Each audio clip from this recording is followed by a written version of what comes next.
Shadow Slave Audiobook by Kevin. Chapter 951. Outrider Nightmare landed on the surface of the highway less than 100 meters away from the rushing swarm and galloped forward without ever slowing down. The wind howled in Sonny's ears as the dark stallion's adamantine hooves rang sonorously on the cold concrete. A vicious grin somehow found its way to Sonny's face. I must have lost my mind. Diving headlong into a tide of hundreds of nightmare creatures was no cause for a smile, but for some reason he felt exhilarated. Perhaps it was the sinister whispers of the cursed jade sword that were subtly influencing him. Perhaps Nightmare was simply not the only one who longed to go on a murderous rampage. Ever since Low 49, nothing had gone right for Sonny. The bitter pressure of it all fueled him with frustration and anger, and the anger wished for a way out. Now he was going to unleash it on these damned abominations. Die! Driven into a mad frenzy by the call of the dying wish, the first of the nightmare creatures leaped into the air, its fangs glinting in the moonlight. Sonny leaned forward to cut it apart, but before he could, Nightmare's jaw snapped and tore the beast's throat open. With a violent twist of his neck, the black stallion sent the convulsing body flying into the mass of abominations. In the next moment, they plunged into the swarm. The sin of Solace sang, slicing a creature after creature apart. Wrapped in shadows, Sonny fought with stunning speed and precision, obliterating any abominations that tried to get close. It was as though he was surrounded by a whirlwind of rending jade. The flesh of nightmare creatures parted before the white blade of the beautiful giant like water. Nightmare was no less deadly. The dark steed galloped forward, slaughtering creatures with his fangs, his horns, and his hooves. Some were torn apart, some were thrown to the ground and trampled to death. Some were simply tossed aside like broken dolls by a shattering crash with the destrier's wide chest. He rushed through the mass of abominations like a dark omen of dread, leaving a bloody trail in his wake. To Sonny, it seemed as though Nightmare was especially lethal today. Perhaps it had to do with the black steed's long slumber, or maybe it was just a powerful combination of enchantments, attributes, and abilities that made the spacious coastal highway a perfect battlefield for his shadow. Nightmare's speed, strength, and resilience were enhanced when surrounded by darkness and shadows, and the polar night provided plenty of both.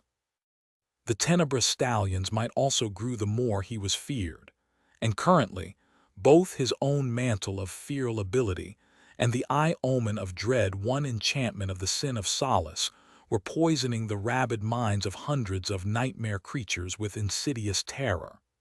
Maybe most importantly, the nightmare ability made the black steed more powerful the more nightmares he had subjugated, and by now, there were hundreds of conquered dreams serving as his thralls. All of this meant that the large swarm of abominations blocking the convoy's path was in for a sea of suffering. However, that was not enough. Even while sundering one revolting body after another, Sonny saw that there were simply too many abominations ahead of them to slaughter them all. For now, Nightmare and he had been able to continue their bloody charge without slowing down, but as soon as enough abominations threw themselves into the carnage, that was bound to change. Once the rampaging stallion was stopped, the swarm could potentially overwhelm them by burying both under a mountain of bodies. Sonny and Nightmare could escape such a trap by turning into shadows, of course. But even if Sonny could eventually kill every single abomination, it would take too much time. Not only would more nightmare creatures inevitably join the mayhem, but the convoy was less than a dozen seconds from reaching the swarm. He had to remind himself that his goal was not to slaughter the hateful wretches that had dared to stand in his way. His goal was to clear a path for the column of battered human vehicles, whose passengers all depended on him to deliver them to safety. Curses! By now, most of the swarm must have been affected by the pull of the dying wish. All of them had nothing on their mind but one all-consuming desire to rip Sonny apart. Using that to his advantage, he commanded Nightmare to veer left, cutting through the tide of abominations and getting closer to the ocean. The black stallion pivoted and changed the direction of his murderous charge, but was soon met by an impenetrable wall of claws, fangs, suckers, and hideous appendages of all kinds.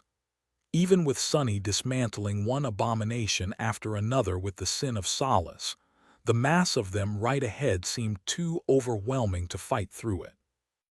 Nightmare, however, seemed to think differently. Continuing forward at the same speed, he let out a contemptuous snort and then soared into a powerful jump. His hooves landed on the sea of abominations, crushing a few skulls, and then used the bloody pulp as support for a second leap. Before the nightmare creatures could react and tear at the stallion's belly, the two of them landed just outside the swarm, on the narrow stretch of empty land between the highway and the vast expanse of undulating black waves.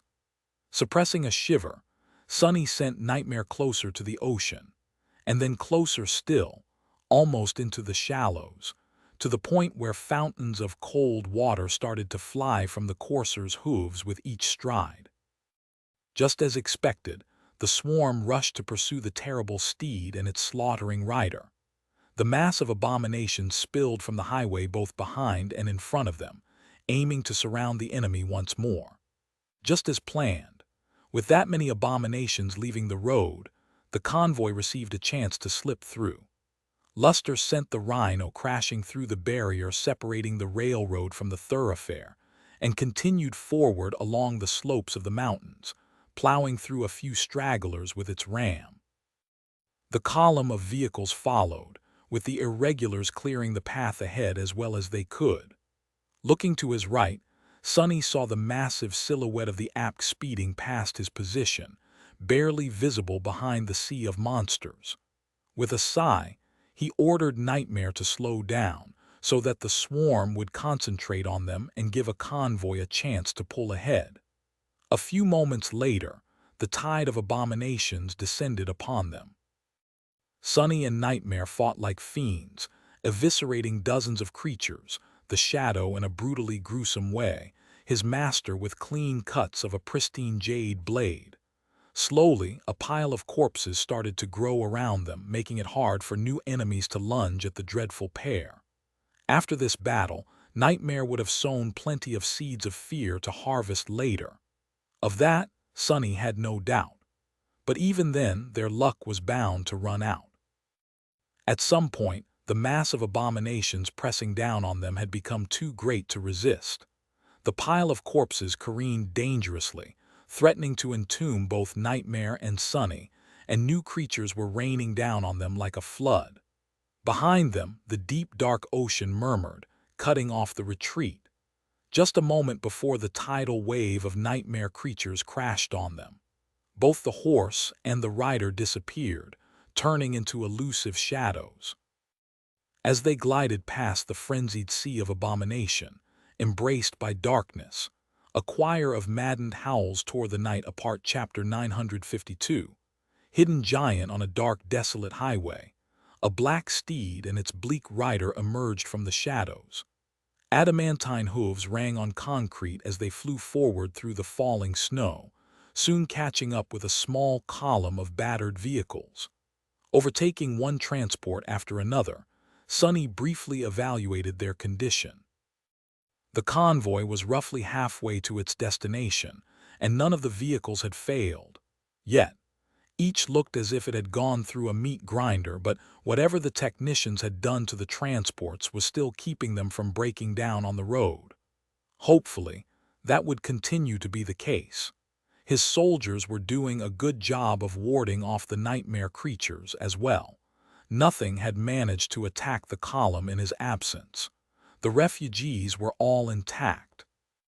Glancing at the military vehicles, Sonny sent a short communication to Jeer. "How much ammo do you have left, Sergeant?" The response came in a crackle of interference. "Glad. You back, Captain. Sufficient. Or two. Nearly spent." Sonny frowned. The worsening quality of the signal could mean only one thing. They seemed to be approaching a powerful gate. He concentrated for a moment to sense the call and felt that it was gradually growing louder. Got him it. With a grimace, Sonny sent Nightmare forward and soon reached the head of the convoy, galloping alongside the rhino. He caught a glimpse of Luster, who was concentrating on driving the Apk, and then looked into the darkness ahead.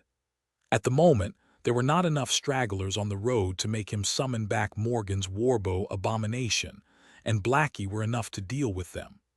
However, in the distance, still a few kilometers away, Sonny saw a hint of wrongness hidden in the darkness of the polar night. There was an ugly rift in the fabric of reality there, one that seemed small and inconsequential from distance, but had to be considerably wide and tall up close, blocking most of the highway. A nightmare gate. The question was, how long ago had it manifested? Depending on the answer, the abominations brought into the waking world by it could have long wandered away in search of prey, or were still lingering around. There is only one way to find out, I guess. Not in a hurry to get back to the roof of the rhino, Sonny remained in the saddle, wielding the Sin of Solace in one of his hands. He was tensely looking at the swiftly approaching gate, trying to notice the shapes of nightmare creatures that could have been hiding on the highway or the mountain slope nearby. Even in the cold waters of the dark ocean, there were no enemies in the water and no enemies on the road. However, the mountain slopes made him feel tense for some reason. Disturbed, Sonny studied the cliffs rising above the highway to understand what he had missed. Their shape was somewhat irregular, but he did not see any movement. That was until the slope itself moved, unfurling long limbs and turning away from the mountain to face the highway. Sonny uttered a stifled curse. At 10 meters tall, the creature was gargantuan. Its rough and uneven hide was almost of the same texture as the stone slope of the mountain, and its 8 segmented legs resembled wide pillars. It looked like a giant spider with an enormous, bulbous beehive attached to its carapace, and there were hundreds of small crimson eyes burning in the dark holes of that massive hump. Sonny's mouth turned dry. A tyrant. He did not know what rank the creature was, but it had to be a tyrant. One that carried an army of minions within its body, no less. The towering abomination was a dire threat itself, just from its sheer size alone, and there was no telling how strong and numerous the lesser monsters were. Worst of all, the convoy had no choice but to rush toward it. Overtaking the rhino, Sonny gritted his teeth. Illy's mind was in disarray, and the damned whispers of the cursed sword were not making it any easier for him to think. How the hell do I deal with that thing? There was still almost a minute left before they would reach the gate and its guardian, so that was how long he had to come up with a solution. Sonny swiftly considered his best options. He could send Nightmare charging forward and attack the tyrant with his most powerful weapon, the Sin of Solace, to either cripple, kill, or lead the creature away from the road. Depending on the rank of the giant spider, that could either be a very good or an utterly terrible decision. Alternatively, he could summon his bow and finally use the wasteful but devastating Death Dealer enchantment, potentially delivering a severe wound or outright killing the tyrant on the spot. The minions could be dealt with if he followed up with the Strike of Thunder, too. But if that did not work, he would be risking the entire convoy. Damnation! Sonny almost commanded Nightmare to rush toward the tyrant, but at that moment, something strange happened. The giant spider, who had been staring at the approaching human vehicles with malevolent intensity, suddenly froze for a moment, and then took a step back. Then the creature turned around and rushed toward the mountain, climbing the slope with its long, powerful legs. Just a few seconds later, it was far away from the highway and continuing to get further, large boulders rolling down from where it had passed. It was almost as if the tyrant was scurrying away. Sonny blinked, dumbstruck by the unexpected turn of events. In front of him, the highway was empty, with only the pulsating rift of the gate obstructing its middle section. What the hell? Why did it look as though the tyrant was running from something? Before Sonny could digest the new information, a cold shiver suddenly ran down his spine, and his hair almost stood on end. A sense of danger and fear like he had never experienced before suddenly burst into his mind. Swinging his head to stare at the ocean, his eyes wide, Sonny felt a colossal shadow rising from the depths of the cold water. The waves retreated a few meters back, and then a titanic stone hand suddenly broke the surface and soared into the night sky. The arm of the submerged giant rose above the coastal highway like a dark tower, easily reaching 20 or 30 meters into the air, and then careened, starting to fall in the direction of the convoy. Chapter 953. Titan Sonny froze, mesmerized by the harrowing sight of a dark expanse of weathered stone rising from the depths of the ocean. It rose higher and higher, rivers of water flowing down from the numerous grooves and ravines covering the surface of the giant's arm. Due to the scale, it seemed as though the arm was moving deceptively slowly, but he knew that to be an illusion. A single thought formed in Sonny's stunned mind. Goliath. One of the three titans that had come to the Antarctic center. It had to be him. The Whispering Legion was dead, and the winter beast prowled somewhere far to the north. The last one, stone giant Goliath, had disappeared without a trace. Army Command had no accurate data on his current location, the last time Sonny had been in contact with them. No wonder if the missing Titan had been traveling through the shallows off the coast of the landmass. It's a damn fallen Titan. A moment later, Sonny suddenly came to his senses, shrugging off the dread and awe of witnessing the enormous creature. Or rather, one of its limbs. What was the big deal anyway? The Goliath was a runt as far as Titans were concerned. He was simply a giant stone abomination instead of a sentient force of nature. Even then, Sonny had seen far greater beings before. However, the damned Titan, no matter how he compared to others of its kind, could destroy the convoy with one brush of his finger. Barely suppressing his panic, Sonny stared at the falling hand of the giant, then twisted around and waved at Luster, shouting as loud as he could. Go, go, go, speed up. If there was one blessing in this dreadful situation, it was that Goliath's aim seemed to be a bit off. If the convoy accelerated, they had a slim chance of shooting underneath the gargantuan arm before it slammed into the highway. Should they end up being just a little bit too slow, at least a couple of vehicles would be instantly flattened by the titanic blow. But stopping meant death, so there was no other choice. The Rhino dashed forward, gaining a bit more speed. Sonny and Nightmare galloped ahead of it, diving into the shadow of the swiftly falling hand and emerging from it on the other side. The App was just behind them. Sonny's heart was beating wildly as he counted off seconds. The first of the civilian transports appeared behind him, then another and another. Not yet, not yet. Finally, the rear vehicle shot past the gate. A few moments later, Goliath's arm hit the concrete surface of the highway, pulverizing a large swath of it and sending a localized earthquake spreading from the point of impact. Nightmare stumbled, but righted himself a split second later. Some distance behind, the wheels of the rearmost military vehicle momentarily flew into the air, then hit the cracked surface of the road with a screeching sound. Somehow, the driver managed to maintain control of the vehicle and desperately sped forward, hoping to get away from the colossal threat. Made it! Sonny let out a groan, knowing that their narrow escape from death was both temporary and futile. No matter how fast the convoy was moving, they had no hope of outrunning a Titan. Now that Goliath was aiming for them, there was no chance of salvation. Unless something managed to stall the giant for a few minutes, the convoy was doomed. Not fair, not fair. This is not fair. After all they had been through, after everything he had done, this was the end. Sonny felt like howling at the moon in sorrow and anger. Behind them, the enormous hand scraped against the concrete, and then a titanic shape started to rise from the ocean. Goliath was pulling himself out of the cold water, its ugly head emerging from beneath the waves first. Sonny shuddered. The Titan was somewhat humanoid in appearance, but far from resembling a graceful statue.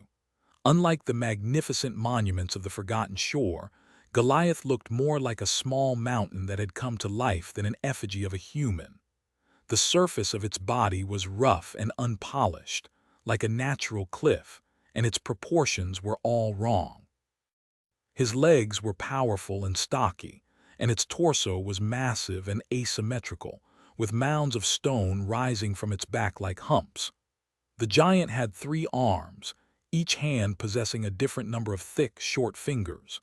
His head was like a misshapen hill of brown rock, with 2 cavernous holes gaping in it, drowned by darkness, and a single circular eye set deep in the center of his forehead.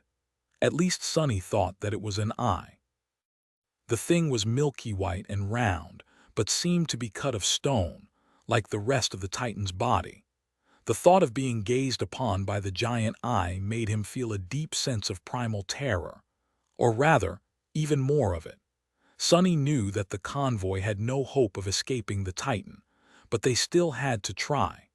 The column sped up as much as it could, the battered vehicles burning through whatever they had left to distance themselves from the terrible monstrosity.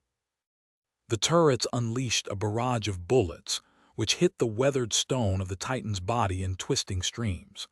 However, their impacts were like mosquito bites to the giant. Less than, even. Mosquitoes could break the skin of their prey at least. Goliath climbed onto the highway, his massive shape barely fitting between the mountains and the ocean. Countless waterfalls continued to stream off his body, falling down and forming a pool in the obliterated section of the road. The Titan's single eyes moved, locking on the escaping convoy. And then the creature took a step forward. The whole world seemed to tremble from the terrible weight of Goliath's massive foot. Just with this single step, the damned giant covered a lion's share of distance between him and the desperately speeding convoy. Whatever hope of escape Sonny had left was instantly shattered. "Curse you!" He stared at the towering shape of Goliath for a few seconds, his pale face full of dark resentment. Then Sonny turned Nightmare around and dashed past the convoy, charging directly at the fearsome Titan. Chapter 954. Only darkness because of how close they were to an active gate. The internal communications barely worked across the convoy. However, Sonny had been prepared for something like that. Translating his thoughts to the extraordinary rock, he sent a short message to Luster. "No matter what happens, continue forward and don't slow down. I'll catch up with the convoy later." Hopefully. He shot past the column of vehicles, heading in an entirely wrong direction. What kind of madman would be riding toward a fallen Titan? Sonny only had enough time to notice frightened expressions on the faces of the irregulars who stared at his flashing silhouette in shock, and then the convoy was somewhere behind him, getting further and further away. The towering shape of Goliath, on the other hand, was drawing closer. Looking at the approaching Titan, Sonny shivered. Can I kill a Titan? He was honestly not sure. One thing he did know, though, was that he wouldn't be able to kill this particular Titan. If Sonny had time to study Goliath, learn his weaknesses, and prepare, then things might have been different. But Army Command knew very little about the stone monstrosity, and so he knew even less. If the two of them fought to the death, there was no question of who would end up dying. Luckily, Sonny did not have to make a heroic last stand. He was no hero and had no plans of being killed anytime soon, and so his goal was not to destroy the colossal creature. He just wanted to slow the big bastard down. If the convoy was given time to get away, there was a good chance that Goliath would not follow them. A bit further north, a long stretch of the highway was built under overhanging cliffs, so the giant's enormous size would become a hindrance. Unless Goliath was ready to smash through many kilometers of solid rock or dive back into the ocean, he was going to have trouble keeping up with the swift vehicles. And even if he was ready to wreck the whole mountain range, that would also slow him down. A few minutes. Sonny just had to buy the convoy a few minutes. How the hell do I stop a Titan for a few minutes, though? Nightmare stopped in the middle of the road, dwarfed by the nearing silhouette of Goliath. Sonny stared at the stone giant, shivering as he felt the inhuman gaze fall on him in return. The weight of it was almost palpable, pressing him down like an echo of the crushing. There was a stretch of the quaking highway left between them, but with the creature's colossal height, it was going to be covered in just a few steps. Sonny took a deep breath, and then forced his wildly beating heart to calm down. Jumping off his steed, he walked a small distance forward and stopped, his face full of defiant spitefulness. "You really shouldn't have done this during the night, blockhead." With that, he sent his essence forward. On the slopes of the mountains and on the dark ribbon of the ocean shore, the mass of shadows moved, coming to life. Then a thick black chain shot from the darkness, wrapping itself around one of the Titan's arms. It was followed by another and another. Dozens of dark chains flew from the ground, the mountain slope, and the edge of the coast, shackling Goliath's arms and legs. Sonny was utterly focused, his eyes drowned by deep shadow. His essence surged and flowed like a tide, saturating the deep darkness of the polar night. He was burning through all of it without looking back, knowing that nothing but would be enough for the impossible task. Fortunately, if there was one thing he knew all about, it was chains, both literal and metaphorical. He might have not learned how to escape every chain just yet, but he had learned about being bound a long time ago. At first, Goliath did not seem burdened by the shadow chains at all. He continued moving forward, dragging them along. He did not even show a sign of noticing them. However, Sonny was not done. A crooked grin appeared on his pale face, and suddenly it seemed as though the night itself had come to life. Countless chains shot toward the towering Titan, binding his limbs. Where there were dozens, there were now hundreds. Sonny felt as if his brain was on fire and wasn't quite sure how he was managing to keep this many manifested shadows shaped, tangible, and strong at the same time. But he was doing it, and more than that, new chains appeared from the darkness every second. Goliath looked like he was carrying a forest of them on his body, anchored to the ground so thoroughly that finally, the Titan's march slowed down. Just a little bit at first, but then more and more. The towering monstrosity lowered his torso and pushed forward, a hint of irritation appearing in his bearing. But the more he pushed forward, the more the chains held him back. And there were new ones appearing every moment, wrapping themselves around him like snakes. In the end, the Titan came to a stop just a few dozen meters away from Sonny, less than a step, bent low and utterly immobilized. The shadow chains groaned, cracking as if on the verge of snapping, but held. From the side, it looked as if the giant was trying to kneel in front of a defiant ant.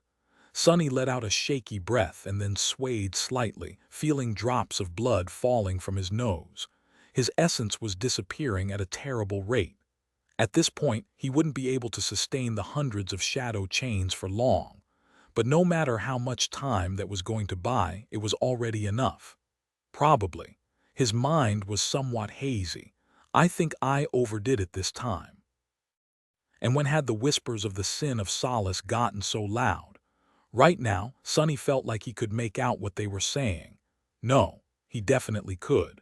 The cursed sword whispered into his ear, its voice indistinguishable from his own. It only said one word: useless. Sonny's eyes widened slightly. In the next moment, dozens of chains wrapped around one of Goliath's legs snapped with a deafening crack. Oh!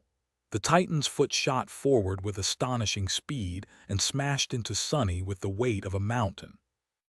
There was the howling of the wind and indescribable pain, but mercifully it did not last long. Then there was only darkness. Chapter 955. The End. Sonny died.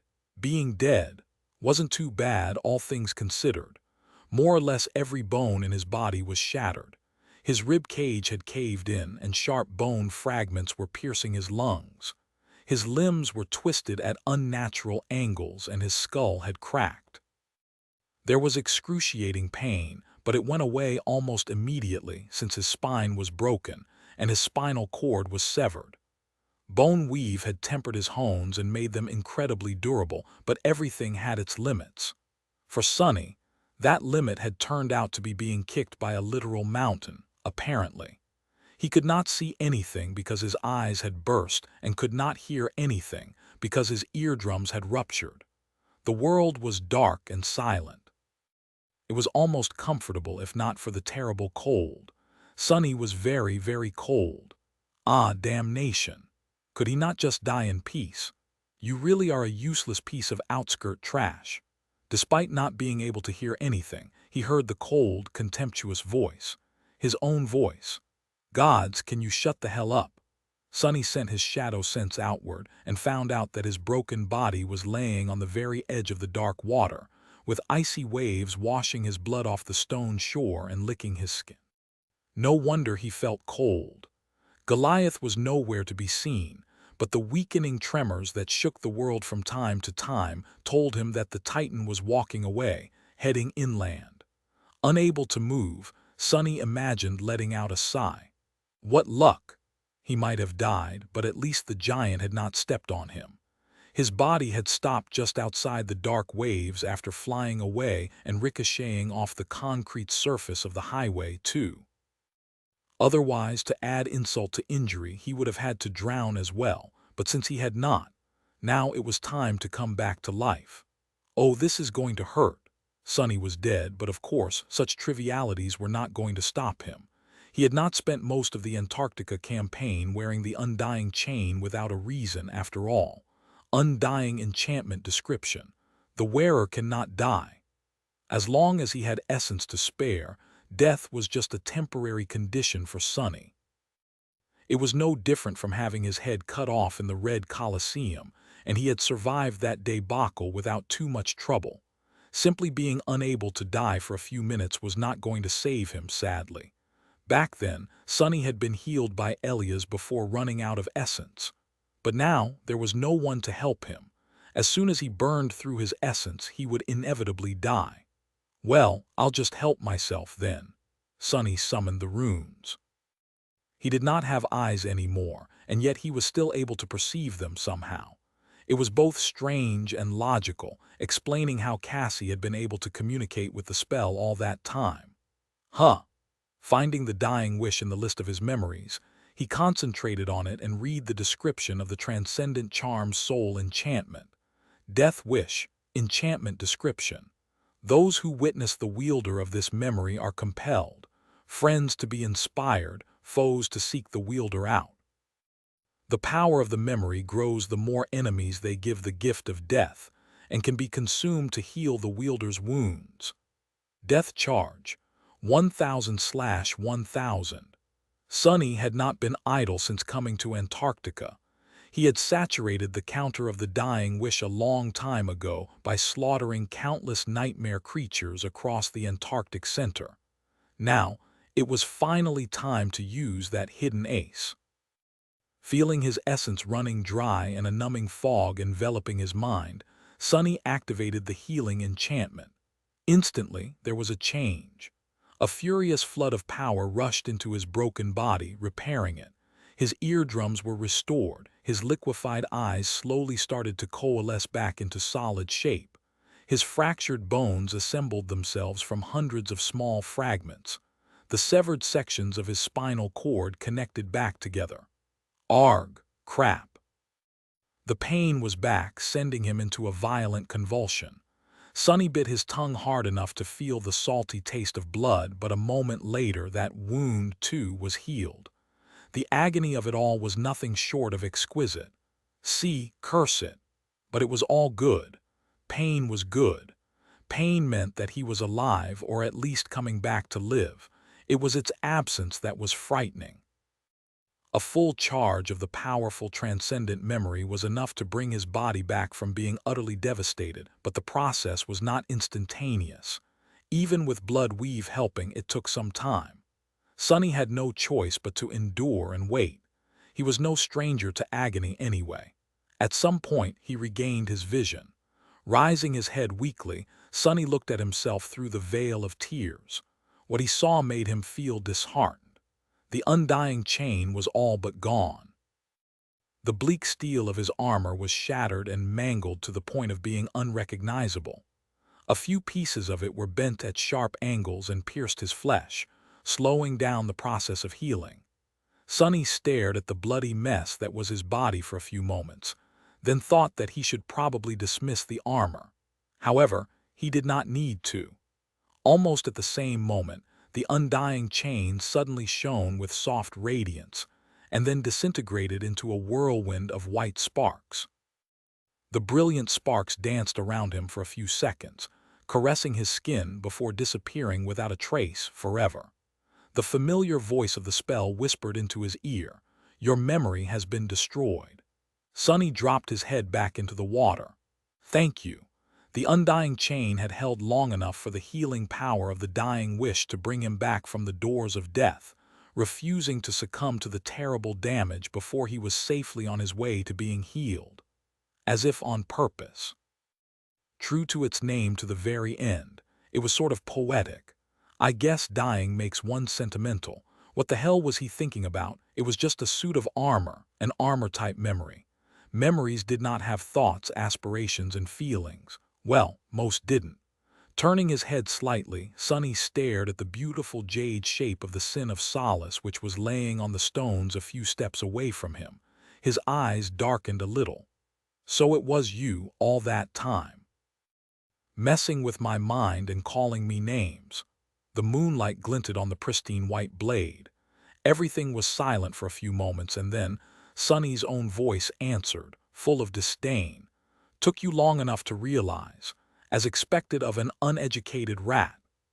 Sonny gritted his teeth and stifled the desire to dismiss the damned sword immediately. He had already lost his armor, and leaving himself without a weapon would not be a very good decision. Ignoring the insidious whispers, Sonny let out a pained groan and then stood up with a stagger.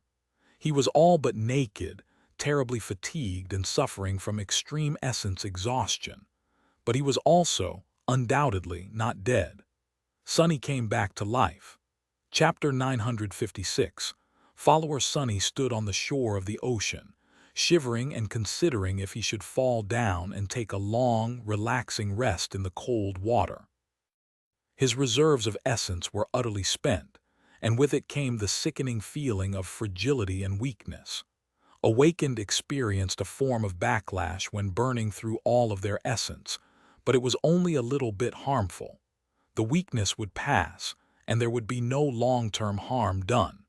He just had to weather the immediate consequence. The more concerning aspect of the situation was that he did not even have enough essence to summon a single memory. Looking down at the threadbare rags of his once pristine black bodysuit, Sonny sighed. For now, that was all that separated him from the bitter cold and the chilling winds of Antarctica. I need to get back to the convoy. Trying to get his tired mind to work properly, Sonny hesitated for a moment. But first, I need to check on Nightmare. The stallion was nowhere to be seen, so he was afraid of what had happened to his steed. The runes were still shimmering in the air in front of Sonny, so he turned his attention back to them. Death charge, 0-1000.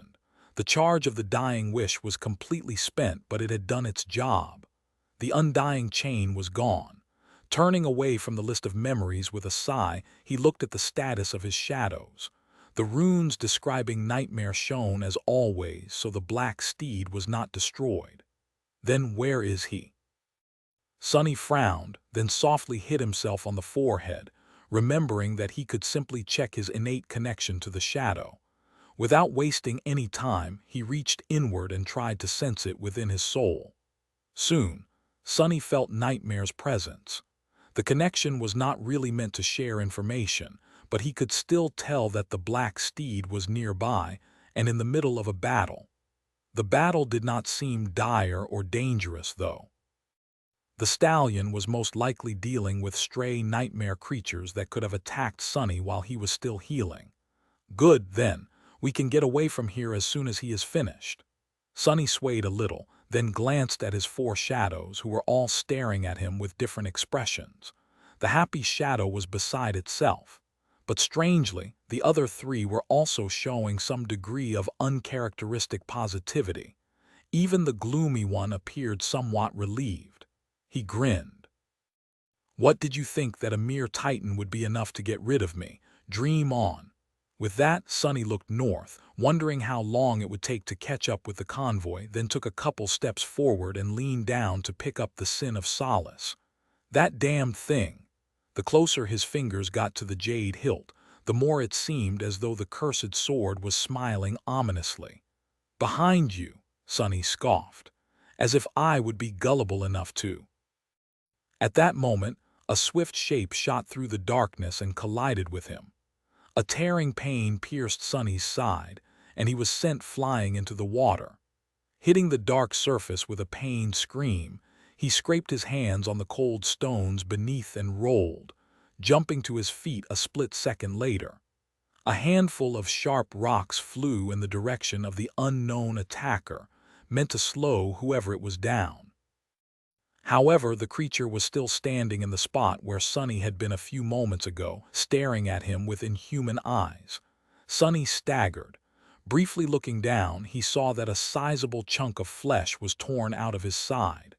Blood weave had stemmed the bleeding, but the wound still looked gruesome. Then he glanced back at the bastard who had bitten him. The creature looked vaguely familiar. It was short, barely reaching Sonny's abdomen, with dark skin and bone plates covering its scrawny body like a suit of light armor. The damned goblin did not look too formidable, but it had a wide mouth full of sharp, triangular teeth. It was also missing two fingers on its right hand. Sonny blinked a couple of times, remembering a tiny imp that he had once failed to finish off. The wretch had grown a lot since their last meeting. However, it was still on the smaller side. Looking up, he noticed a lump of bleeding flesh in the abomination's mouth. His face contorted in anger. Sonny clenched his fists and opened his mouth, but before he could say anything, the scavenger seemed to grin spitefully and then swallowed the lump of flesh with a look of pure hatred written on its ugly face. Sonny's eyes widened. You wicked little shit." He had let the imp go once, but the bastard did not know his luck. "That's great. I'll just kill him now." Full of fury, Sonny took a step forward but then staggered. The world suddenly turned hazy and his head spun. "What the?" His sides somehow both growing numb and burning with terrible pain. His body felt even weaker than before. Slowly looking down, he saw a strangely familiar black liquid flowing out of the gruesome wound. No, it was his blood which was not stopping for some reason. The blood had simply turned black. His face paled. Black venom. How did he get poisoned with black venom? Sonny froze for a split second. No way. The abomination in front of him was a scavenger, a type of nightmare creature that inherited traits of that which it consumed. Had he feasted on the flesh of slain black tongues that the convoy had left floating in the mountain lake? Had the little bastard been following the convoy all that time, stuffing himself with all the corpses and carcasses that they had left behind, growing and waiting for a chance to avenge himself on Sonny? Suddenly, he wanted to laugh. "Bastard, you waited all that time, only to deliver yourself into my hands now." Sonny took another step forward, commanding the shadows to wrap themselves around his body. Before he could, however, the scavenger suddenly dashed forward with tremendous speed, and a dreadful blow crashed into Sonny's abdomen. With the wind knocked out of him, he was thrown back and fell on his back. A split second later, the abomination was on top of Sonny, two unexpectedly powerful hands wrapped around his neck, strangling him. A vicious, hateful snarl escaped from between the creature's bloodied teeth. Sonny's head was pushed beneath the surface of the waves, and ice-cold water instantly filled his mouth and nose. He tried to push the scavenger off, but his body was too weak to resist the furious fiend. Wait, wait. Before Sonny could come up with a single coherent thought, his consciousness started to fade and a dangerous darkness encroached on his mind. And then he got angry too. Chapter 957, Tooth and Nail. Why is this happening to me? Twice in a row. What is this crap? Sonny was being strangled and drowned, with his mutilated side on fire because of seawater getting into the ugly wound. The hateful scavenger had turned out to be astonishingly strong for his demure size. Or maybe it was Sonny who was too weak. He was utterly drained of essence, still recovering from being stomped on by a titan, and had a powerful toxin coursing through his veins on top of everything after all. In any case, no matter how desperately he tried to shake the little bastard off his body, it was all in vain. Arg! The thought of surviving an encounter with a fallen titan, only to be killed by this pathetic waste of an abomination, made him feel bitter and slighted. Especially because the damned gremlin was barely half his size. Just give up. Your life is meaningless anyway. Feeling his consciousness starting to slip, Sonny tried to snarl, "Shut the hell up." The sin of solace remained silent for a moment and then laughed. It is amusing how desperately you are trying to survive, knowing that all that is waiting for you is a lifetime of being a slave. That was the last drop. No, actually, being ambushed by the odious little goblin had been the last drop. After months of suffering setback after setback and enduring the stress of guiding men through a disastrous war campaign, having to restrain himself to project the image of a capable and composed leader, Sonny had finally had enough of it. Suddenly, he was very, very angry. He was positively furious. Sonny was furious at the world itself, but since the spiteful gremlin was the only creature near him, the bastard was going to have to be the sole target of his anger. "Get here, you wretched waif." Nib injes uit slash deliu decidit pedin piesu aunies igu munio. Luckily, the scrawny abomination was no Goliath. Boneweave might have surrendered to the titanic blow of the giant's stone foot, but it did not give in to the scavenger's unreasonably sharp teeth. So, Sonny had kept his finger, even though it got cruelly mangled. Not even noticing the pain, he grabbed the hateful gremlin's face, and then pressed his left thumb into the creature's eye as hard as he could. That at least got a reaction. Shocked, the scavenger recoiled. And even if it was only for a moment, his grip on Sonny's neck weakened. That was all he needed. Shifting beneath the abomination, Sonny managed to bend his knee, insert it between their bodies, and then throw the bastard away. The gluttonous goblin might have been far stronger than he had any business being, but he was still comparatively light. His scrawny body flew away, landing back on the stone shore. "Where do you think you're going?" "I'm not finished with you yet, damned pest." Rising from the water, Sonny sucked in a hoarse breath and then glared at the scavenger with bloodshot, murderous eyes. "Come here." The spiteful creature was happy to oblige. He jumped back to his feet and lunged forward, but then stumbled and grabbed his abdomen with a confused look. Sonny grinned. "What, do you have a stomach ache?" That was probably blood weave doing its thing.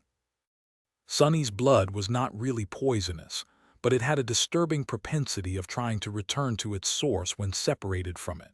So, swallowing a chunk of his flesh was almost like swallowing a handful of metal shavings, and then walking to stand in front of a powerful magnet.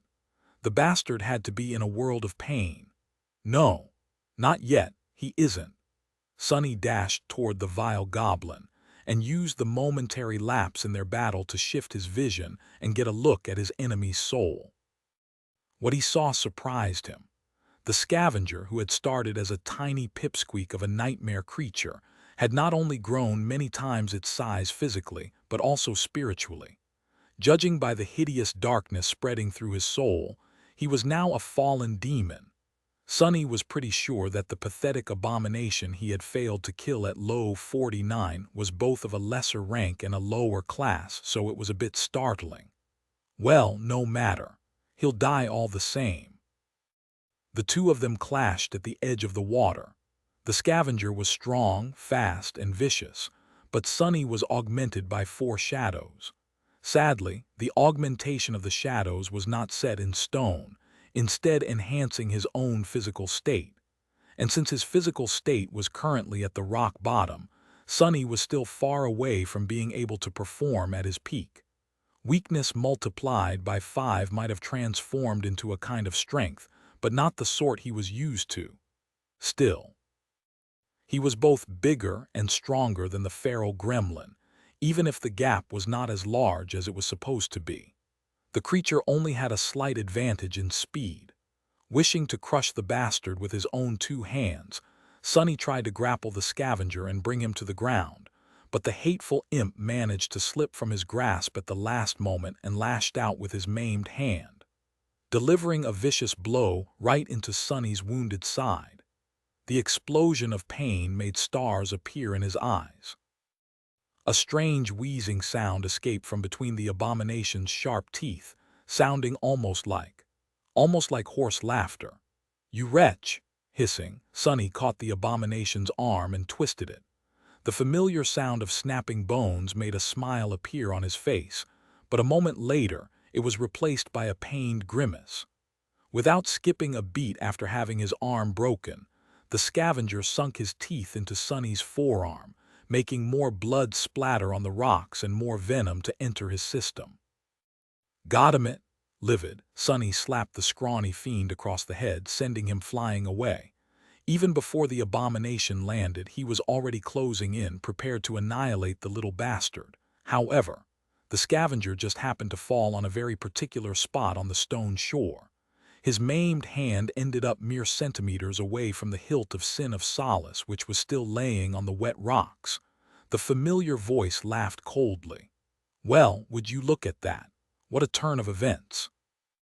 Before Sonny could reach the evil goblin, the creature hurriedly reached forward, grabbed the cursed sword, and swung it fiercely in Sonny's direction. Chapter 958.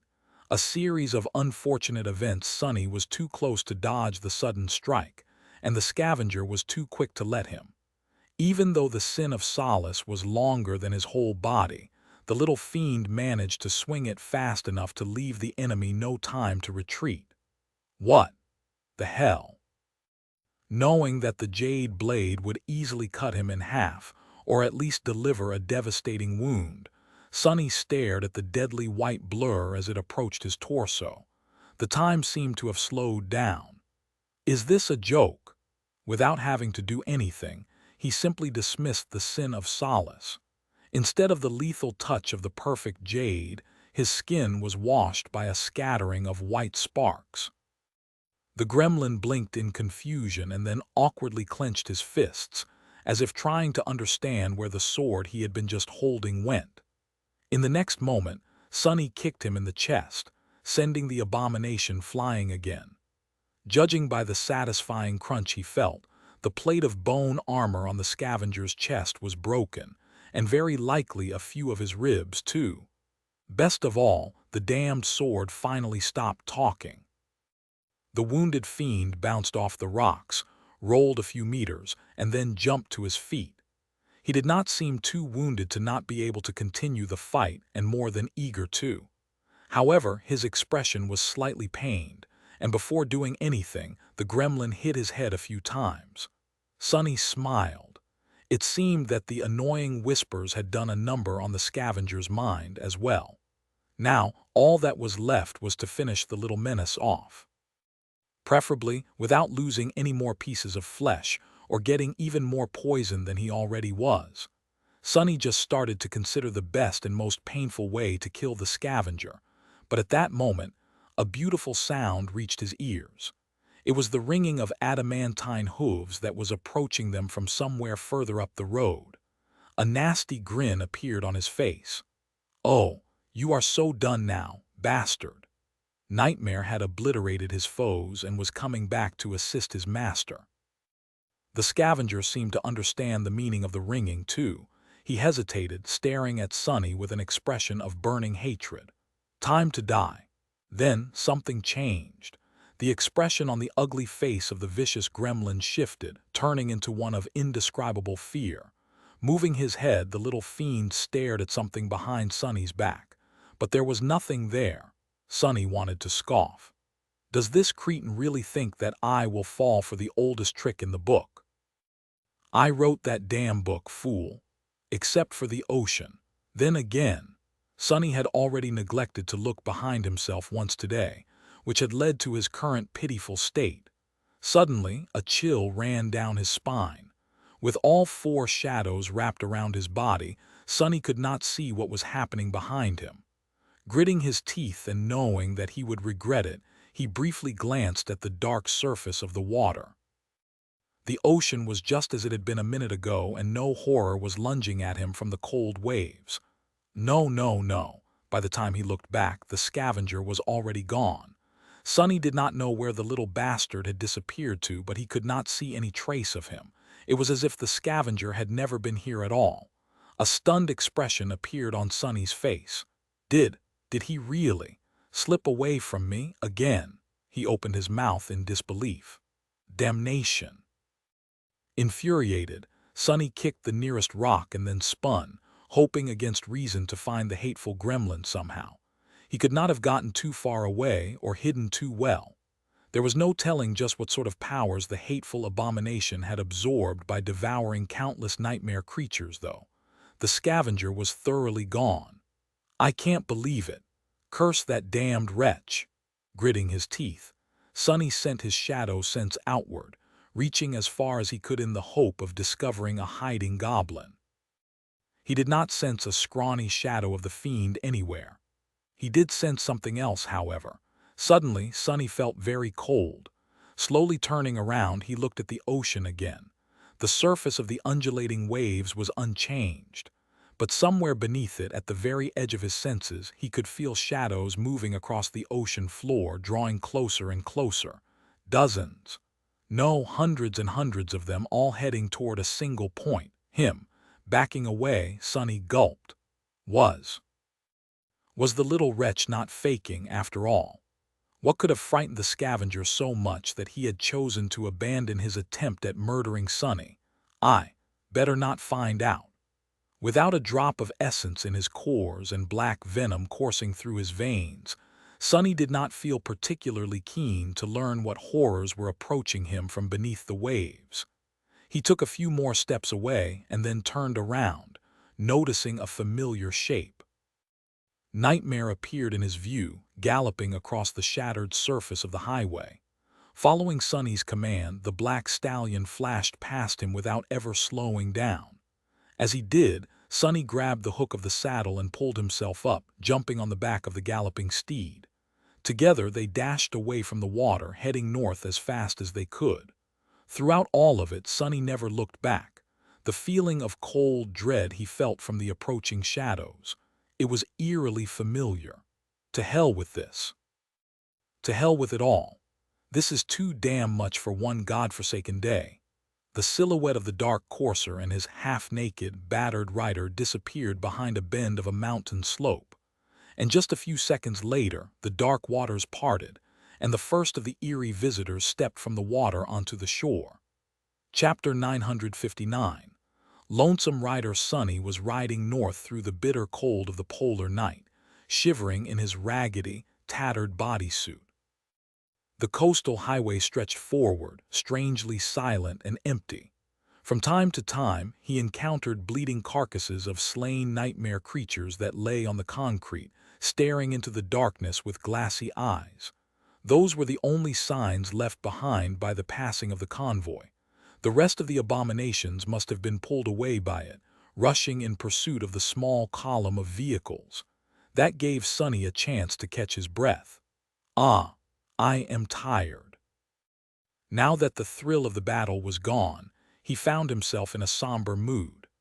The cold, dark, and desolate landscape of the Antarctic center was only adding to the gloom. Looking ahead, Sonny winced as he rocked in Nightmare's saddle. His wounds were hurting, and the lethal toxin was still trying to kill him from the inside.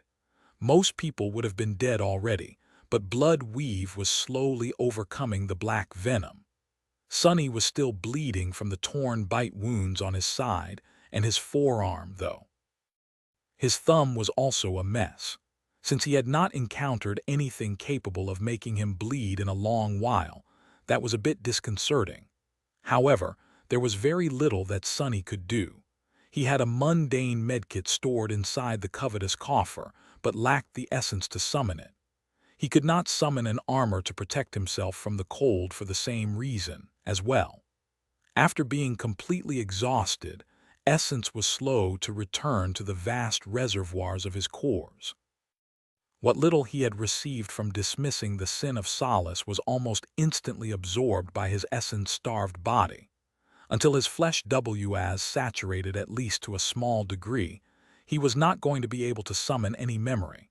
It was not too bad, though. The more of the rejuvenating essence returned to his body, the better he was able to resist the cold, and the stronger blood weave became.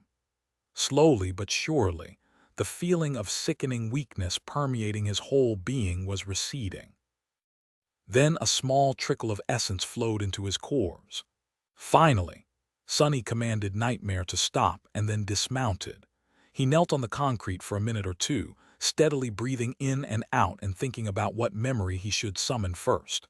He was cold and required armor to protect him from both the elements and the enemies, but he also felt very uncomfortable without a weapon. His wounds needed to be tended to, and the memory of ice was another worthy candidate. Eventually, he sighed. Nightmare can be my weapon for now. With that, Sonny summoned the covetous coffer. Opening the metal chest, he took out a medkit and awkwardly applied the clotting agent to his wounds, then plastered the sealing patches on top of them. After that, he reached deep into the cavernous storage space of the coffer, searched for a bit, and pulled out a military coat. Sonny stared at the brass buttons on the coat for a few minutes, then put it on and raised the collar, hoping to save himself from the chilling wind. That should do it for now. Climbing back into the saddle, he sent his steed forward. Nightmare went slowly at first, so as not to disturb his master's wounds too much. They traveled in silence for some time. Eventually, Sonny recovered enough essence to summon another memory, choosing the cruel sight this time. He had considered calling upon the sin of solace, but then decided against it. His mood was already dark, and listening to the damned sword was not going to improve it one bit. Plus, with the undying chain gone, his mental defenses were not as good as they had been. Sonny scowled when he remembered the loss of the transcendent armor and hurried to throw the bitter thoughts out of his mind.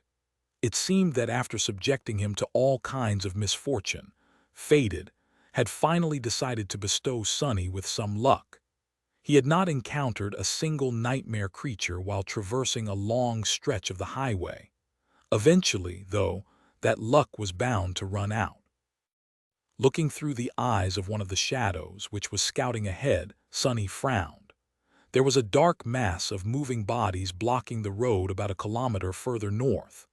The concrete was littered with corpses, and the abominations were feasting on the flesh of their fallen brethren, devouring them in a nauseating mess of squelching noises. As Sonny looked past the morbid feast, his eyes darkened. Soon, adamantine hooves rang on the concrete, and a nightmarish rider plunged into the mass of abominations. His steed stomped and tore them apart, and the shining spear of the rider himself flashed, making stark shadows dance on the surface of the highway, and streams of evaporating blood fountain into the cold air. It did not take Sonny long to eviscerate the scavenging nightmare creatures. By then, he had recovered enough essence to channel it into the cruel sight, and by the time the short and brutal battle ended, he still had enough left to summon the mantle of the underworld.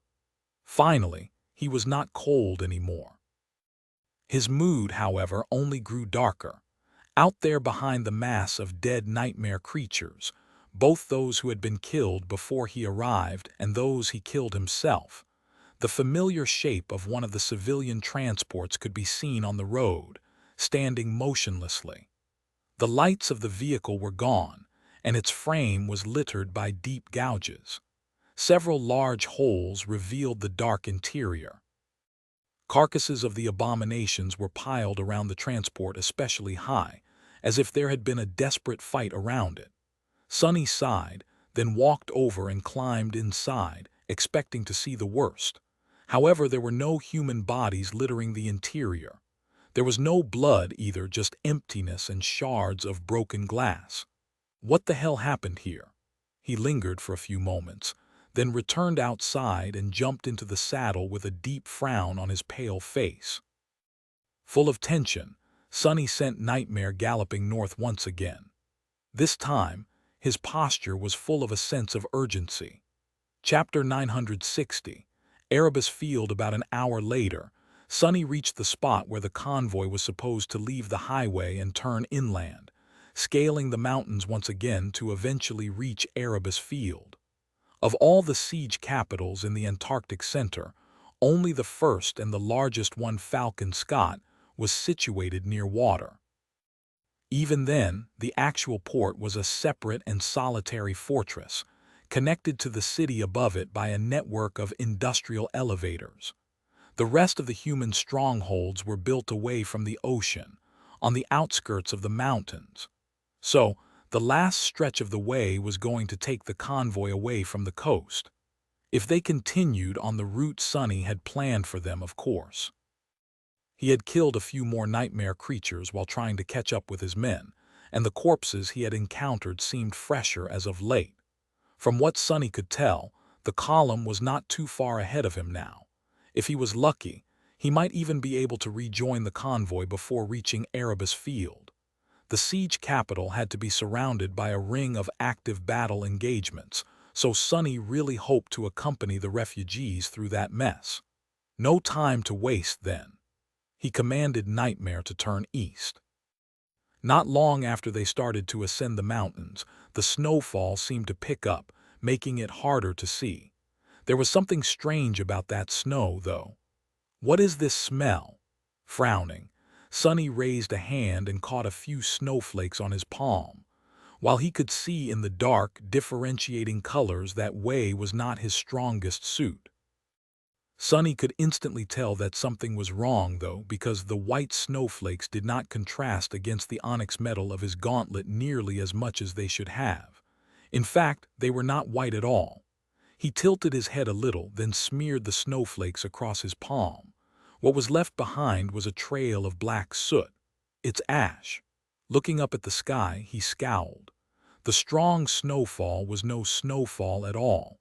Instead, it was raining ash. Countless gray flakes fell from high above, dancing in the wind as they slowly obscured the world in a thick fog. That can't be good. Full of bad premonitions, Sonny sent Nightmare into a gallop. They moved deeper into the mountains, following the twisted road. By now, Blood Weave had mostly dealt with the toxin, and his wounds were already healing. His essence was slowly being replenished. As well, so overall, Sonny was in relatively good shape. Not enough to face something truly dreadful yet, but well on the way. Where the hell is my convoy? Just as he thought that, the scouting shadows noticed something ahead.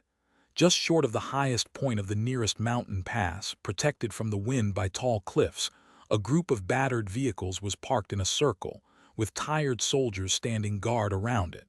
He noticed Bell sitting on the roof of one of the transport, holding a sword in his hand. A sense of profound relief grasped Sonny's heart. "They're fine." He let out a heavy breath and asked Nightmare to go faster. A few minutes later, the figure of an infernal rider clad in fearsome black armor entered the circle of light surrounding the parked convoy. The soldiers flinched and raised their rifles, aiming at the frightening apparition. Sonny raised a hand. "Don't shoot, bastards. What the hell is this, a mutiny?" The soldiers blinked a couple of times, staring at him with wide eyes. Then someone yelled, "It's the captain, he's back." "Thank the gods." One tell the devils. There was no need to inform the irregulars, though. Bell was the first one to notice him, and just a few moments later the whole cohort emerged from the camp to meet him. Sonny jumped off the back of Nightmare, patted the stallion on the shoulder, and then dismissed him. Then he turned to his people. Kim was the first one to speak. "Captain, you're alive." I mean, of course you are. That rock of yours would have disappeared if you died."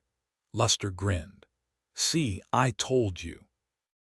Quentin glanced at him, then nodded with a smile. "We shouldn't have doubted the captain indeed, but to be honest, sir, none of us believed that you would manage to stop a fallen titan, let alone live to tell the tale. All by yourself, no less. That is simply incredible. How did you even survive?" Sonny stared at him blankly for a few moments, then said evenly, "I didn't." As the members of the cohort looked at him with wide eyes, he scratched the back of his head and added, "Being dead was not all it's cracked up to be, though, so I walked it off. Anyway, I found the empty transport on the highway. What the hell happened?" The irregulars glanced at each other. Dorn sighed, then pointed to the convoy. "It broke down in the middle of the road, sir. We had to stop and transfer the refugees to the other 3 vehicles. The abominations did not let us do it in peace, of course. It was a hell of a fight, but in the end, we managed to get everyone loaded up safely, broke through the crowd of nightmare creatures and fled. We lost a couple of soldiers, but none of the civilians were seriously hurt." Sonny let out a heavy sigh. "So more people died." He closed his eyes for a moment.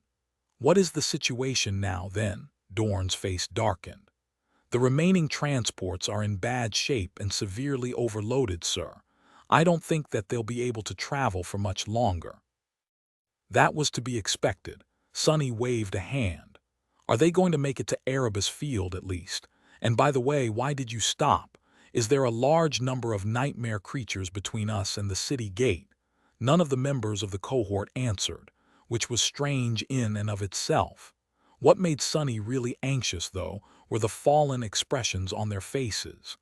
"What?" Dorn remained silent for a bit, then turned his head in the direction of the mountain pass. "It would be easier if we just showed you, sir." They walked through the camp and then crested the slope of the pass. From there, Sonny had a clear view of Erebus Field, which was supposed to be half a dozen kilometers further north. Supposed to. With a frozen expression, Sonny looked through the falling ash at the dreadful sight below. His sunken eyes were hidden by deep, dark shadows. Curse it all, Erebus Field was no more. Chapter 961. Sand castles. The dark skies were shrouded by a veil of slowly falling ash. Far below the mountain pass, illuminated by foreboding red glow, a vast metropolis lay in ruins. The shattered buildings were drowning in rivers of lava, and a terrible conflagration was raging across the devastated land, devouring what little was left of the once thriving city. Above the scene of devastation, the dark shape of Mount Erebus was wreathed in smoke. A flood of molten rock was flowing down its slopes, glowing through the haze. The walls of the city were breached, and uncountable hordes of nightmare creatures were prowling in the ruins, some bathing in the flames, some avoiding it. Looking down with a dead expression on his pale, tired face, Sonny found himself momentarily unable to feel anything. Doesn't make any sense. Erebus Field had been one of the most prominent cities in Antarctica. Famous for its geothermal energy farms, fertile soil, and warmth, it had been home to tens of millions of people even before becoming an evacuation center. The local government branch had been supposed to have the volcano well under control. Even if all the safety systems they had in place were to suffer a cataclysmic failure, the city had possessed formidable fortifications long before being converted into a siege capital. With those in place and a whole division of the First Army working on reinforcing the defensive infrastructure, as well as the presence of hundreds of awakened and more than a few masters, Erebus Field simply could not succumb to something as mundane as a volcanic eruption. How did this happen? Sonny had been supposed to guide the convoy to this stronghold, deliver the refugees to the authorities, rendezvous with Davis and his cohort of irregulars, and then resume acting in his usual capacity as the captain of a fast-response combat unit. Instead, the city was gone, Davis and his people were nowhere to be found, and the responsibility of caring for the convoy of defenseless civilians was still pressing heavily on his shoulders. If anything, that weight had only become more burdensome. He was at his wits' end. With a sigh, Sonny rubbed his face and then sat down on a nearby boulder. His eyes were still glued to the horrible scene below. He was simply unable to look away. The members of the cohort stood awkwardly around him, keeping silent. Sonny remembered that he was meant to be projecting an image of confidence as their leader, but was too rattled and angry to care. After a while, Bell cleared his throat. "We are awaiting your orders, sir." Quentin glanced at the swordsman reproachfully, then sighed. "None of us really knows what to do. The mood among the civilians is pretty dark as well. Everyone is a bit shaken, I think. We did check the maps, though.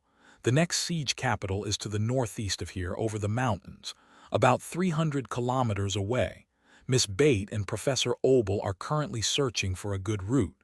Sonny silently shook his head. "There's no point. Siege capitals seem to be crumbling like sand castles these days. Who says that the next one will still be there by the time we arrive, if we even make it?" The irregulars glanced at each other with uncomfortable expressions. After a poignant pause, Kim asked, What should we do then, sir?" Sonny let out a heavy sigh, then looked north. After a few moments of silence, he said, "Go to Falcon Scott. That is our best hope. Even if all other siege capitals fall, it will stand. It is the most fortified, and the First Army's presence is the strongest there. Most importantly, that is where St. Tyrus is. As long as she is defending the north, we'll be safe there." Sonny did not add that if something capable of taking Sky Tide out appeared, all of them would be better off committing suicide. Once saints started to die, mortals like them had no hope of making it out, really. He also did not mention that there were another 2,000 kilometers between them and Falcon Scott, twice as much as they had barely survived to get to Erebus Field from Low 49. Everyone here knew that, since the cohort had started this damned campaign at the distant northern stronghold. Returning to Falcon Scott would complete the calamitous circle. Granted, the situation would be slightly different as they moved further north. Since that was where the First Army had first established its presence, the territories between Erebus Field and Falcon Scott were far better entrenched than the desolate regions in the south, where the army had come last. There would be established evacuation corridors, or at least remnants of them. Supply depots, fortified outposts, well-maintained roads. Perhaps they would even meet friendly forces on the way. Come to think of it, I should probably contact Army Command as soon as possible to get detailed information about the big picture. The timing would be tricky, since the convoy was currently in a dire situation, with numerous nightmare creatures flooding the area.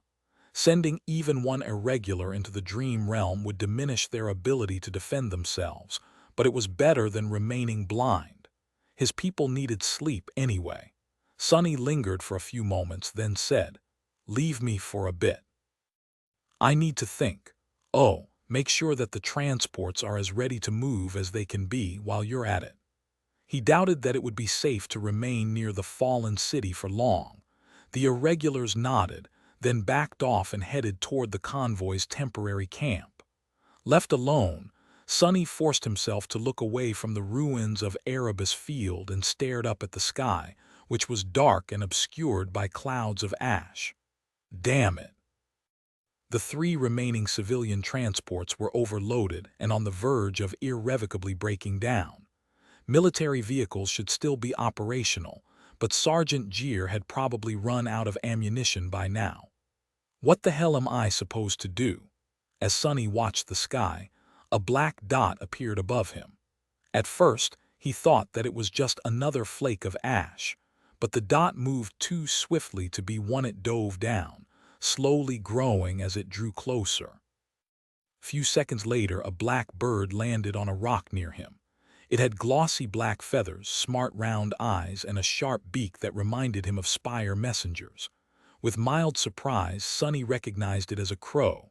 He knew that one at least. Birds were a little bit less extinct than mammals, so even though they were a rare sight in the outskirts, there were some.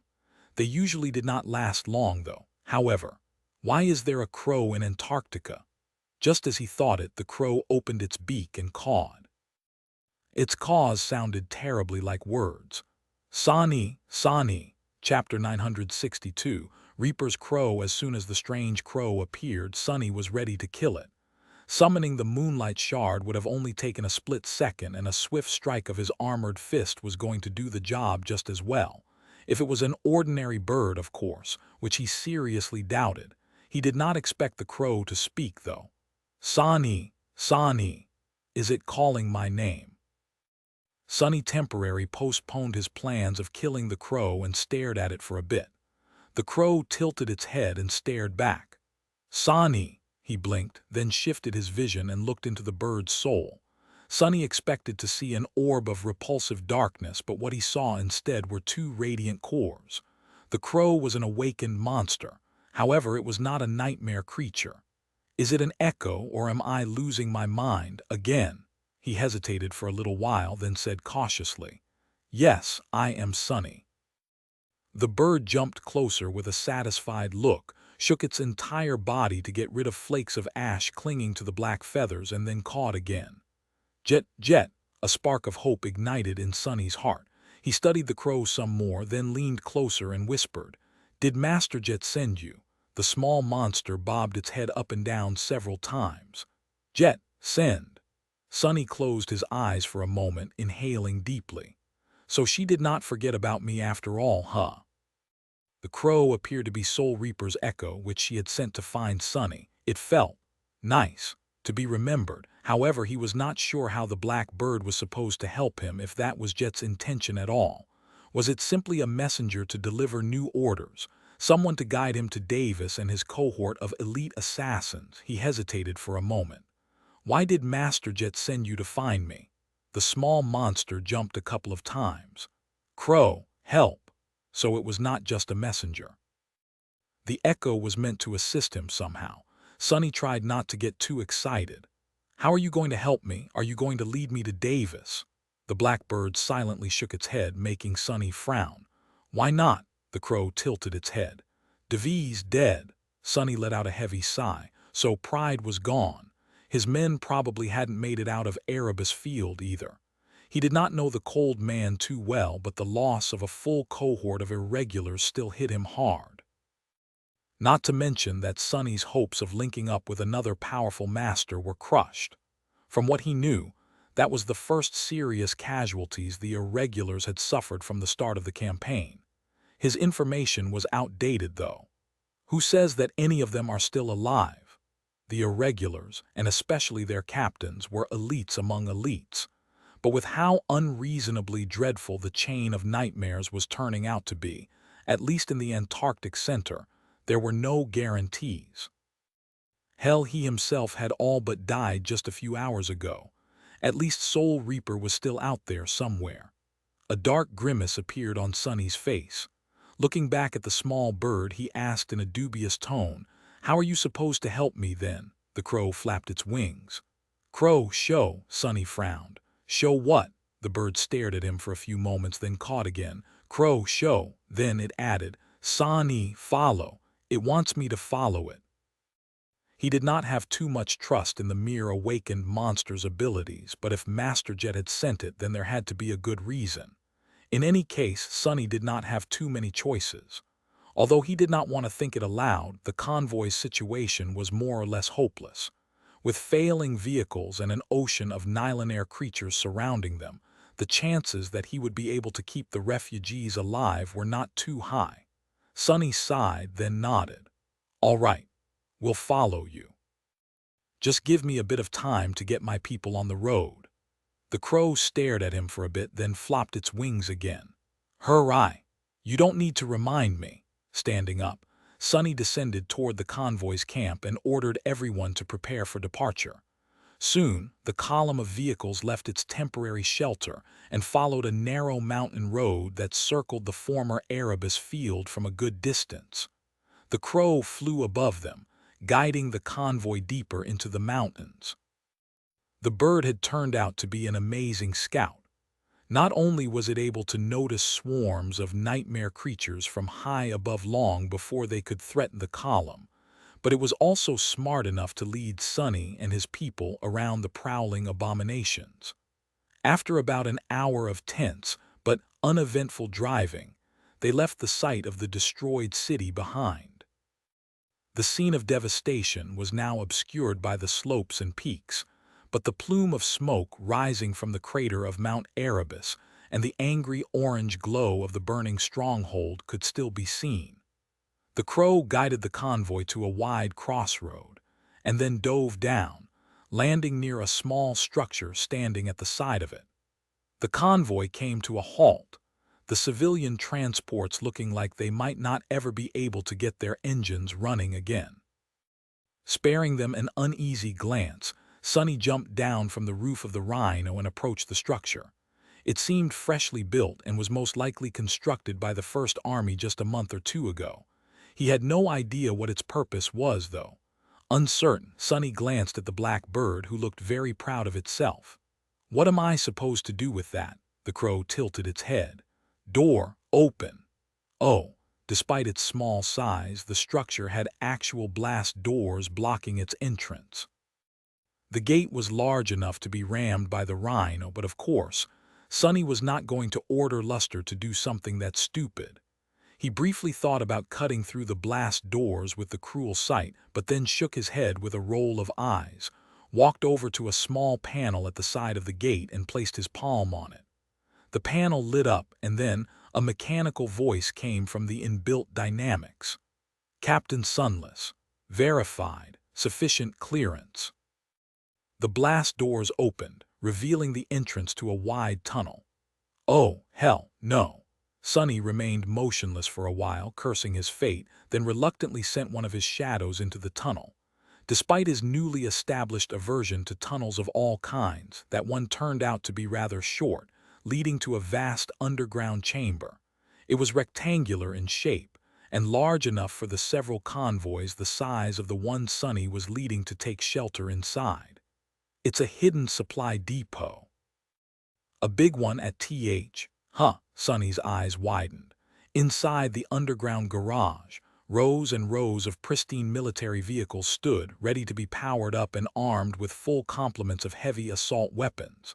Chapter 963. Supply Depot. Sonny remained motionless for a while, until eventually there was a sound of footsteps approaching him. Turning around, he looked at Sergeant Jeer with a blank expression. The soldier tensed, habitually expecting dreadful news. What's in there?" Sonny lingered for a bit, then simply shook his head. "Order the convoy to drive inside. You'll see soon enough." Before too long, the column of battered vehicles drove past him, disappearing into the dark tunnel. Once they were all inside, Sonny glanced at the falling ash one last time, then walked into the darkness himself. The blast doors closed behind him with a reverberating hum, cutting off the bitter cold and the chilling wind of the polar night. Just before the two plates of armored alloy touched, Masterjet's crow flew between them and landed on Sonny's shoulder. The bird glanced into the tunnel with curiosity, then stared at him and cawed a couple of times. For a change, those were simple caws and not mangled words of the human language. A pale smile appeared on Sonny's face. "Yeah, good job." With that, he walked down the tunnel, soon reaching the underground garage. The convoy was parked in the empty corner of the vast chamber, and excited soldiers were already moving around the pristine military vehicles, evaluating their state. Someone else was busy opening alloy crates that were stacked along one of the walls, full of all kinds of supplies. The depot was brightly illuminated by powerful light fixtures, which had come online as soon as Sonny opened the gate using his command authority. The ventilation systems were also online, filling the underground space with the familiar, calming smell of artificially cleaned air. Sonny breathed in deeply and waited for Sergeant Jeer to approach him. "So, how is it?" The soldier smiled, which made Sonny realize that he had never seen the dependable sergeant do that before. "It's nothing short of amazing, sir. This is a divisional field resupply station, from what I can tell. It's meant to replenish the expended resources of an entire division between battles, if there's no convenient opportunity to reach a fortified stronghold, or if the supply lines are cut. There's enough here to support the deployment of thousands of soldiers. He paused for a moment, and then pointed at the rows of vehicles. We have not assessed the full inventory yet, but you can already see that this is far more than we need. There are different types of machines, too, from armored personnel carriers to assault vehicles and light scouts. I mean, there's even a dozen MWRs here, with enough ammunition to load all their armaments. Sonny glanced at the towering shapes of the mobile war platforms standing near the back wall. These giant humanoid robots were about 6 meters tall, on the smaller side compared to their larger cousins, but they still packed a heavy punch. Samara's powerful rifle had been meant to serve as a light weapon for one of these formidable machines, but was later refitted to be used by the awakened sharpshooter. The presence of MWRs was a pleasant surprise. Mundane soldiers were somewhat capable of facing dormant nightmare creatures, but had troubles dealing with the awakened ones, even with the help of exoskeleton armor suits. The fierce arsenal of guns and launchers installed on the war platforms, however, made them destructive enough to accomplish that task. There was just one problem. Sonny gave Sergeant Jeer a dubious look. Do we even have anyone capable of piloting these things? The soldier coughed and awkwardly scratched the back of his head. Oh, no, not really. He remained silent for a few moments, then smiled again. Still, there's also ammunition for our turrets, as well as food, medicine, spare fuel cells, necessities. Basically, all that the refugees need. We can even arm them all if that is what you want to do. Those vehicles that we can drive are much faster than the civilian transports, too, have better armor, and can navigate more difficult terrain. Not to mention that there's more of them than we can possibly use, or everything, really. The infrastructure between here and Falcon Scott is also much better developed, so I think both our speed and defensive capabilities are going to increase tremendously. Sonny nodded, then glanced briefly at the Crow, who had left his shoulder and was now perching on one of the beams of the support framework near the ceiling of the depot, looking down at the hustling humans with a curious expression. Good. We'll be staying here for a couple of days, to let the people rest and give us time to get acquainted with all these shiny new toys. Make sure that everyone has a warm meal and a comfortable place to sleep. With that, he left Jeer to figure out the logistics of settling in hundreds of refugees in an underground storage bunker that was not really meant to be used for such a purpose, and tiredly walked toward the Rhino. There were many robust vehicles in the supply depot, but he did not see anything that could compare to his personal ride. The fearsome app was still the best there was. I need some rest myself. Climbing inside the Rhino, he exchanged a few words with Professor Obel, then told Luster to figure out the sleep schedule between the irregulars and bring him some news from the dream realm by the morning, or whatever it was going to be once he woke up. Then, Sonny took off his military coat and dismissed the mantle of the underworld which had been hidden beneath. At that moment, Bate was approaching him to say something, but lingered after noticing the dried blood and scaling patches glued to his skin. She paled a little, remained silent for a few moments, and then forced out an unconvincingly sarcastic remark. So, you do bleed after all. Sonny looked down at his battered body and smiled. Only on special occasions. With that, he turned away, climbed into a sleeping niche, and closed his eyes in utter exhaustion. That was a long, dreadful, utterly terrible day. It did end on a positive note, though. That at least was something to be thankful about. Chapter 964, Proof of Competence. Shockingly, nothing disastrous happened while Sonny slept. A gate did not open in the middle of the supply depot, and a stray titan did not break through the blast doors to devour every last person under his protection. Somehow, the world did not collapse. Instead, Sonny woke up to the sounds of peaceful conversation and the smell of cooking food. He remained still for a few minutes, then climbed out of the sleeping niche, checked on his healing wounds, and summoned the puppeteer's shroud to cover his bruised body. In the lounge area of the Rhino, several members of his cohort were eating a hearty breakfast. Surprisingly, Professor Obel was the one cooking, masterfully using rations scavenged from the depot supplies to create something that smelled unexpectedly tasty. Walking closer, Sonny heard Luster speaking with surprising enthusiasm. "Amazing! How did you even make this?" The old man chuckled. "Ah, food was much more scarce during my youth than it is now. Ancient relics like me all know how to make a feast out of nothing, young man." Noticing Sonny, Luster pointed to his plate. "Captain, you have to try it." He stuffed his mouth with something that looked like vegetable lasagna, which was rather strange, considering that military rations did not include fresh vegetables, and smiled.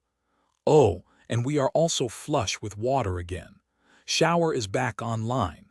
That was a piece of surprisingly good news. The Rhino had a very robust water filtration system, but they had to start rationing it many days ago. The thought of an actual hot shower made Sonny smile. He sat down and curiously tasted Professor Obel's cooking. It was indeed rather delicious. Noticing his reaction, the old man chuckled. "Everything potslop. That's what we used to call this Frankenstein of a dish back in my days. Times may change, but some things always remain the same." Sonny stared at his plate and then frowned. "What's a Frankenstein?" Professor Obel gave him an amused look. "Well, it is a fictional monster, a sort of jigsaw corpse reanimated by a troubled scientist. Actually, perhaps it was the scientist who was the monster." Sonny gave him an understanding nod. "Ah, I see, a jigsaw corpse. I think I fought one of those before, although it was more of a mountain of bones. I guess you could make bone broth out of that." The professor is really being too harsh on himself. His cooking does not taste like corpse meat at all. I should know. Ignoring the strange glance directed at him, Sonny shrugged and concentrated on his food. The first shift of the irregulars sent into the dream realm was not back yet, so there was nothing pressing for him to do. Sonny finished his meal in peace, then chatted with his men for a bit. One after another, they left to resume their work on preparing the convoy for eventual departure. Bate was probably dealing with the refugees, so she was nowhere to be seen. That left Sonny and Professor Obel alone with each other.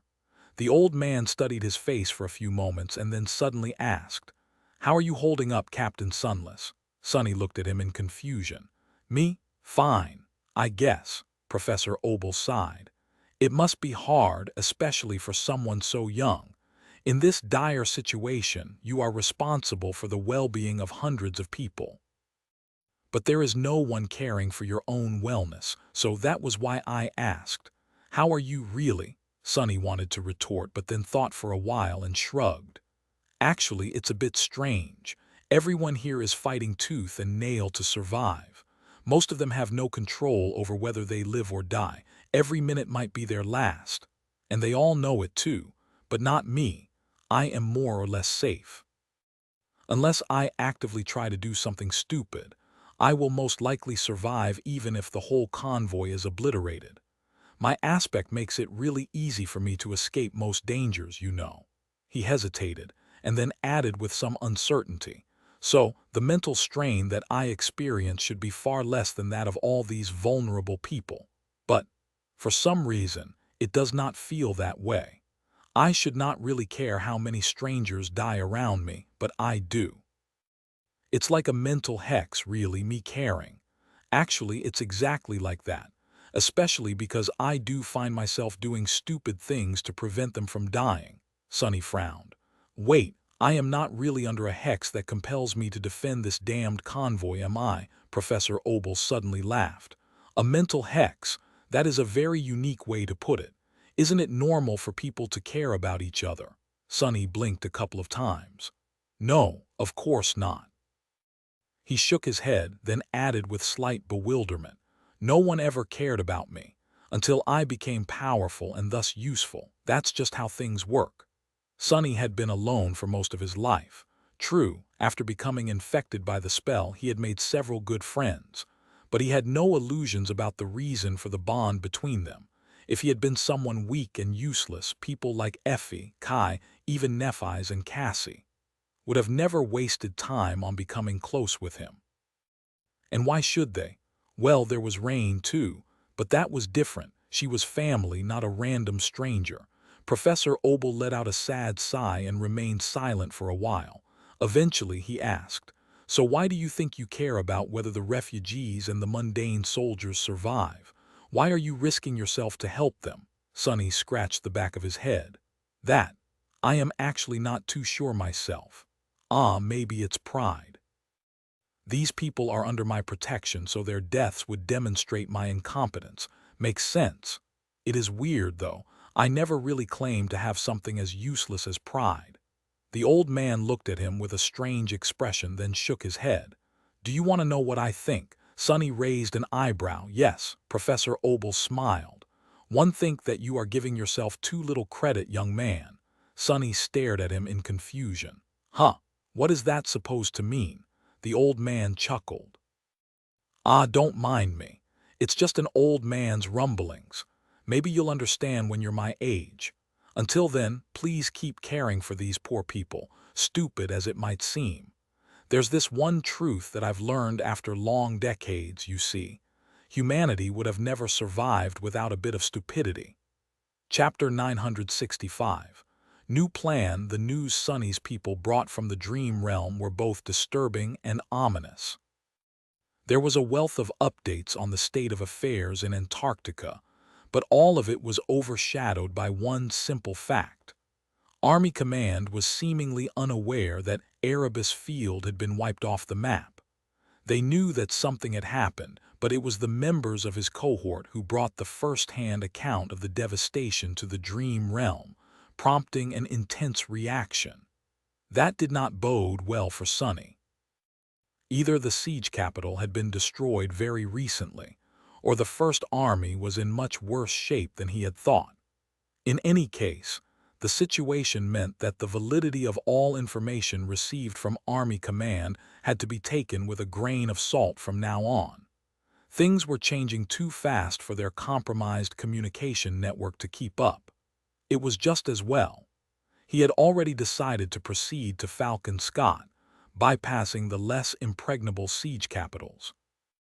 It was going to be their eventual destination, regardless. That much was clear. It seemed that the situation in East Antarctica was not as dire as the utter disaster of the Antarctic Center, which had much fewer soldiers and less resources allocated to it due to the smaller territory and population, but was being hit by the chain of nightmares much harder, for some reason. As a result, the previous plan was scrapped and hastily replaced with a new one. The incoming naval convoys were going to be redirected to start ferrying the civilian population and the army contingent over the strait to the larger and better protected eastern landmass. Falcon Scott would become the staging ground for the relocation, as well as humanity's last stronghold in the region. The First Army was abandoning the Antarctic Center entirely. So, there was no point in seeking shelter in any other siege capital, even if some of them could still be holding out. All divisions were going to retreat to Falcon Scott eventually, anyway, taking the civilians with them. Sonny sighed. Sounds like a plan. A plan that could very well end in disaster, but a solid one, nevertheless. Army Command was not entirely clueless. Masterjet had to have known about Erebus Field to send her Crow after him, after all, so it was not like the entire leadership was compromised. It was just that there were gaps in the flow of information between the headquarters and the people on the front lines, which was detrimental, but inevitable for as long as the winter beast still lived. As much as it pained Sonny to admit it, everyone was doing their best in a terrible situation. There was no one to blame. It was just that he personally had the misfortune of finding himself on the more dreadful end of the terribleness spectrum, as far as circumstances were concerned. Damn it. Shaking his head, he climbed on the roof of the Rhino and silently observed the flurry of activity inside the resupply station. Everyone was busy. Even the refugees were helping load cargo into the vehicles Sergeant Jeer had chosen to commandeer. The crow flew off its perch under the ceiling and landed near him, snuggling close to stare at the humans together. Sonny glanced at the black bird incredulously. "What do you think? Will we make it?" The small monster glanced at him in confusion and cawed a couple of times. Sonny scoffed. "Figures, you're just an echo. Oh, what do I call you anyway?" The bird tilted its head. "CRRO, CRRO," Sonny smiled. "Your name is Crow Crow, huh? Well, I'll just call you Crow if you don't mind." The bird stared at him for a few moments, then cawed and flew away. Shaking his head, Sonny shifted his perception and concentrated on the view of the outside. One of his shadows remained there to watch the approach to the depot, hiding in the darkness. The ash was still falling from the sky, obscuring the stars and the crimson flames of the aurora. Black soot was marring the white surface of the snow, turning it into a dirty gray sludge. The silhouettes of the nearby mountains were outlined by the red glow that emanated from the sea of lava, making the whole landscape seem eerie and infernal. "This entire continent is way too weird. It's like I never left the dream realm." As Sonny thought that, a slight movement attracted his attention. Soon, a flicker of light appeared in the distance, and then a whole river of them showed itself from behind the cold slopes. The stream of light flowed down the mountain road, heading straight for the entrance to the supply depot. His face fell. Ah, not again. Out there in the ashen wilderness, a large column of battered vehicles was rolling down the road, escorted by scores of disheveled soldiers. Some were on foot, some moved with the help of powered exoskeleton armor suits, aiming into the darkness with their high-caliber rifles. The haunted expressions, the lightless eyes, the faces of frightened refugees behind the cracked windows of makeshift transports, all of it was too familiar. Sonny closed his eyes for a moment. Those would be the survivors of Erebus Field then. With an exasperated sigh, he shook his head and then jumped off the roof of the Rhino. Outside the underground depot, a long column of vehicles had come to a halt. The soldiers were running to assume defensive positions, and their leaders were barking orders to get them moving faster. In front of the locked blast doors, several people stood with tired expressions on their faces. One of them, an awakened woman in a tattered robe, was cursing as she placed her hand on the security panel over and over again. The mechanical voice was not amused. Lou, Lieutenant Karen, verified. Insufficient clearance, access denied, got him it. The woman slammed her fist into the panel, then glanced at one of the other officers near her. After a few seconds of somber silence, she asked, "Do you think one of you guys can hack it, or are we going to have to blow through this damned gate?" The man hesitated for a while, then opened his mouth to say something. Before he could, however, there was a reverberating hum, and the blast doors suddenly slid to the sides, revealing the entrance of a dark tunnel. And a very pale, very ominous-looking young man in black garments standing there with a strange, eerily calm expression on his face. "I would appreciate it if you don't try to blow up my gate, actually." The awakened woman jumped back with a yelp and outstretched one hand to summon a weapon. What the hell are you?" The pale stranger tilted his head a little and stared at her with his cold, dark eyes. "Master Sunless, First Irregular Company." With that, he looked past the officers at the long column of vehicles behind them. Suddenly, the young man's face grew a little lively. The awakened woman let out a relieved sigh. "Oh, you're human. Wait, Master." Glancing back at her, the young man suddenly smiled. "Say, you wouldn't happen to have a few MRW pilots in that convoy of yours, would you?" Chapter 966. Reinforcements. The new arrivals did indeed turn out to be one of the splinter groups of the Erebus Field survivors. There were many more people in their caravan than in Sonny's caravan, but none of the soldiers held a higher military rank than him. the most senior officer among them being an awakened lieutenant named Karen. Needless to say, there were no masters among them either. So, ironically, he ended up being in charge again. Sonny had been responsible for 6 awakened and 2 civilians after leaving IO-49, which suited him fine. Then, more than 300 refugees and several dozens of mundane soldiers joined them. Those numbers seemed like a joke now. After the Erebus Field survivors joined his group, Sonny found himself in command of a significantly larger force. There were more than 4,000 civilians currently sheltered in the crowded resupply station, as well as 500 mundane soldiers. As well as 4 new sleepers. Sonny sent the latter to their nameless counterpart, placing the young man in charge. The guy had turned out to be quite resourceful, and Bell's mentorship seemed to be bearing fruit. Not to mention that his core was close to being saturated already.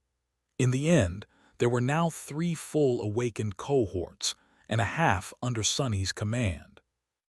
There were also 12 powerful MRWS being piloted by mundane specialists, and more than enough powered armor suits for the soldiers, which drastically increased the caravan's defensive ability.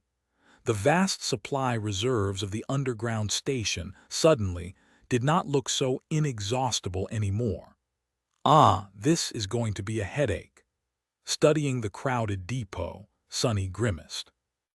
The increase in power and in the number of tools at his disposal was welcome, but he would have to rethink his entire strategy as to how to traverse the 2,000 kilometers separating them from Falcon Scott.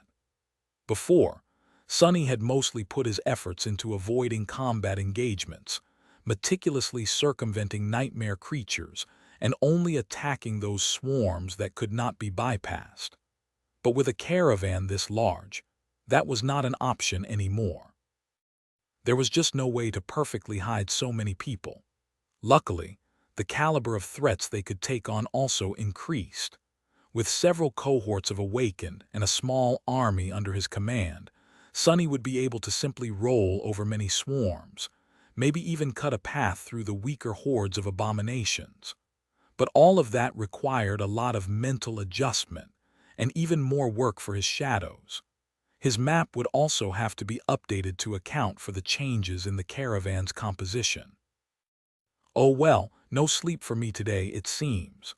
Walking toward the rhino with a slightly exasperated expression, Sonny couldn't help but hear bits and pieces of the conversations the new arrivals were having with the members of the initial convoy. "I don't think any of us can survive." "What's that? Cheer up, man. The devil himself is with us, so who can be against us?" "Oh, so it's that Master Sunless. No wonder the name sounded familiar. I heard about him even though he was assigned to a different division. Still, what can one man do?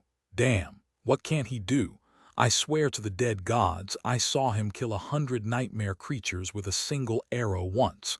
There was also this one time when he summoned a whole damn bridge out of thin air for us to cross a canyon. Hell, the man fought a titan to a stalemate just yesterday. Actually, I am not even sure that it was a stalemate. All I know is that the captain came back, but the titan did not." A corner of Sonny's mouth twisted up a little.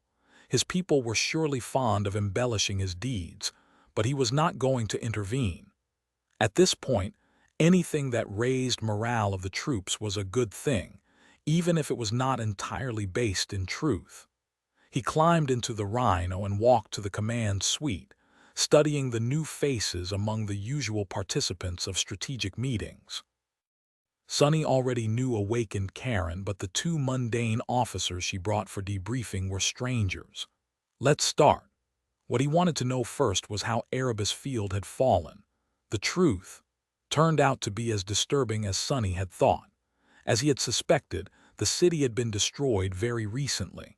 In fact, it had just happened 2 days ago, around the time he and his people were deciding to try their luck by charging the coastal highway. The main culprit of the disaster was also familiar. It was none other than his good friend Goliath. Damned bastard. After missing for the better half of 2 months, the stone giant had suddenly emerged from within Mount Erebus, breaking through one of its slopes and causing a whole side of the volcano to collapse.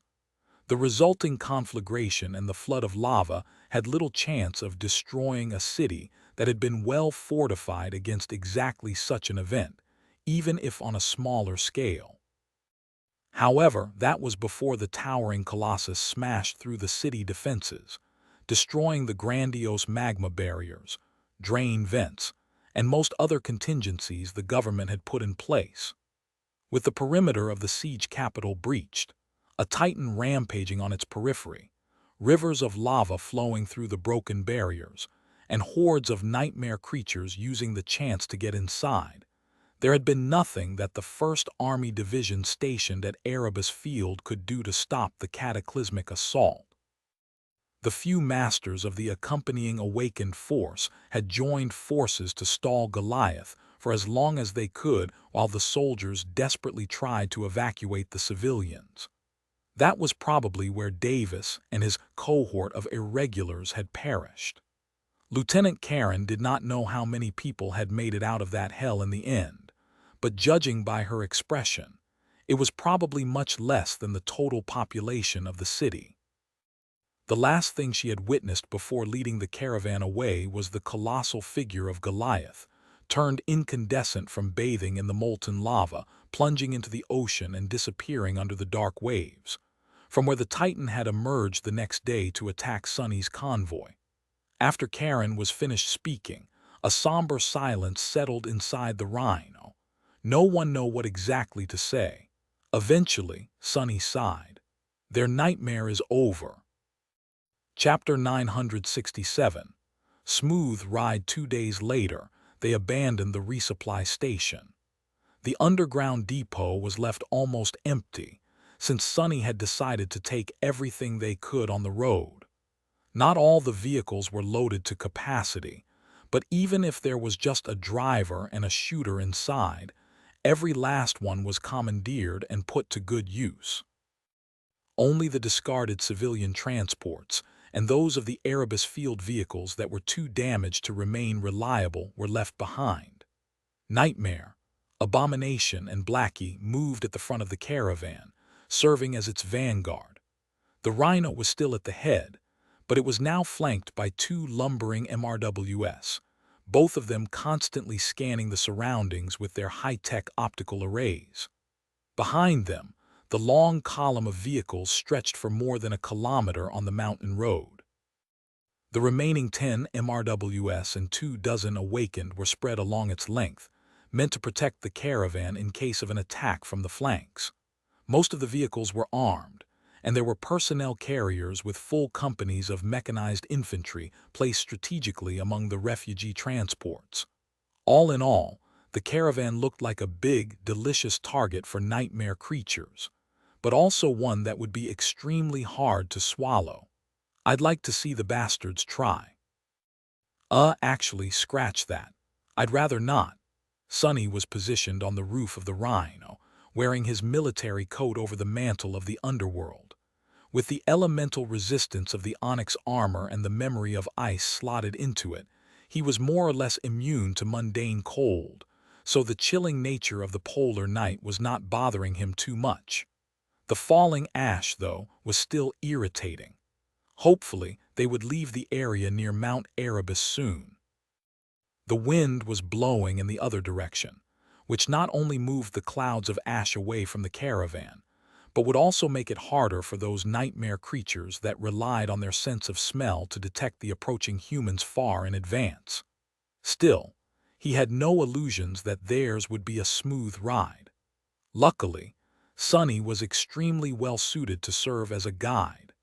Lai had updated his map with as many details as he could and planned multiple suitable routes for the caravan. With his shadows scouting ahead and the crow keeping an eye out for hidden threats from high above, he was as informed about the surrounding area and the enemy movements as anyone could be.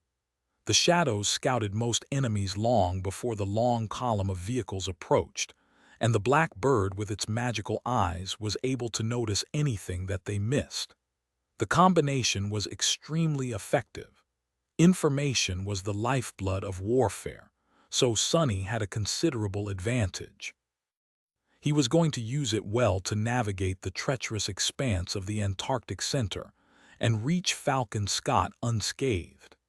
His task had grown much harder because of the sheer size of the caravan, but on the other hand, the land they were traversing was also different from the complicated network of decrepit old roads in the south. The infrastructure between Erebus Field and the northern parts of the landmass had indeed been much more developed, and then expanded on by the First Army in the recent months to boot. Plus, they were moving away from the area that had been affected by the earthquake the most, so there were fewer signs of destruction and obstacles on their path the further north the caravan drove. The roads were wider and better preserved.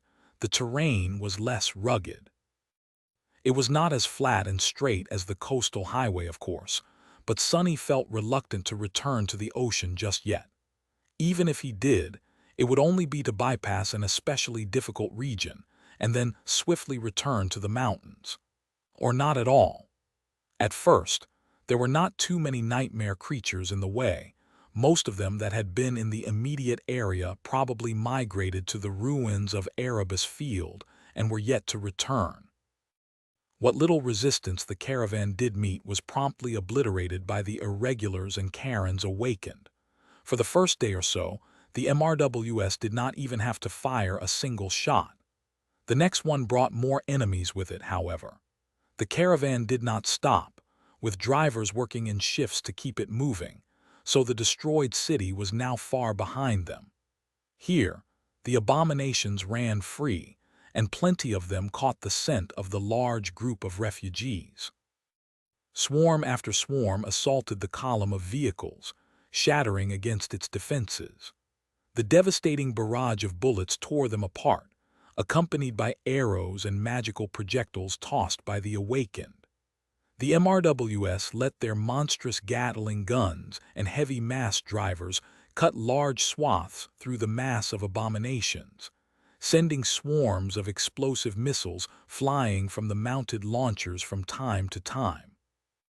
If the nightmare creatures got too close, destructive flamethrowers and awakened fighters made short work of them.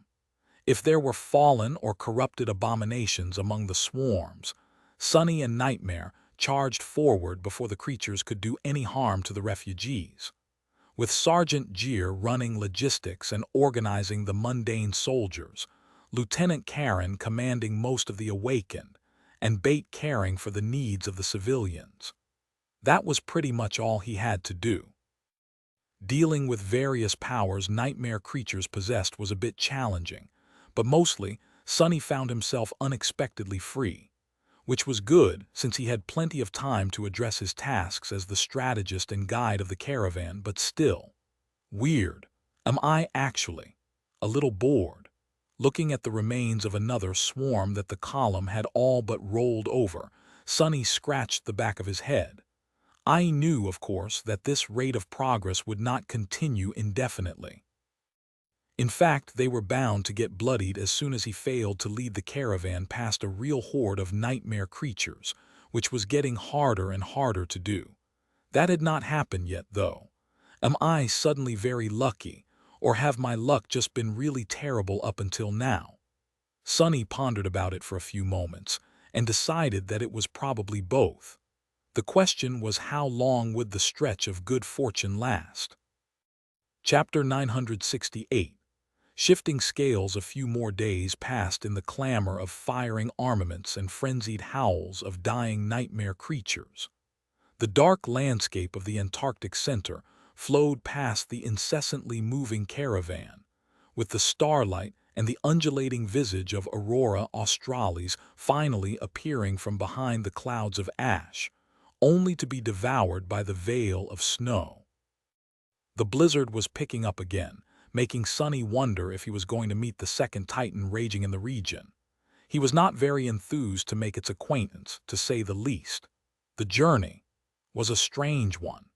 Sonny was used to things going south fast, but the situation of the caravan was very different.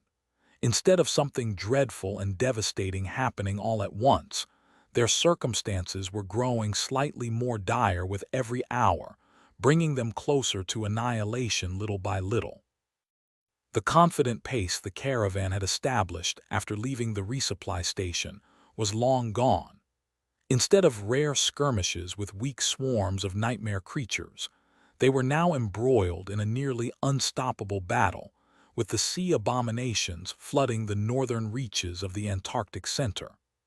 The pressure on the Awakened and the MRW pilots had increased tremendously, and the infantrymen had to bloody their bayonets on more than one occasion already. Worst of all was the inescapable corrosion that the multitude of gates were exerting on their tech. The military vehicles were shielded from the detrimental effects of the call to some degree, but very few had the same rare and expensive modifications as the Rhino had. They were managing for now, but there was no telling how long it would last. The problems were mounting. The casualties were mounting, too. During the harrowing push to Erebus Field, Sonny had lost only a handful of people to the vagaries of the spell and the deadly crucible of battle. Their losses were few enough to consider each one a poignant event. It was not so much for the current step of the journey. The caravan had grown too much, and the combat engagements they had to fight were too frequent and intensive to avoid losing soldiers. The attrition rate was not terrible, and in fact remained admirably low, but it seemed that every time Jeer contacted him to give an update on the state of the column, more names had to be added to the list. Sonny was strangely bothered by it. He had thought that with the drastic increase in numbers, the loss of individual soldiers would not affect him too much, especially if the casualties were below expected. He had also thought that he would eventually grow numb to the news of people under his command dying. But he had not. The more of his soldiers died, no matter how few, the more bitter and angry he felt. However, the most powerful emotion he experienced was rather unexpected: indignation. Sonny felt indignant about the fact that he was forced to watch good men and women die, to see mundane humans putting their lives on the line to protect the defenseless refugees. All the while the truly powerful ones were nowhere to be seen, embroiled into their own internal strife. Damned bastards. Maybe he wasn't cut to be a leader after all. That was not to say that Sonny was ineffective. On the contrary, he was doing a good job of leading the caravan and pretending to be an intrepid commander. However, it was all alien to him. It was something he was doing because the circumstances had forced him to, not because he wished to play that role. Living alone in the dark had been much more comfortable. Ah, good old times. There was another strange thing about the caravan's advance north.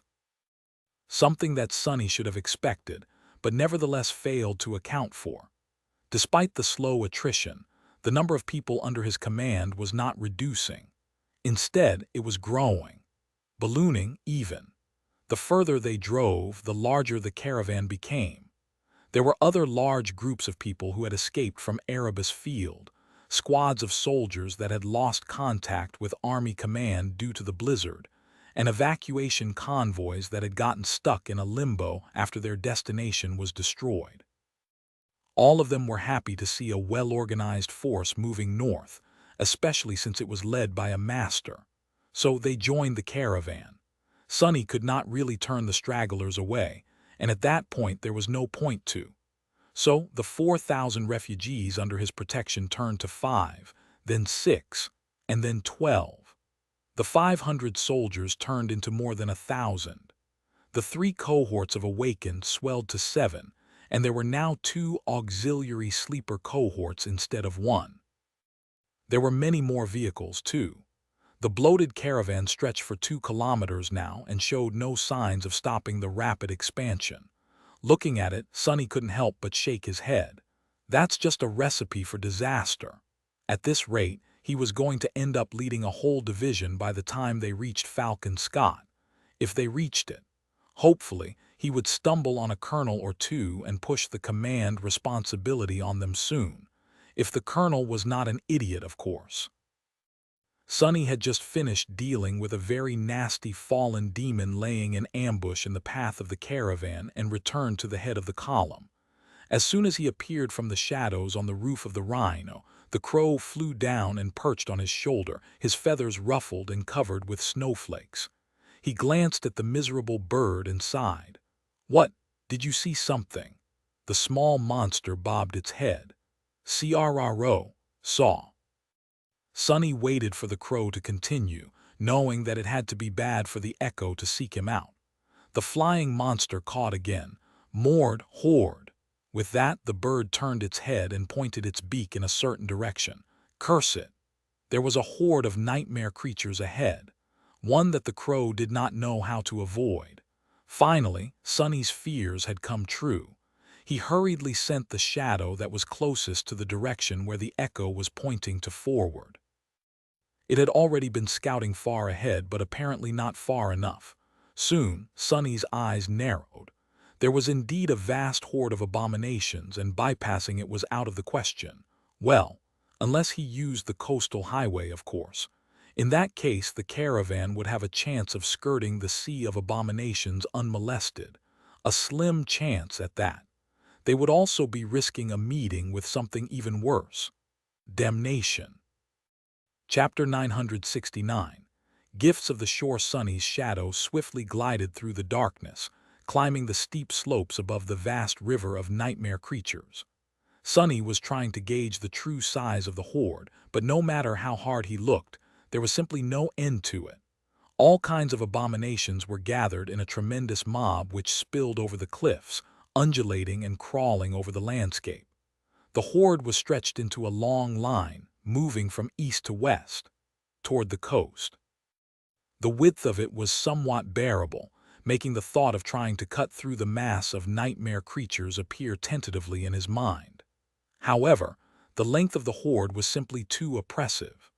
The caravan was very large now, and even if Sonny managed to create a breach in the river of monsters, not all vehicles would be able to pass through before a tide of abominations ripped them apart. It was still an option, though. He had to think strategically.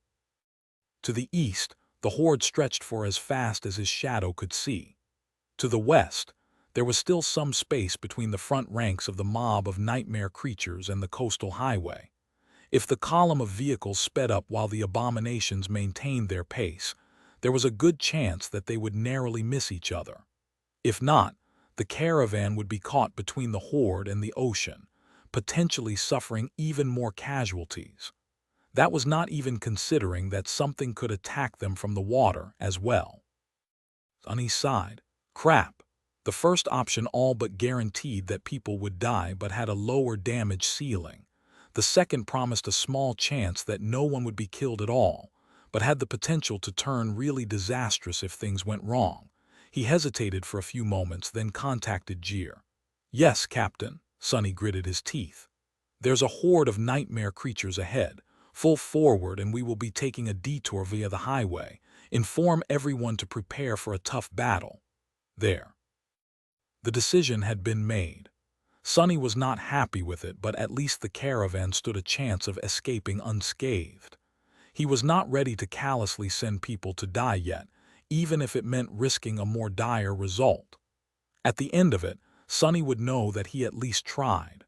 Following his orders, Luster sent the Rhino flying forward. Their MWP escorts strained to keep up, but eventually adjusted to the increased pace. The military vehicles comprising the caravan followed suit, and soon the whole column was moving forward at a reckless speed. Do not brake. Sonny stared back, hoping that nothing would go wrong. If a vehicle broke down in the middle of the charge, there would be no saving its passengers. A faulty transport could also potentially slow down everyone behind it, which would be a complete disaster. However, the fewer number of gates along the coast was one of the reasons he had chosen the second option. So if anything, leaving the mountains for a bit should only lessen the probability of a serious malfunction. The Rhino maneuvered to a branching road and led the caravan east, descending toward the highway. As they approached it, Sonny tensely observed the horde and tried to calculate if they were going to make it past the advancing mob of abominations before it reached the coast. For now, it seemed that there was still a narrow window of opportunity. But then, as soon as they reached the highway, that window was gone. For some reason, the front ranks of the horde suddenly went into a frenzy and rushed forward, with the rest of the mob soon following in an avalanche of flesh. Sonny was sure that the nightmare creatures could not have sensed the caravan yet, so he did not know why their behavior changed so abruptly. It was as though something on the coast was pulling the abominations toward it. In any case, with the horde moving much faster now, any chance of passing by without a battle the column might have had were gone. They would have to fight their way through in the end. Curses! At least the caravan was only going to be assaulted from one side. Their left flank would be protected by the ocean, precarious as it might sound. What the hell spooked these bastards? Looking forward to see the first abomination spilling onto the highway some distance away, Sonny froze for a moment. Oh! Out there ahead of them, laying on the shore like a mountain of white flesh, the corpse of a colossal abomination towered above the highway. It looked like a monstrous jellyfish of mind-boggling proportions, some of its lifeless tentacles stretching for hundreds of meters into the dark water.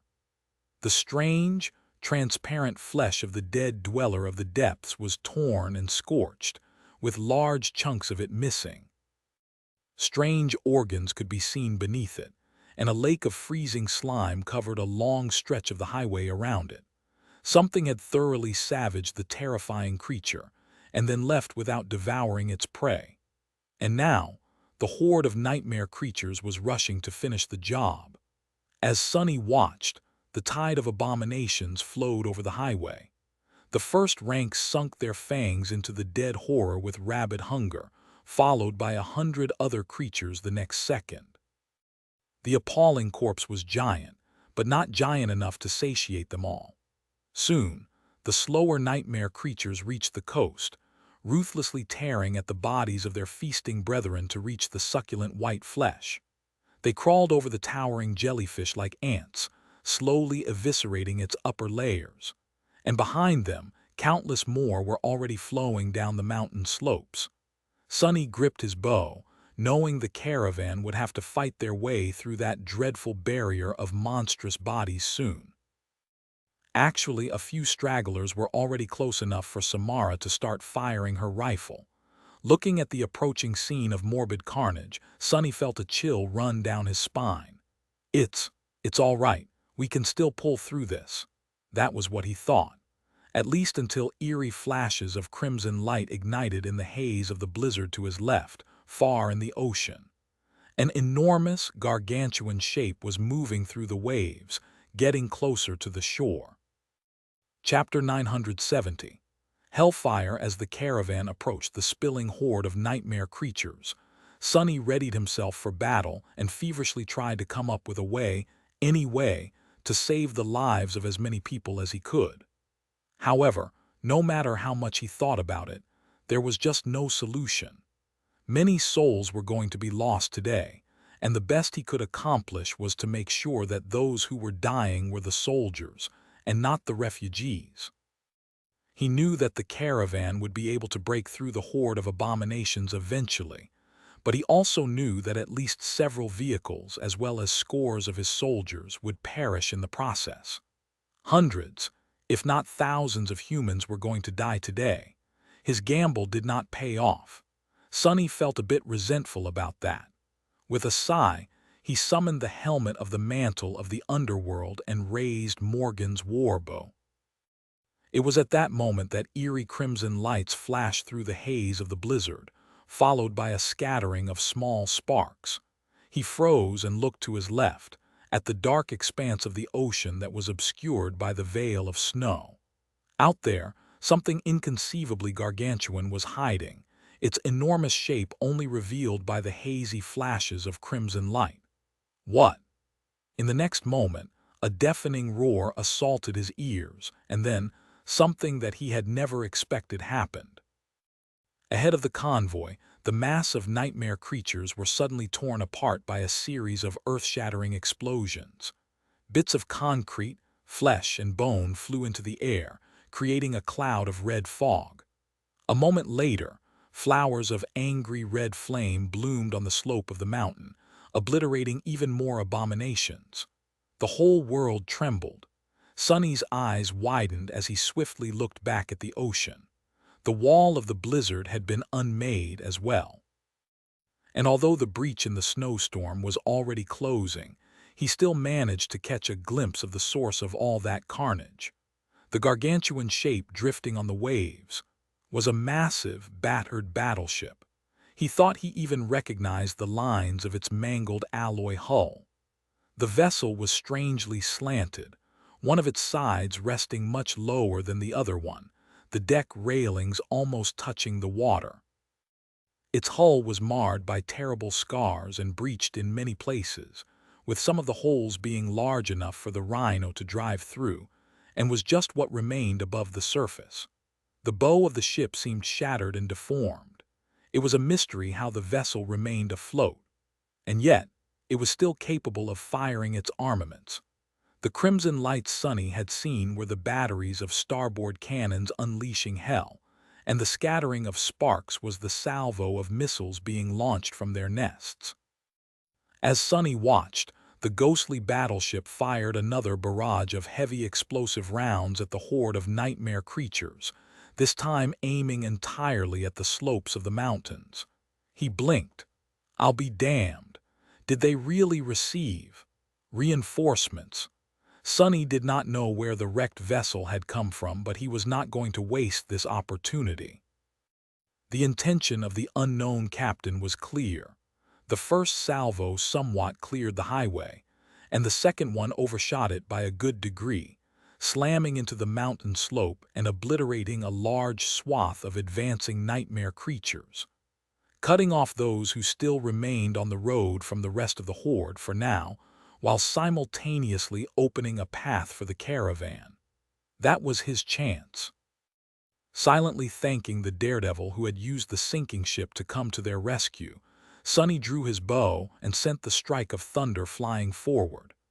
A moment later, it hit the mountain of white flesh, electrocuting scores of abominations that had been fighting to devour the giant jellyfish just a few moments before.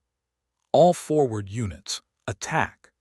The MWPs running beside the rhino simultaneously raised their bulky hands and opened fire. Their accuracy while on the move was not too great, but that was not important when massive Gatling guns were involved. Streams of heavy rounds whipped across the surviving nightmare creatures, ripping many to shreds. A moment later, two swarms of missiles shot from the shoulders of the lumbering machines, adding to the chaos. From somewhere further behind, heavy-duty mass drivers joined the fray, with the turrets of the assault vehicles soon following. The front of the caravan had once again formed into a wedge to open lines of fire for more attackers. Only this time, there were many more vehicles, awakened and war platforms shooting. The already thinned front rows of the mass of nightmare creatures covering the highway were all but erased from existence by their onslaught. A moment later, the rhino plowed into the remaining stragglers, painting itself with red. Sonny sent several arrows flying and then dismissed his bow, summoning the cruel sight instead. As soon as he saw the apt clear the stretch of the road obstructed by the horde, he stepped through the shadows and appeared in the thick of the enemies descending from the mountains. Even though most of them were being destroyed by the continuous barrage from the mangled battleship, many were still getting through. The cacophony of bestial howls, thunderous explosions, and roaring artillery strikes was shaking the world, but he did not let it distract him. Now that the head of the caravan had broken through the blockade, the battle was not over. On the contrary, it was just starting. They had to hold back the tide of monsters to let the whole column drive through the created corridor, and then stall the abominations to let it escape. Moving with practiced grace, he butchered a lunging monstrosity that resembled a wingless bat, and then crushed another creature's skull with the butt of his spear. The dying wish weaved itself into existence, summoning the ire of the frenzied horde upon him, but also inspiring his soldiers. One after another, the cohorts of the awakened joined Sonny in building a wall of sharp steel along the edge of the highway. The MWPS stood behind them, drowning the mountain slopes with hellfire unleashed by their flamethrowers. Several personnel carriers stopped, releasing companies of mechanized infantry, each soldier clad in an exoskeleton suit of powered armor and carrying a heavy rifle. In a matter of minutes, the safe corridor was secured. Now, all they had to do was hold the line and show the abominations what the First Army was really made of. Devil is with us, show them hell. Burn in fire, you wretches. Sonny was rather surprised by the enthusiasm the soldiers who had just recently joined his caravan were showing. Well, he was not going to complain. Maybe it was the effect of the dying wish, or maybe they just wanted to avenge Erebus Field and wash off the shame of defeat off their souls. Thrusting the cruel sight into the open maw of a fallen abomination, he suddenly felt a strange jolt run through the mantle of the underworld.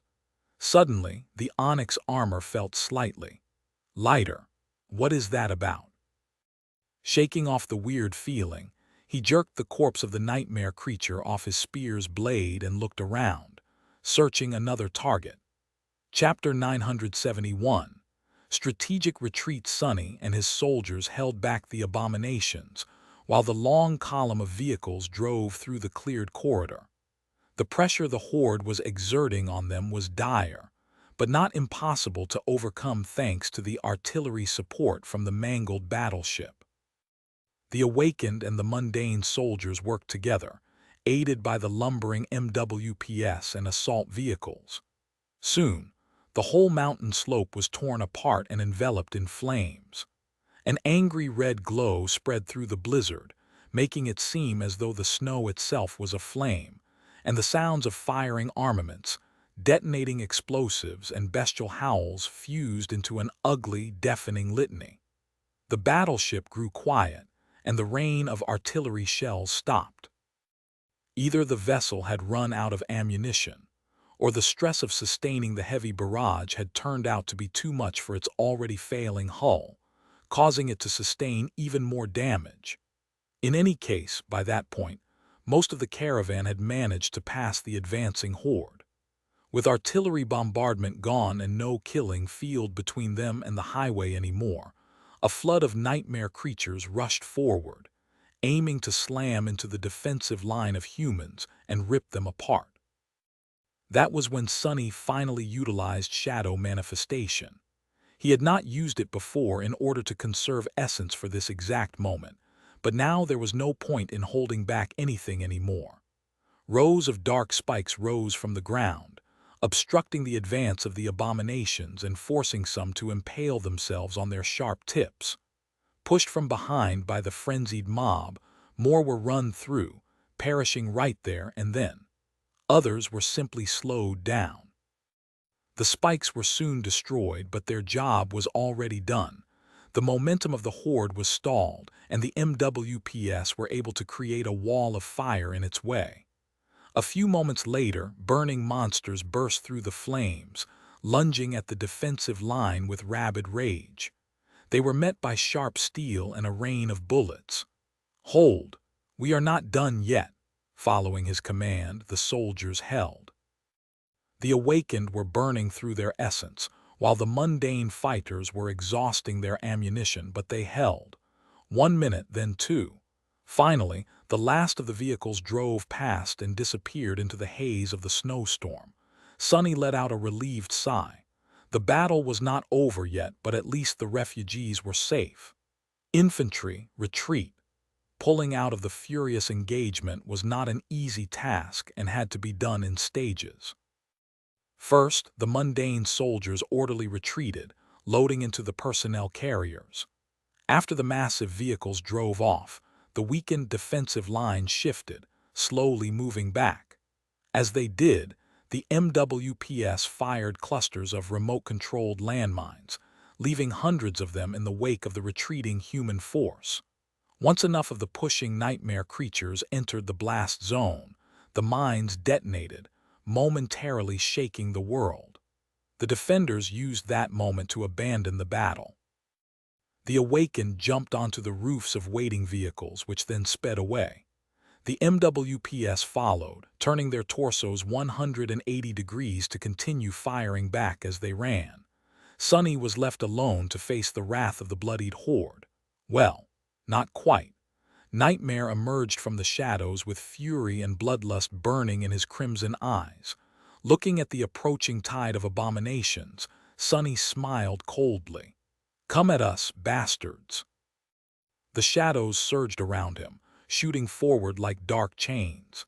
He used the chains and walls of shadows to funnel the nightmare creatures, killing and maiming as many as he could with his spear. Nightmare rampaged in their midst, too swift to be caught and brought down, at least for now. But then again, they were not going to linger for long. All Sonny had to do was buy his soldiers time to put some distance between themselves and the enemy. Soon, all his defenses were obliterated, and it seemed like he and his shadow were going to be overwhelmed in mere moments. That was when both of them turned into incorporeal shadows, nightmare creatures behind. Now, the battle was truly finished. What was especially great about its conclusion, and a pleasant surprise to Sonny, was that while some abominations lunged in pursuit of the caravan, most remained, seemingly more interested in the carcass of the monstrous jellyfish and the corpses of their own slain brethren. It seemed that the caravan had managed to escape. Thank the gods! A minute later, Sonny and Nightmare emerged from the highway, soon catching up to the retreating soldiers. The caravan was still out of sight, hidden behind the wall of snow, but they would rejoin the main column soon. In cases like these, the forward force was meant to slow down so as not to leave itself without sufficient protection for too long. Sonny ordered his steed to get close to the rearmost vehicle and looked at Samara, who was unsurprisingly sitting on its roof. With her red hair dancing in the wind, she was aiming her rifle back, firing a shot into the blizzard from time to time. "How are you on essence?" Samara glanced at him briefly, then smiled. With a nod, he jumped up, placing his feet on the saddle, then leaped over to the roof of the vehicles and settled next to his sharpshooter. Sonny was confident in his riding skill, but not confident enough to try sitting on Nightmare backwards and shooting his bow. As Morgan's warbow started weaving itself from scarlet sparks, Sonny lingered for a moment and then summoned the runes. That strange jolt I felt at the start of the battle. Don't tell me. Did I finally fulfill the requirements of the mantle of the underworld? Chapter 972. Soulbound. Sonny zoned out for a little, not paying attention to Samara, and the MWPs discharging their weapons from time to pick off the most stubborn of the pursuers. The rate of their fire was slowing down, anyway, meaning that the bulk of abominations had either fallen behind or were already killed. The prince of the underworld enchantment and its dreadful counter of vanquished foes. Gods, he had been stuck with that thing for so long. Despite the fact that Sonny had inherited the onyx armor with some of it already filled, it still took him years to accumulate 6,000 victories. Come to think of it, the whole mongrel debacle had happened because of his desire to increase the number on the counter somewhat. Can't believe I've finally done it. Curious to see what changed, Sonny looked at the runes. He was a bit tense.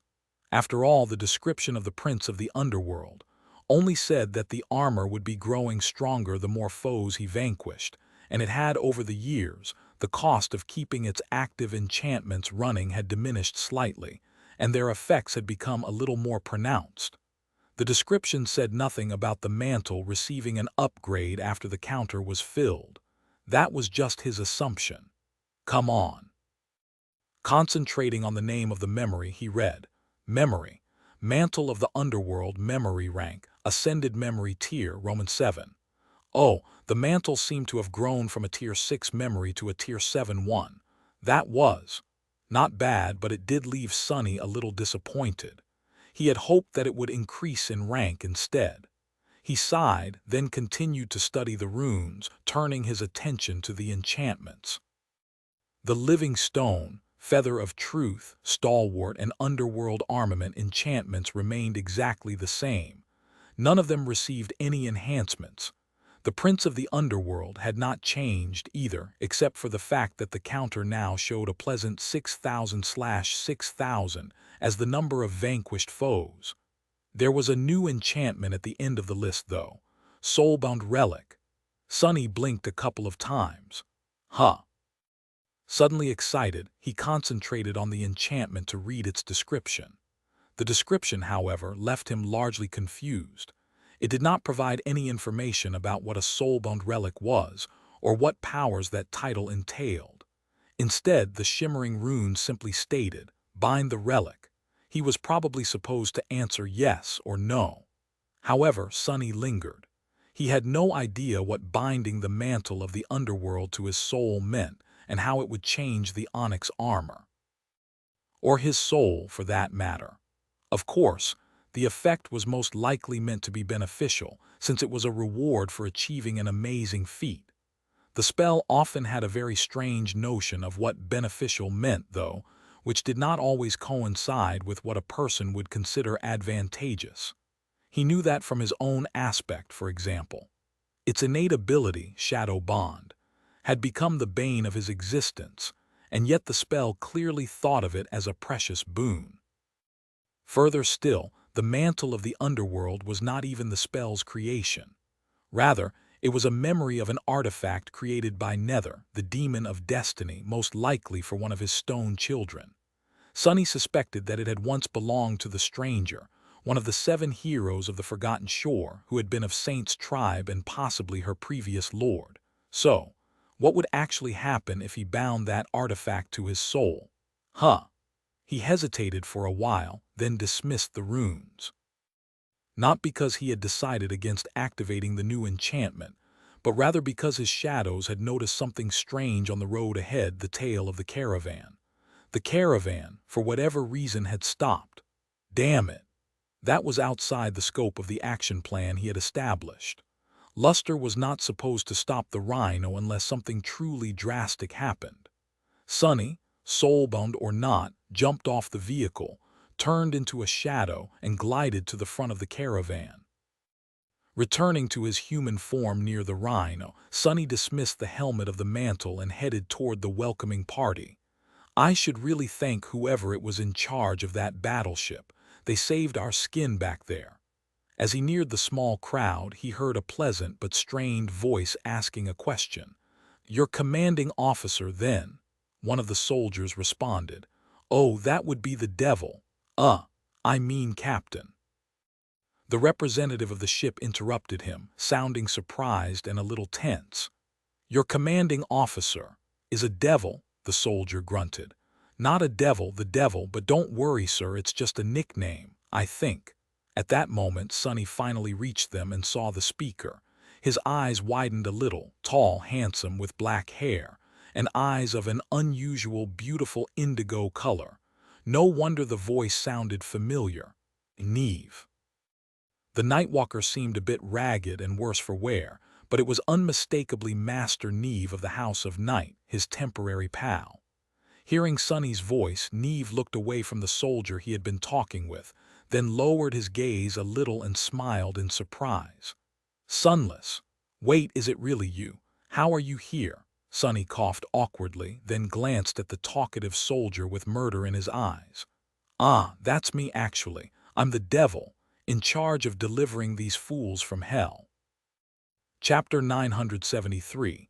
Mutual Rescue. Neve stared at him in bewilderment for a few moments, then glanced at the column of military vehicles that stretched far.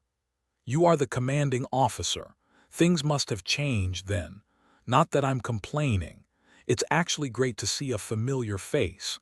I just thought that you were supposed to be in charge of a single cohort of elite awakened." Sonny sighed. "Yeah, well, the situation is a mess, So I ended up being in charge of an entire battalion instead, as well as around 12,000 refugees. Anyway, thanks for the rescue. I really owe you one, Neve. That battle could have turned ugly without your ship's support. He studied the gargantuan shape of the beached vessel, finally recognizing it as the battleship that had delivered his cohort to Antarctica several months ago, or what was left of it, rather. Ah, yes, the rescue. Truth be told, it is us who need to be rescued. As you can see, the ship is not exactly in great shape, and the crew, the ones who are still alive, are not in any way prepared for a long landbound march across Antarctica. We are only truly capable at sea, and even then. He glanced at the mangled remains of the fearsome vessel. Ah, the sea turned out to be more capable than us in the end. In any case, your caravan is pretty much our best hope. So, do you maybe have space in these vehicles for a few thousand shipwrecked sailors? Give or take? Sonny stared at him for a few moments, then smiled. Sure, no problem. That can be arranged. There's a lot of useful stuff left in those cargo holds, I assume. Come with me, and we can discuss the details. How the hell did your ship end up here anyway? Wasn't the convoy supposed to be coursing between Falcon Scott and the Northern Quadrant? As it turned out, Neve's vessel was one of those that, like Ariadne, had been reassigned to patrol and relocation duty after the situation in the Antarctic Center worsened with the appearance of hostile titans. His last orders were to scout and secure the stretch of the coastal highway between Erebus Field and the northern parts of the landmass, probably for the upcoming exodus of the First Army to Falcon Scott. Sadly, Erebus Field had been destroyed, and the battleship met an adversary that was a little bit too tough for it. In the end, they had managed to kill the monstrous jellyfish, whose corpse eventually washed up on the shore, but not before sustaining catastrophic damage. With no friendly port nearby, the vessel drifted along the coast for a while before encountering Sonny's caravan. Sonny spared Neve a grim look. I was actually supposed to be evacuated from the southernmost tip of the region by a vessel called Ariadne. It was destroyed, too, leaving me stranded there. What was Army Command thinking, separating individual battleships from the convoy? Wasn't it obvious that it would be too dangerous for them to sail alone? The tall Nightwalker sighed somberly. Not as obvious as you might think. The coastal waters are not usually that dangerous when compared to the true deep sea, or at least they used to be safer. There were risks involved, of course, but that is a given when you are desperate. Still, we might have underestimated how much influence the chain of nightmare would exert on the ocean. Makes sense, I guess. Sonny was not surprised that Army Command had chosen to send the divisions spread across the Antarctic Center some naval support. Logistically, it was a risky, but somewhat necessary decision, considering that the winter beast had shut down the entire communication network across the landmass. And it was not like Neve's battleship had been immediately sunk. The fearsome vessel operated along the coast for close to 2 months before stumbling on the abominable jellyfish and suffering a Pyrrhic victory that led to its demise. If anything, Sonny was more surprised that the House of Night had agreed to play ball. Since when were the great clans so altruistic? That's a conversation for later. For now, both Neve and Sonny had a lot to do. The structure of the caravan had to be reorganized to make room for the surviving sailors. The sailors themselves had to disembark and reach land. The maimed battleship had to be scoured for anything that could be useful for the long journey to Falcon Scott. All of that required time, which meant that the column would remain static for a while. A proper defensive perimeter had to be established. Guard duty shifts had to be set. Refugees needed to be fed and cared for. Sonny might have as well given an order to make camp, but he was extremely reluctant to remain on the coast for an entire night. So all these things had to happen fast. Luckily, he was not the only master defending the caravan anymore. Even though most of Neve's powers seemed to have to do with water, he was still an ascended. More than that, he was an ascended from a great clan. The Nightwalker was an absolute elite among fighters, with long years of battle experience under his belt and a vast arsenal of powerful memories stored in his soul. Having someone like that by his side made Sonny feel much more confident in their chances of reaching Falcon Scott in one piece.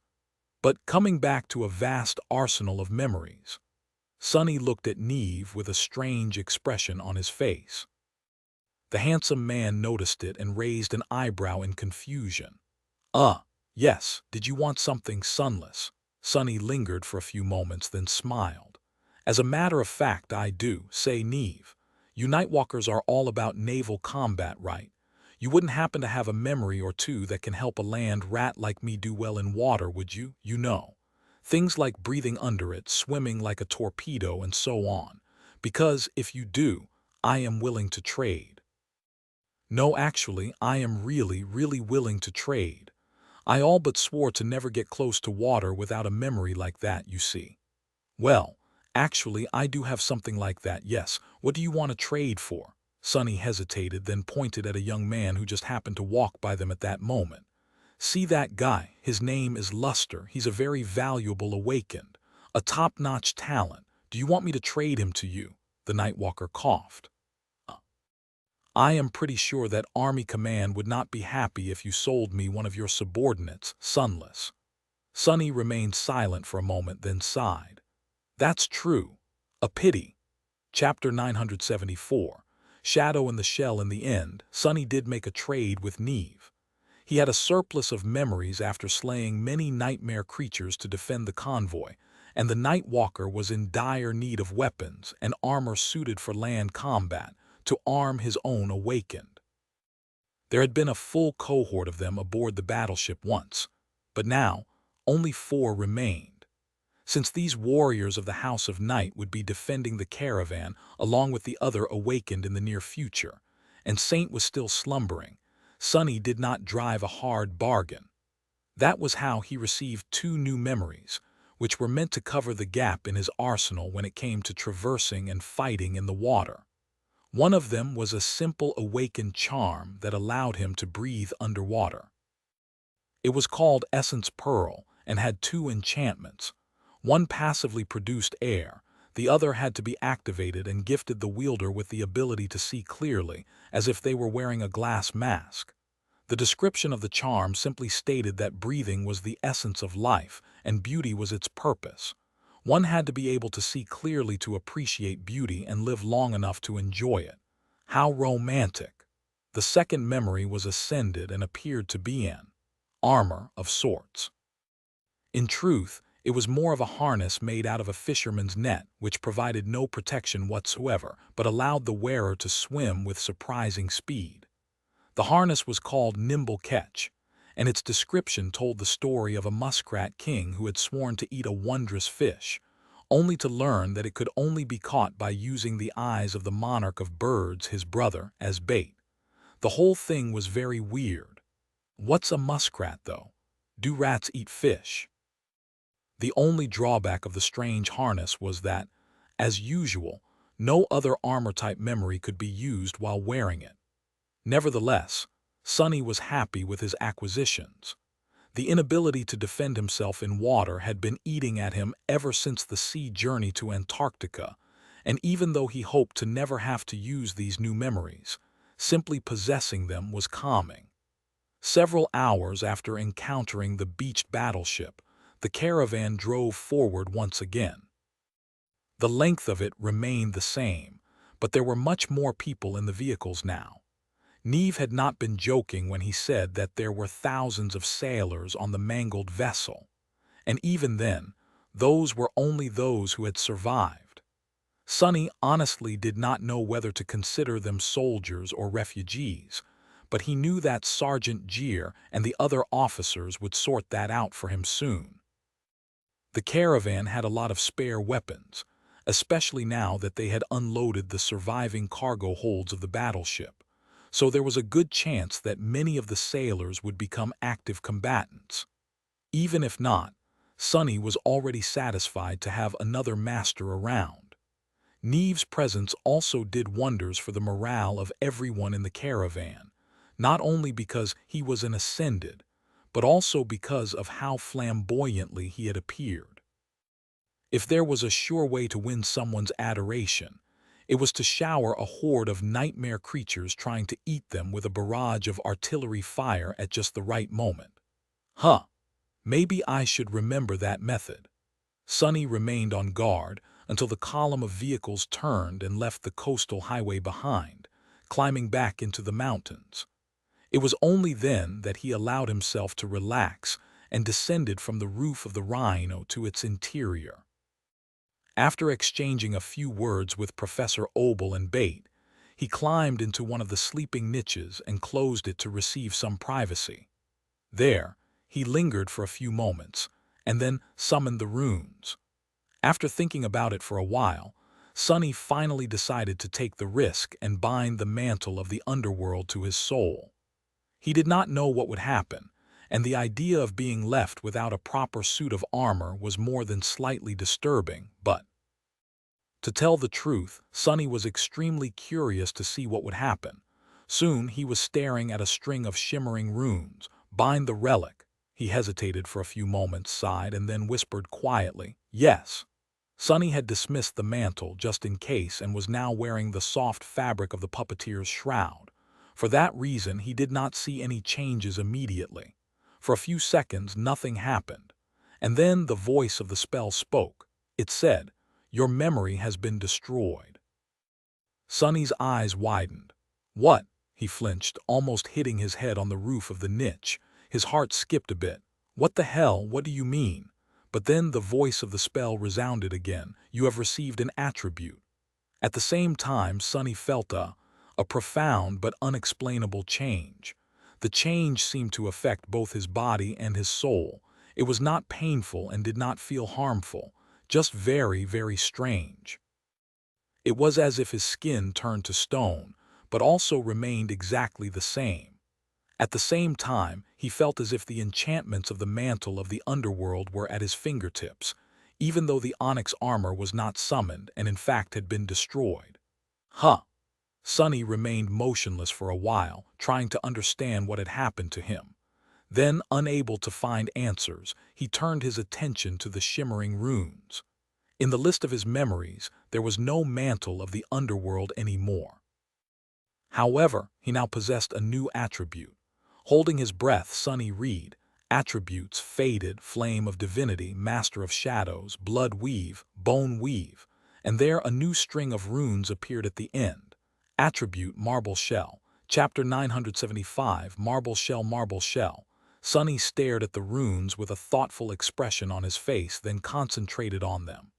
Immediately, new strings appeared in the air, forming a description. Attribute marble shell. Attribute description. In the deep darkness of the underworld, a prideful demon forged 7 suits of splendid armor for his favorite creations. The intricate shells were both a boon and a test, since only those worthy of his regard could unlock the mantle's true potential and bear its weight. There were more runes, but Sonny stopped to think for a bit. Favorite creations. He knew that Saint and her kind were an artificial race created by Nether, the ruler of the underworld and the demon of choice. Or destiny, depending on how one decided to translate the runes. He also knew that Saint's armor bore a strong resemblance to the mantle of the underworld, although it was not quite as impressive.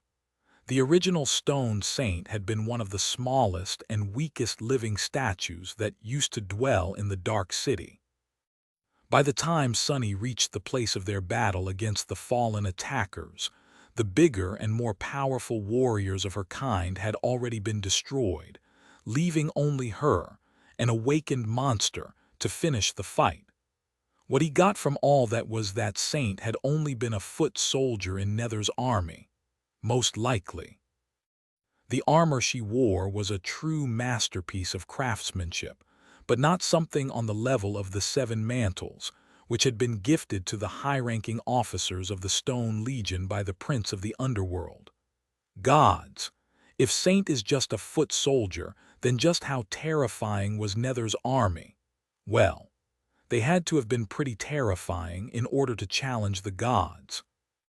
The stone saint he had killed on the desolate plaza of the Dark City was a pale remnant of her original self, as well, since the living statues had not been consumed by corruption, yet during the war between the demons and the gods. Shaking his head, Sonny turned his attention back to the runes. The description of the marble shell was a bit unusual, since it included much more information than that of other attributes. He continued to read: attribute traits, living stone, feather of truth, stalwart, underworld armament, mantle, shell, bound. The first four were just like the enchantments of the old mantle, with the exception of stalwart. The extremely high protection against physical attacks and the high protection against elemental attacks remained the same, but the moderate protection against mind and soul attacks had been elevated to high protection as well. Very good. The defensive trait of the shell was passive, but the other three traits required essence to function. From now on, Sonny would have to circulate it through his own body in certain ways instead of pouring it into the memory to activate the effect. That was a bit weird. Luckily, he seemed to possess an instinctive understanding of how the essence had to be circulated exactly, and his control over it was intricate enough to achieve the desired result. The other three traits, however, were extremely interesting. The mantle and shell were connected, and in fact mutually exclusive. That was because those were not really traits but actually forms that his new attribute could assume. The shell was a dormant form, while the mantle was an active form. As the shell, the armor existed under his skin, or rather was his skin. Basically, it provided all the benefits of the mantle of the underworld, including access to its enchantments, albeit in a muted and somewhat weakened form. Sonny dismissed the puppeteer's shroud and stared at his arm incredulously. His skin looked pretty much the same, but somehow even paler and smoother. Great, as if I wasn't being called a creepy porcelain doll often enough already. He sighed, then jabbed his arm with a finger. There was something strange. His skin remained soft and elastic, but when sufficient pressure was applied, it suddenly became hard as stone. Basically, it was becoming rigid when struck. After a few experiments, which must have looked really weird from the side, he determined that he could control the process consciously, too. That's neat. So I will always have passive resistance to all kinds of damage. I'll be able to repair damage to my skin with the living stone as well, although that won't help me against internal injuries. He activated Feather of Truth and felt his fist becoming much, much heavier. Then he made his entire body extremely light. Ah, this feels so weird. Sonny did not exactly start to float, but he could potentially jump extremely high or hit extremely hard with the help of this new ability. The applications were nearly endless. A silly smile appeared on his face. And I can always enhance the effect of a single charm as well. Better yet, by augmenting his body with the shadows, he would be augmenting his shell too, considering that it was a part of him. In fact, that was the real benefit of binding the armor. Sonny's eyes widened. Wait a second. Had he not dismissed the puppeteer's shroud to take a look at his skin, which meant that he could benefit from the defensive qualities of the shell and summon an armor-type memory on top of that, using both to protect himself at the same time. Damn, that was simply incredible. Sonny was consumed by excitement for several minutes, then remembered that he currently had no powerful armor-type memories to speak of. Well, it did not matter too much. He would find one eventually. Plus, there was the mantle trait of the marble shell as well. Its function was pretty simple. It activated the attribute, making it assume the form of a full suit of armor. Unlike memories, Sonny did not have to spend essence to summon the mantle, since it was simply a transformation of the shell. Similarly, the mantle was considered to be a part of his body, and so augmenting one with the shadows would strengthen the other in turn. In its active form, the attribute awakened its full power, the effects of stalwart, Living stone, underworld armament, and the feather of truth were not weakened anymore, reaching their full potential. Sadly, wearing another armor-type memory on top of the mantle was out of the question. Still great. So, Sonny had not really lost his armor. On the contrary, it had become stronger and could be summoned in its full glory at any moment. It's just that the mantle was now an innate part of him as opposed to a memory. And finally, there was the bound trait. Its function was very simple. It bound the marble shell to Sonny's soul, which meant that one would grow alongside the other.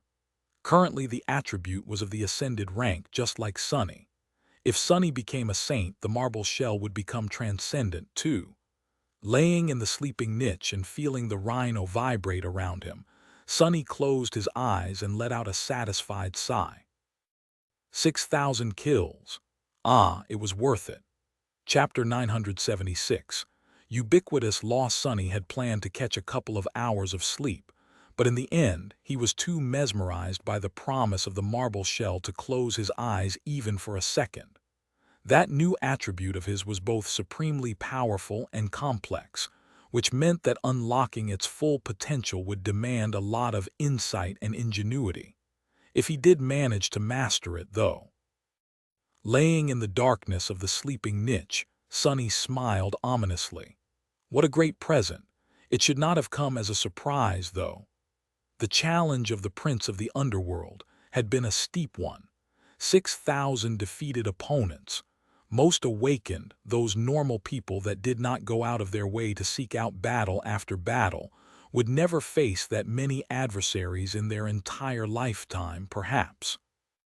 More than that, Sonny suspected that the enchantment had actually had several stages, while he only completed the last one. After all, the counter of vanquished foes had already been filled to some extent by the time Sonny repaired the mantle of the underworld. An ascended armor of the 6th tier, demanding 6,000 kills to rise to the 7th. If the onyx armor had started off as a memory of the 1st tier, demanding 1,000 kills to rise to the 2nd, 2,000 to rise to the 3rd. Then it might have taken no less than 21,000 defeated enemies for it to acquire the soulbound relic enchantment. What a scary number. No wonder the marble shell was such a potent attribute, not to mention its connection to one of the demons. Whether it had been the first lord of the Bright Castle or one of his companions that wore the mantle before, Sonny really owed them some gratitude. Even more of it, to be precise. Regardless of the past, though, there was a lot for him to think about when it came to the future. Sonny instantly understood that the marble shell would drastically, and most importantly, passively increase his defensive capability and resilience. Yes, the dormant state of the attribute was a weakened version of its active form. And yes, the living stone trait only allowed him to mend his skin, as opposed to his entire body. Sure, he did not currently possess a powerful memory armor to synergize with the shell, but it did not matter. In a sense, Sonny himself was the armor now. What truly enthused him about the new attribute was the possibility of finally breaking one of the most ubiquitous laws of the nightmare spell. In the world ruled by it, attack almost always trumped defense. No matter how tough an armor was, a powerful and well-placed strike from a weapon of a similar rank would most often overcome it. Otherwise, he would have never been able to kill awakened nightmare creatures as a sleeper, or continuously challenge enemies that were, strictly speaking, out of his league. Everything had its limits, of course, but generally that was how things worked. Not anymore, though. Not with what his aspect was capable of. Someone else would have found the marble shell a powerful aid in battle, but in Sonny's hands it could be so much more. Possibly the most important quality of the strange attribute was that it had become a part of his body, and as such, could be augmented with the shadows at the same time. An ascended armor might be vulnerable to an ascended blade, but with 4 shadows enhancing it. Maybe not. That went for elemental, mind, and soul attacks as well, albeit to a slightly lesser degree. Add blood weave and bone weave to the equation, with the living stone on top of it all. Sonny might not be ready to go around slaying titans just yet, but he was halfway convinced that being hit by Goliath would not instantly kill him anymore. And that was just defense. The marble shell had the potential to do wonders for his attack potency and lethality, too. The feather of truth had always been an unassuming but insidiously powerful enchantment. Now that it could be applied to his entire body, as opposed to only his armor, though, that really changed everything. Making himself lighter could drastically increase his speed and mobility. Making himself heavier could help Sonny weather powerful blows, as well as increase the impact of his own strike's force was heavily dependent on mass, after all, and it was hard to achieve one without the other. The second part of force was acceleration, so if Sonny could learn how to skillfully weave two sides of the feather of truth together, his combat performance would take a significant leap forward. Wearing a light armor on top of the shell would be the most optimal choice in that regard, since doing so would grant him a double layer of protection while not encumbering him too much. Sonny already had some knowledge of how to use the feather of truth in battle, but he was going to need to adjust to its new scope, as well as relearn a lot of things, both about the trait itself and about how he approached combat in general. It would demand a lot of time, practice, insight, and most of all thinking. Not to mention perfecting his ability to guide essence in just the right way. However, dismantling and mastering battle styles was something Sonny was exceedingly good at, so he had no doubt that he would see some improvements very soon. A modest improvement was not his goal, though. He wanted to reach a state where using the feather of truth to its full potential was an instinct for him, to make it something that he did not even have to think about to do. That would be a bit harder to achieve. Not impossible, though. Sonny's personal progress in terms of pure combat mastery had been stalled for a while, so now he was actually excited about a new challenge. Shifting his perception to one of the shadows to observe the dark landscape flowing past the moving rhino, he smiled wryly. Luckily, I have a whole continent of nightmare creatures to practice on. Chapter 977. Through the blizzard eventually, Sonny climbed out of the sleeping niche and went about the business of managing the caravan. They had made it far into the mountains and were already moving north, toward their true goal. The blizzard was still raging, reducing visibility to almost zero. The landscape was as grim and foreboding as ever. Surrounding areas needed to be scouted, maps needed to be updated, reports needed to be received, and 100 other things demanded his attention. Before getting down to it, Sonny spared a few moments to stare at the gray fabric and lusterless black leather of the puppeteer's shroud. Who could have thought that he would be reduced to seriously using it again, after all that time? It sure is much more comfortable than walking around in a full plate of steel armor. Ah, the old me had it good. Actually, not really. Sonny was ready to climb to the roof of the rhino when he noticed Bates staring at him with a strange expression. He lingered for a moment. What? She blinked a couple of times, then pulled her gaze away. No, nothing, Sonny frowned. Just say it, will you? Bate remained silent for a second, then asked hesitantly, are you wearing makeup? This time it was his turn to stare. What? No, why would you think that? The young woman gave him a dubious look and shook her head. You just look a little different, that's all, Sonny grinned.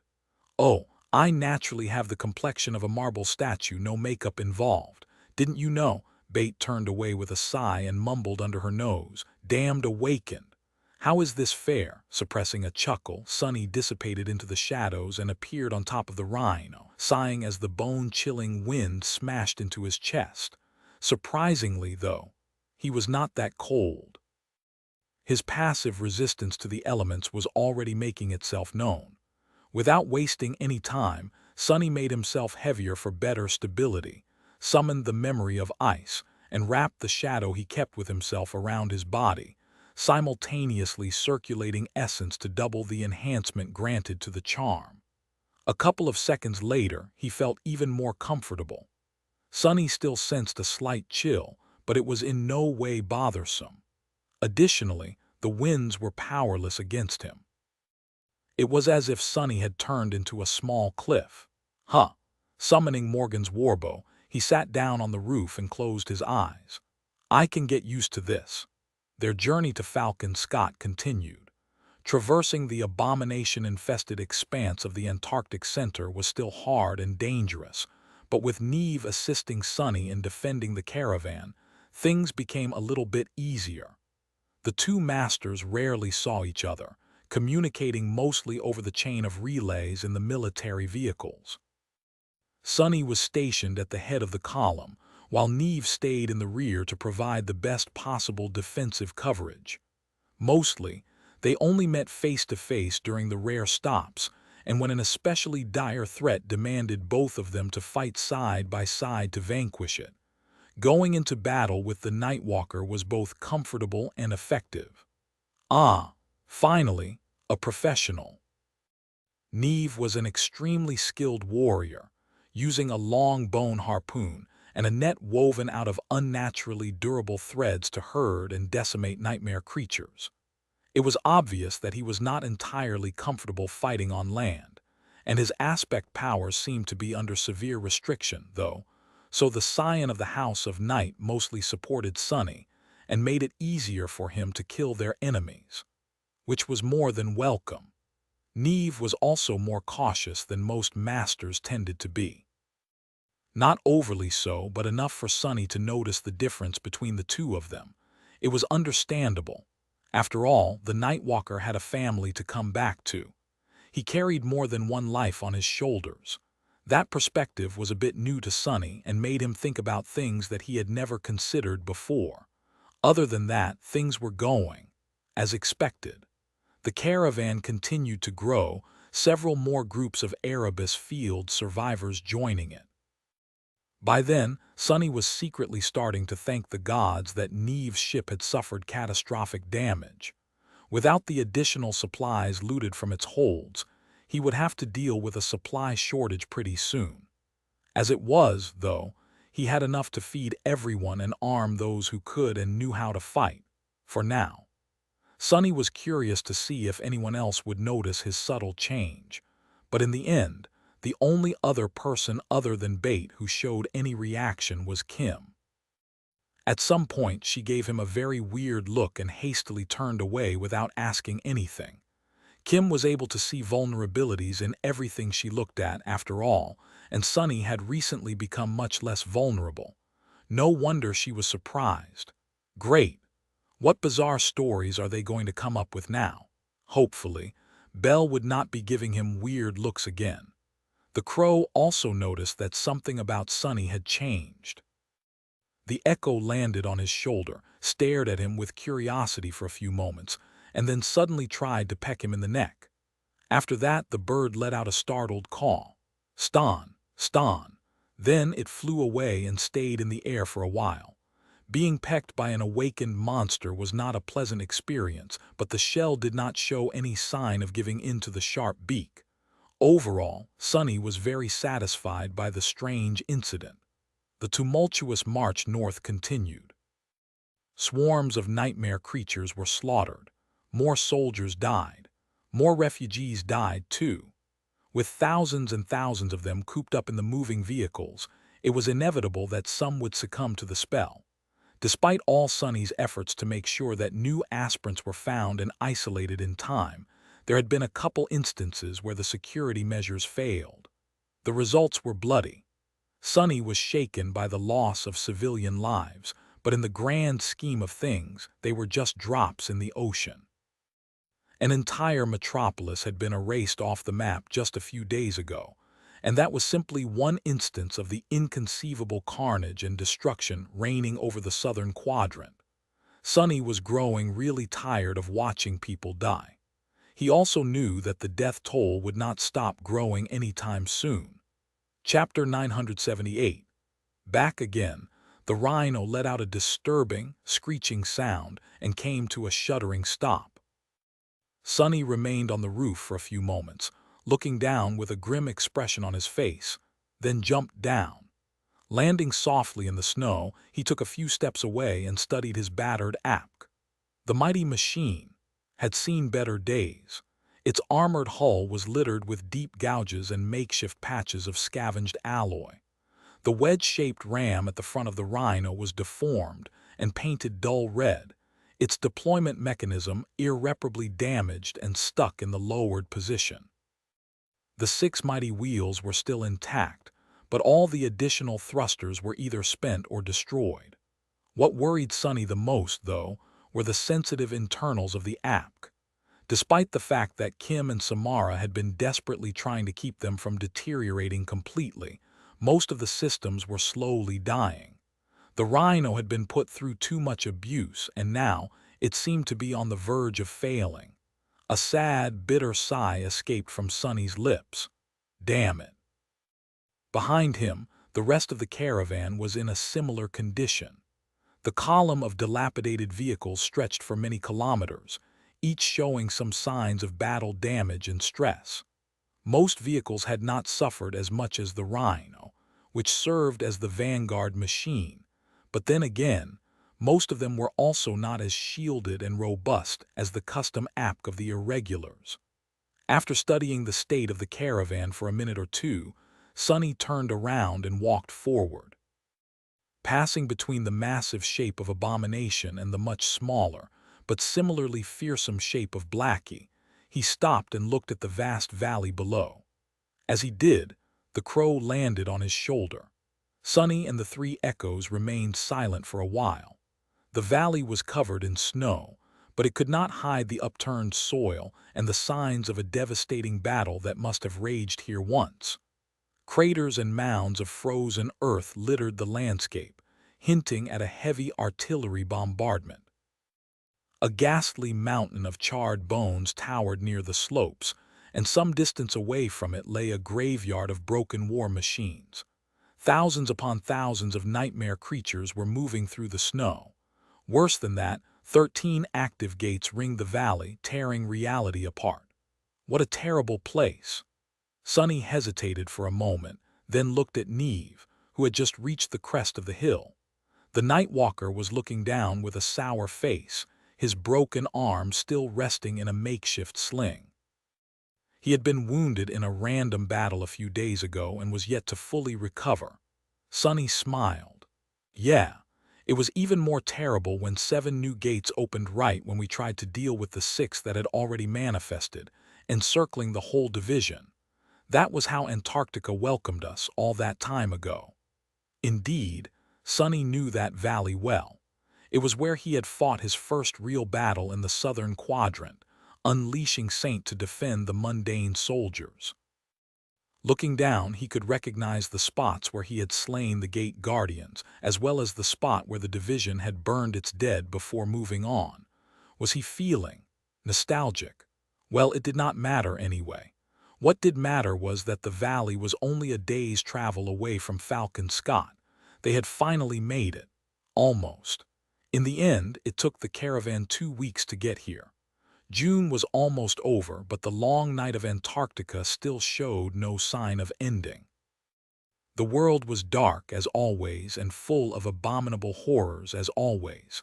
Nothing truly noteworthy had happened in these 2 weeks. It had just been a constant, grueling, arduous struggle to survive. Every kilometer they traversed had been a little bit harder than the previous one. The numerous skirmishes and battles they had fought all started to blend into one at some point, and the names of soldiers and civilians Sonny had lost did, too. All in all, few people died. Comparatively. Considering the overall size of the caravan, the number of casualties was statistically insignificant. But people were not statistics. Sonny grimaced and looked away. He might have brought most of the caravan this close to Falcon Scott in one piece, but the hardest part was still ahead of them. Due to its nature as a place of a massive and static concentration of humans, the siege capital naturally attracted numerous nightmare creatures. It was constantly besieged by hordes of abominations, with more arriving from the south every day. The caravan had to somehow break through that blockade to reach the city gates. Fortunately, they did not have to do it alone. Sonny had already contacted Army Command through the Dream Realm, reporting the date they would arrive in this valley. He was promised assistance and reinforcements, as well as a special envoy to help the refugees make it through safely. The envoy was running late, though. His shadows would have noticed anyone on the slopes of the mountains, and he did not see any humans in the valley. If someone really planned to make it to the other side and meet the caravan, Sonny had no idea how they were planning to fight their way through the sea of nightmare creatures below. Glancing at Neve, he frowned. Where the hell is that envoy?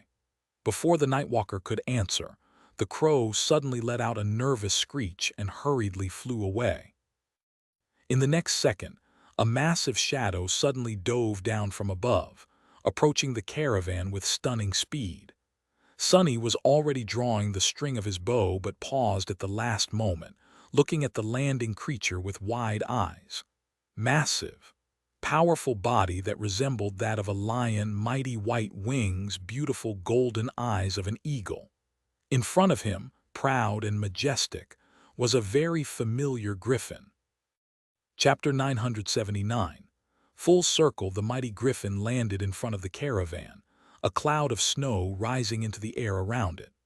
A moment later, a human figure jumped off its back, landing not too far away from Sonny and Neve. The man in front of them was tall and had broad, powerful shoulders. His light armor was crafted from the adamantine scales of an unknown monster, with a blue scarf wrapped carelessly around his neck. His hair was the color of straw, as was his thick beard. The stranger's eyes were bright blue and piercing. Master Roan had not changed a lot since the last time he and Sonny met. Sky Tide's husband seemed a little more rugged and weary, but other than the length of his bear, everything else was exactly the same. How the hell is he even more handsome now?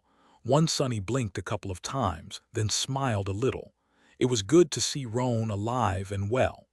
In retrospect, his sudden appearance made sense.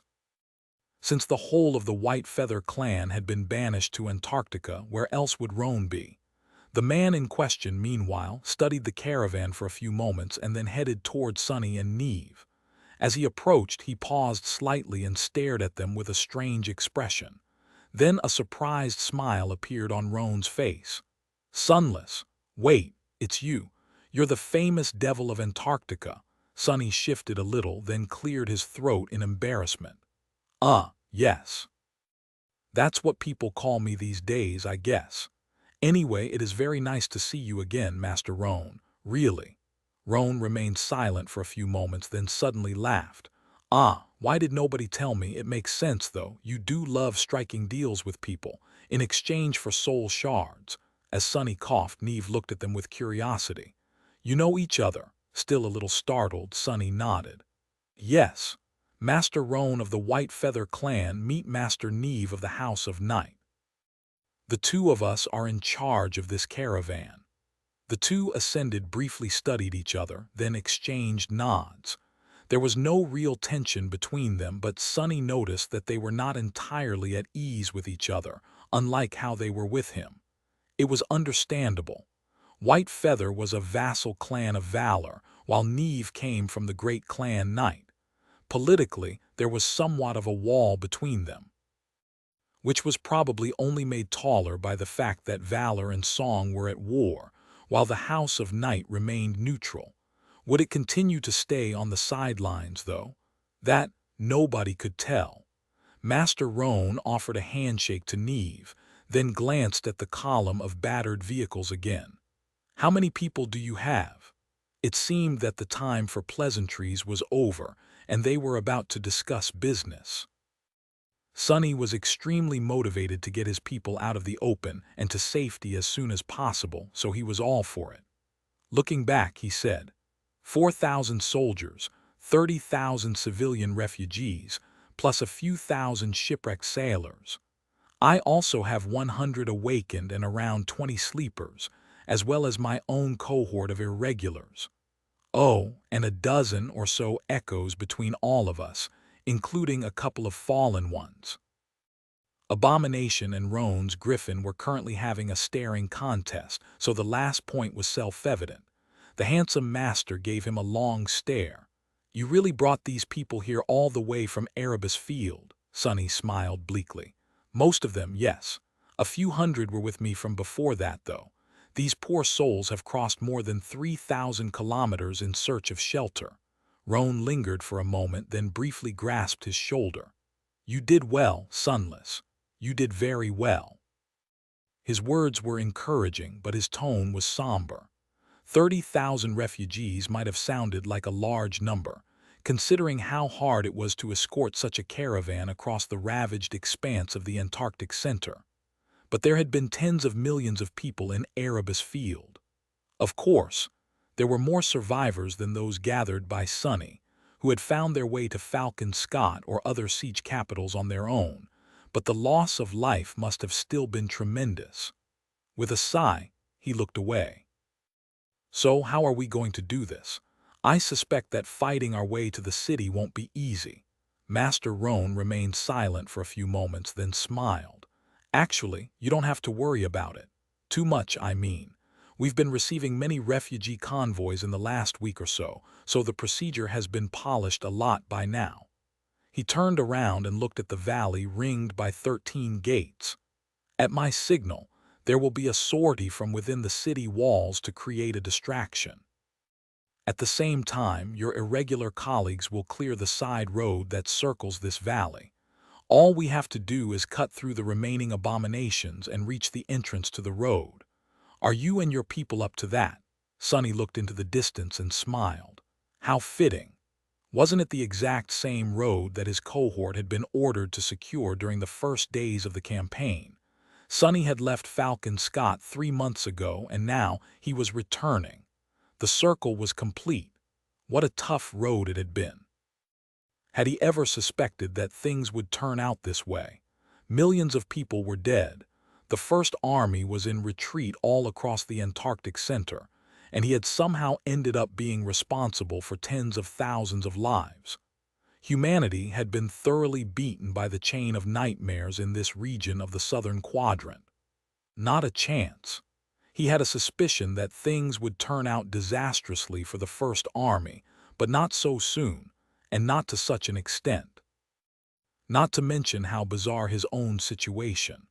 "Well, what does it matter?"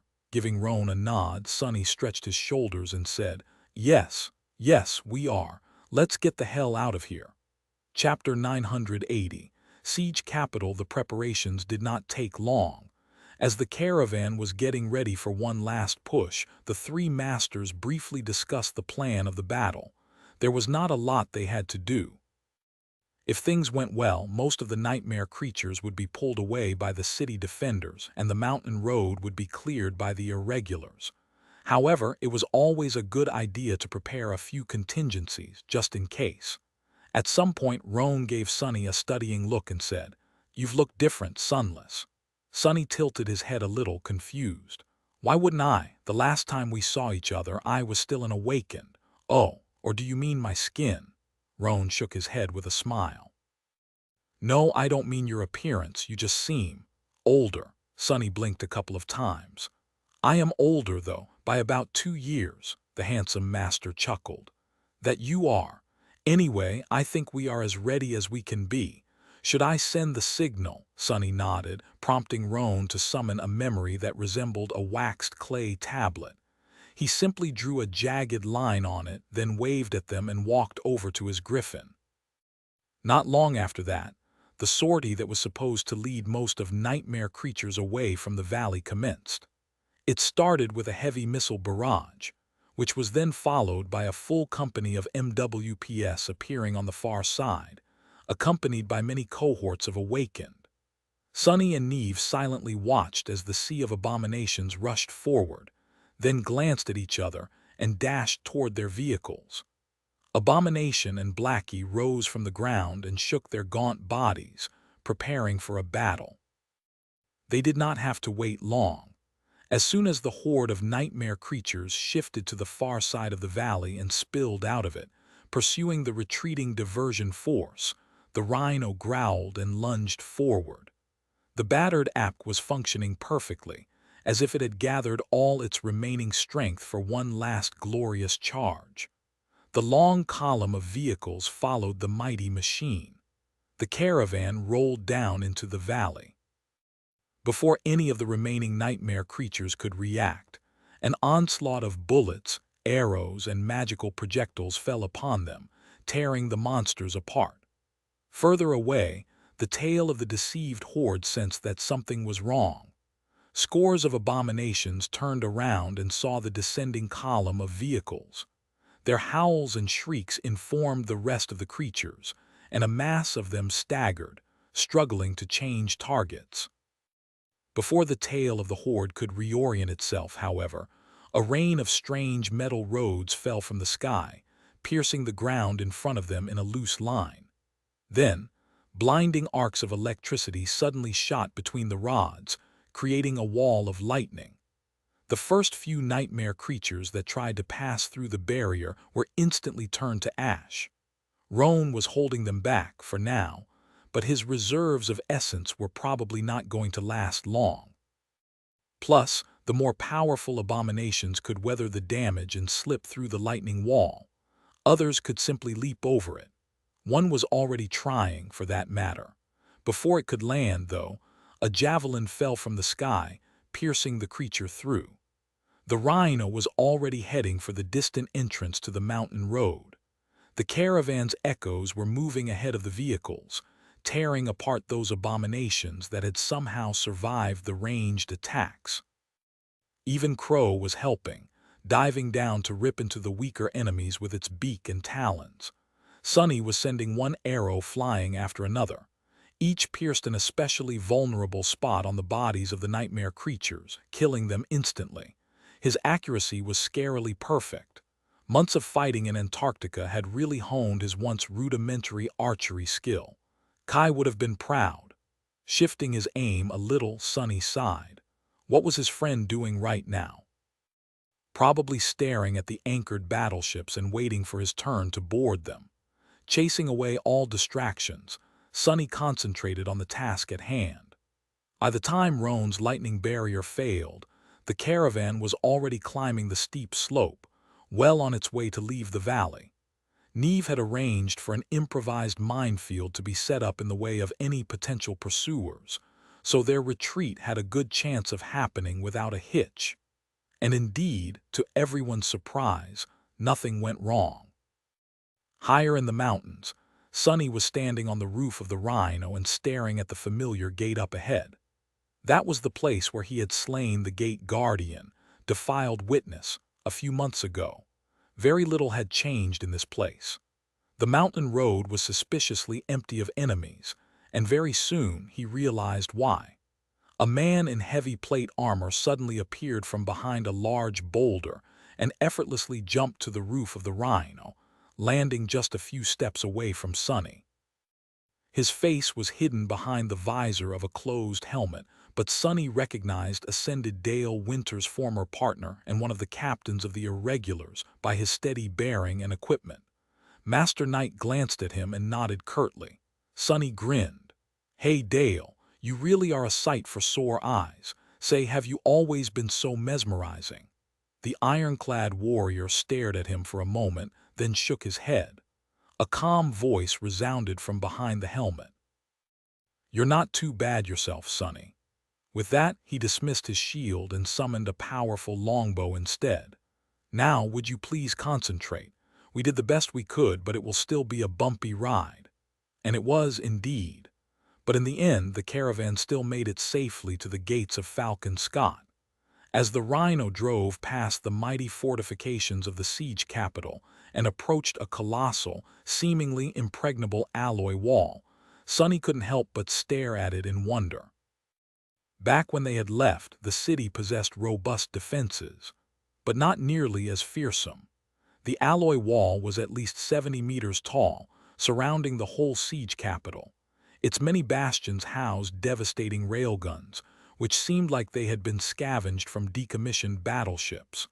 Thousands of turrets were placed along the wall's length, some aiming at the ground, some staring into the dark sky. Sonny could see lumbering MWPs patrolling the battlements. The killing field around the city was littered with countless corpses, most of the abominations utterly torn apart. Teams of engineers moved among them, gathering soul shards and valuable materials. The whole might of the First Army was gathered here, and the city itself had been converted into a fortress on such a scale that Sonny struggled to imagine the amount of effort, resources, and ingenuity that had gone into building these awe-inspiring fortifications. Falcon Scott looked like it was too large to fail. Sonny's whole attention was concentrated on the massive gates of the siege capital, though, which the caravan was currently swiftly approaching. As soon as the shadows of the city wall fell on him, he let out a quiet sigh and suddenly staggered, as if robbed of all strength. An intense, overwhelming sense of relief flooded Sonny's entire body. He slowly lowered himself to the roof of the apk. Hazy images of what had happened in the last few months flashed in his mind. The empty streets of Low 49, the eerie darkness of the underground tunnel, the terrifying silhouette of Goliath rising from beneath the ocean waves, and so much more. All of that was behind him now. We made it. The gates of Falcon Scott started to open as if to answer his question. Indeed, Sonny was right. He had finally managed to bring his people to safety. All across the Antarctic center, humans were retreating north to the last bastion of their kind in this forsaken place. However, humans were not the only ones moving in its direction. Somewhere on the coast, a swarm of nightmare creatures was behaving strangely. Slowly and silently, the abominations were marching toward the murmuring waves. One after another, they walked into the dark water, only to disappear under its surface without a trace. A day later, the same eerie scene could be seen further north. Far away, deep in the mountains, a river of darkness was flowing through a deep gorge. If anyone could take a closer look at it, they would see that the darkness was actually composed of numerous small black beetles.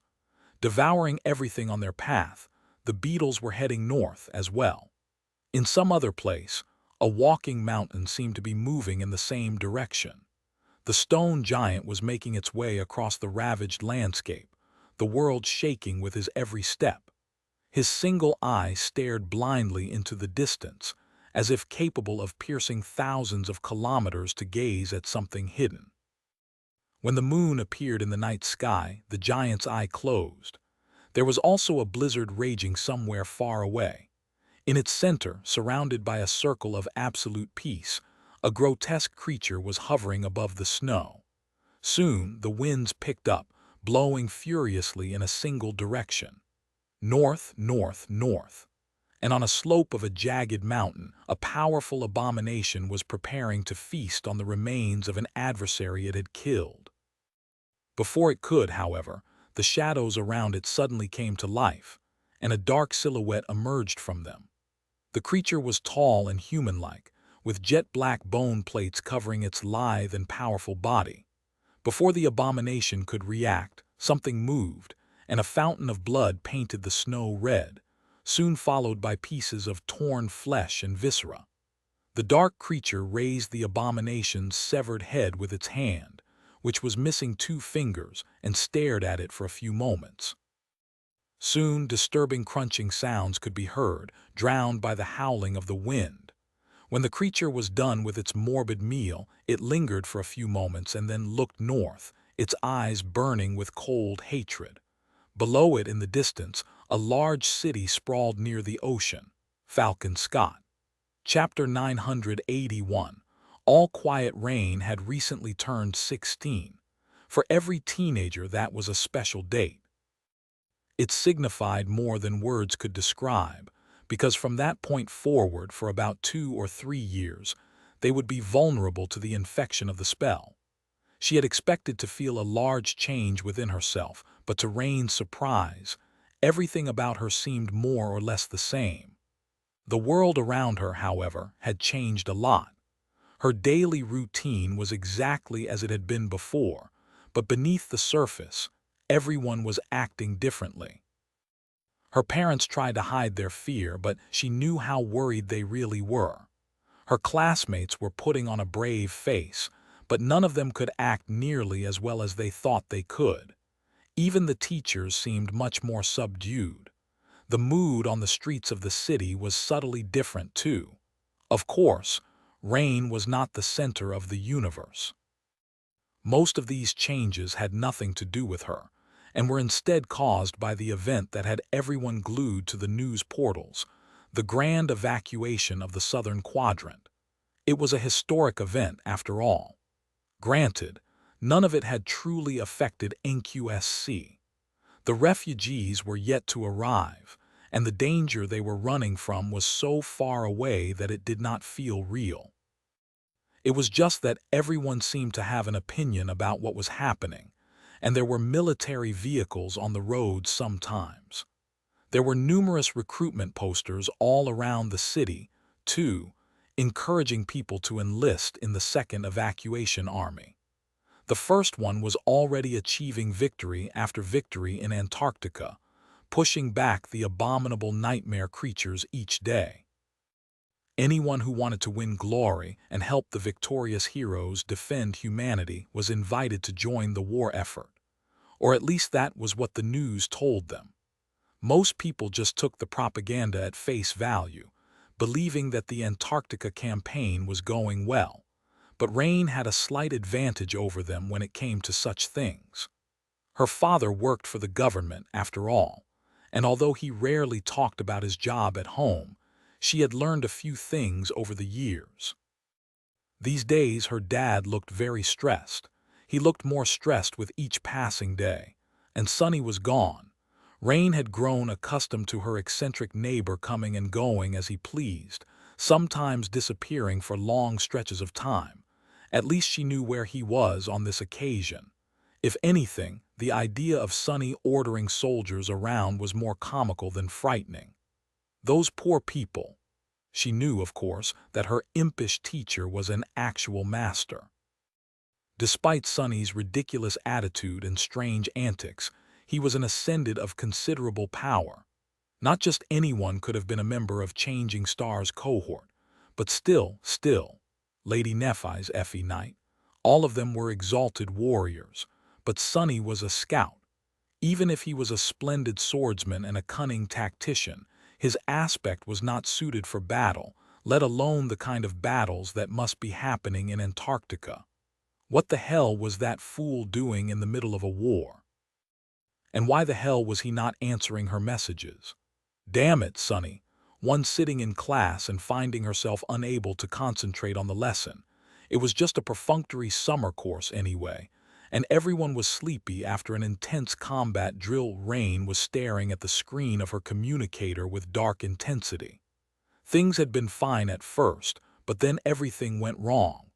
When Sonny stopped answering, she had not been too worried. For a couple of weeks. It had been 2 months now, though, and there was still no sign of him. At some point, Rain had grown concerned and, not knowing what else to do, contacted Aiko. But Aiko simply told her to relax, and that Sonny was definitely doing great somewhere out there. The petite young woman seemed to have a lot of confidence in Sonny's abilities, it seemed. And yet, Rain was ill at ease. It was funny. Right now she should have been worried sick about being chosen by the spell, but Sonny's strange silence bothered her much more. And so, Rain was staring at the screen of her communicator in the middle of a class. Her message log would have been embarrassing if things weren't so scary. Hey, did you get my last message? Rain to Sonny, hello, stop ignoring me. Why aren't you answering? Sonny, if you're too busy, just say so and I'll find something more interesting to do. What, not even an okay? Come on. Seriously though, are you all right? Did something happen? If I find out that you just forgot to read my messages, you are a dead man. You are not really dead, are you? Haha, just joking. What the hell, you did not even congratulate me on my birthday. Sonny, are you okay? Answer me, damn it. Sonny, answer me. I might be a little worried, so please send me a message when you have free time. Please answer me." Rain gritted her teeth and put the communicator away. She tried listening to the lecture, although it was hard to hear anything with how much her classmates were whispering around her, gossiping about this and that. The class, the gossip, it all seemed so inconsequential. The whole classroom seemed surreal, actually. It was too peaceful, too warm, and too normal. Somewhere out there, millions of people were being displaced or dying. The loss of one of the four quadrants could have long-term and catastrophic consequences for all of humanity. The same thing that was transpiring in Antarctica could just as easily happen to other continents soon. And yet people were behaving as if nothing out of the ordinary was going on. They just went about their lives, acting unconcerned. Did they not understand what was happening? Did they not know that soldiers were dying on the front line every day? That awakened were dying too. Fools, damned fools. At that moment, one of her classmates turned around, leaned forward, and whispered, "Hey, Rain. Why are you so down lately? Wanna go eat something spicy after class? There's probably going to be food rationing for a while after those refugees arrive, so this might be our last chance to." Before Rain knew what she was doing, an angry response flew out of her mouth. "Is food all you're thinking about?" She blinked, realizing that she was standing and that the whole class was staring at her. Apparently, she had forgotten to keep her voice down and to remain in her seat. The teacher gave Rain a bewildered look. "Why, yes. This topic might not seem too interesting to you youngsters, but it would be unprofessional for me to be thinking about something else while presenting it. Now please sit down and behave, young miss. Where are your manners?" Embarrassed, Rain returned to her seat and turned to the window. The class continued and the gossip continued too. Only this time she was the subject of the whispers. On her way home, Rain passed a familiar gray house. She paused for a few moments, looking at the porch where a certain insufferable master could often be seen in the past, drinking coffee and acting as if he did not have a single worry in the world.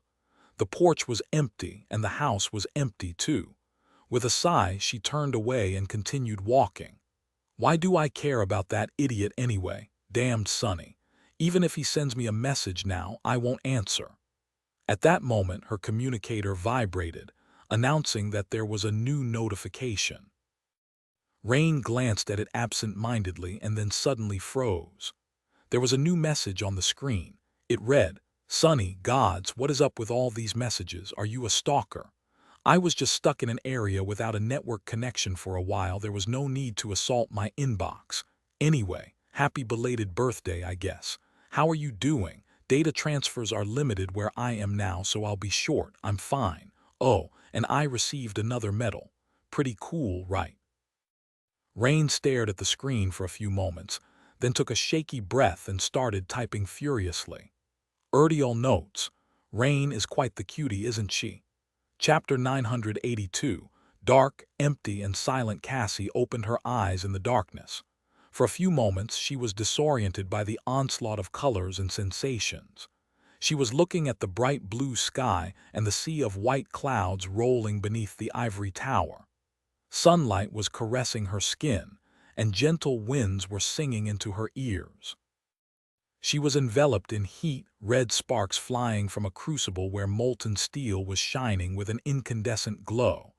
A tired voice was chanting something in an ancient language, the alien words drowning in the clamor of the forge. She was locked in a small office, reading a document. The paper was cold to the touch and smelled of fresh ink. Her vision was blurry from the lack of sleep, and her heart was heavy. The contents of the document were grave. There were other places, other people. It took her some time to find herself among the strangers. Cassie's was the only world that had no colors and no shapes. It was dark, empty, and silent. She could feel the soft fabric of her pajamas touching her skin and the warmth of her bed. The smell was all wrong, though. Wrong, but nice and familiar. "Where am I?" she frowned and then remembered. These were not her chambers in the ivory tower. She had returned to the waking world and was now in her room. She was home.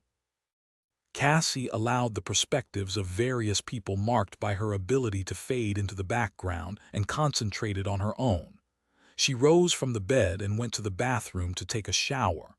The layout of her room was orderly and familiar, and she was careful to keep everything in its proper place. That was why she could orient herself without problem here, not needing any help. This darkness was safe. It had not always been that way, however. For the first few weeks after receiving her flaw, Cassie had been a walking collection of bruises. And then, the solstice was upon her. After a short but pleasant shower way better than anything they had been able to arrange in the ivory tower, she walked over to her wardrobe and got dressed. Her clothes were organized according to a strict system, with a tactile script tag added to each hanger to label colors, so Cassie could find anything she wanted quickly. Finally ready, she left her room and headed downstairs. Outside of her own space, she felt less confident. Her parents tried to be mindful of her flaw, but it was still something unfamiliar to them. In the years after becoming blind, Cassie spent most of her time someplace else, after all. How could they have grown accustomed to it? She was almost sure that there would not be a piece of furniture moved or a random item left carelessly in the way. But the mere possibility of stumbling into something or falling down made her feel tense. Cassie felt like a stranger in her own home. She hated that feeling. Of course, nothing here could really harm her. Her ascended physique was beyond being bruised by a mundane accident, but today was a special day. She wanted to make it perfect. Cassie hesitated for a little and then activated her awakened ability. With so many perspective mediums out there, her essence was in a state of delicate equilibrium.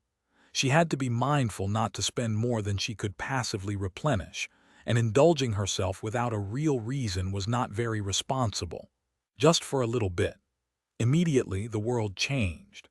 Cassie was standing near the stairs, but she was also cautiously descending them. 1 step, 2 steps, 3 steps.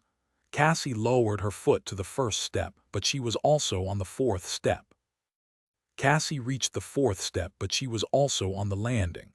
Her hand was sliding along the banister, but it was also hanging by her side. She did not smell anything in particular, but she could also feel the scent of her mom's shampoo and flowers. Cassie was still on the stairs, but she also felt a pang of pain as her shin slammed into something hard, followed by the sound of a glass vase shattering as it hit the floor. That was nothing there before. Cassie moved to the side, avoiding the unfamiliar stand, and leaned forward a little to smell the flowers. The vase was standing still and perfectly whole. At the same time, there was the sound of an opening door, and her mother's scent became stronger. Cassie turned to the closed door. The door opened, and her mother walked inside from the street. "Ah, my baby is awake." Cassie smiled and released her awakened ability. Instead, she sent her essence forward and substituted her sight with her mom's. Immediately, the full room came into view, including an unfamiliar wooden stand with a beautiful vase of natural flowers on top of it. She saw herself, too. Cassie could see her own face, but not that of her mother. She frowned a little. "My skirt is wrinkled." "Happy birthday. I can't believe it. My lovely daughter is turning 20. Cassie smiled. She didn't feel like she was 20. She felt like she was 200. Before she could say anything, her mom enveloped her in a hug. "I am so glad that you managed to come. Work is work, but a young lady like you should not forget about her poor old parents. Would it kill you to visit more often?" What am I saying? Visit what visit? This is still your home, you know, you live here." Cassie's smile widened. "I know. And where are these friends of yours? What do you mean no one is coming to the party? I get it that Lady Nephi's might be busy, but what about the others? That young man, Sonny, the one you always mention, where's he?" Cassie remained silent for a while. "He's busy, too. All that daughter of mine is too nice. If it were me, I'd give these so-called friends a piece of my mind. Missing a birthday party is never okay." Cassie just hugged her mom tighter. She couldn't help but cling to her a little longer than she should have. That was because Cassie knew exactly how many more birthdays they would be able to celebrate together. She knew when her mother would die and how. He knew when her father would die too. She even knew the day of her own death and where she would be entombed. Cassie knew a great number of things, and because of that she felt sorry. Fate was not easy to break, and it could not be broken without paying a price.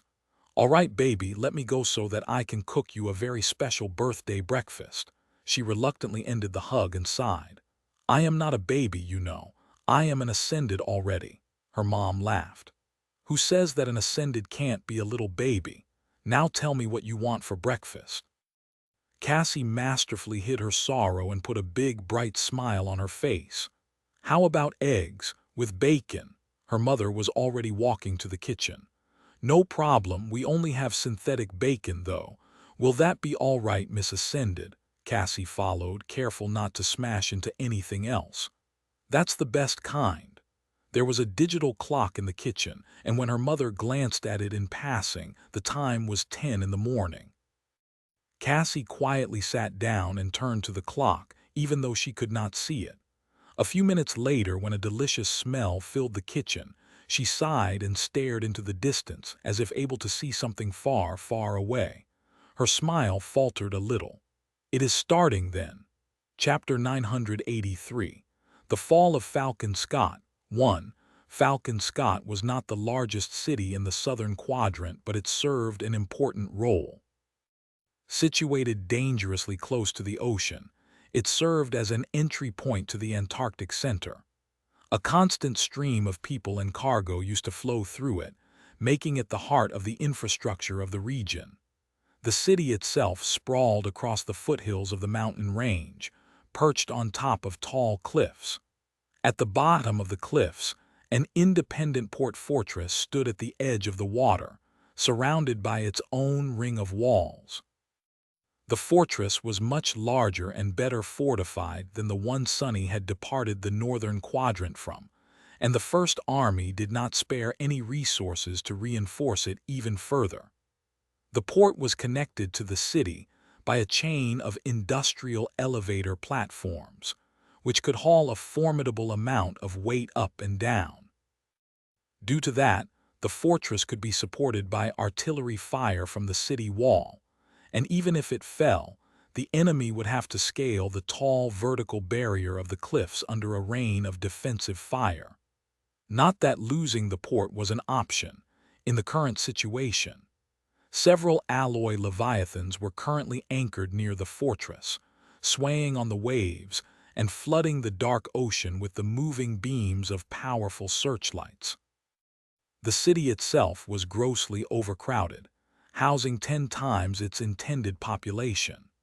After all remaining siege capitals of the Antarctic Center had been evacuated here, Falcon Scott sheltered close to 200 million people.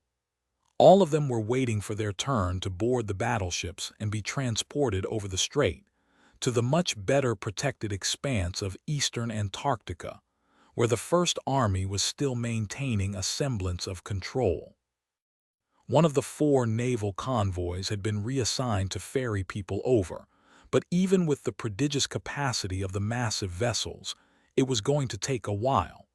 The fact that several of the battleships, like Neve's former berth and the Ariadne, had been lost to the ravages of the chain of nightmares did not make the process faster.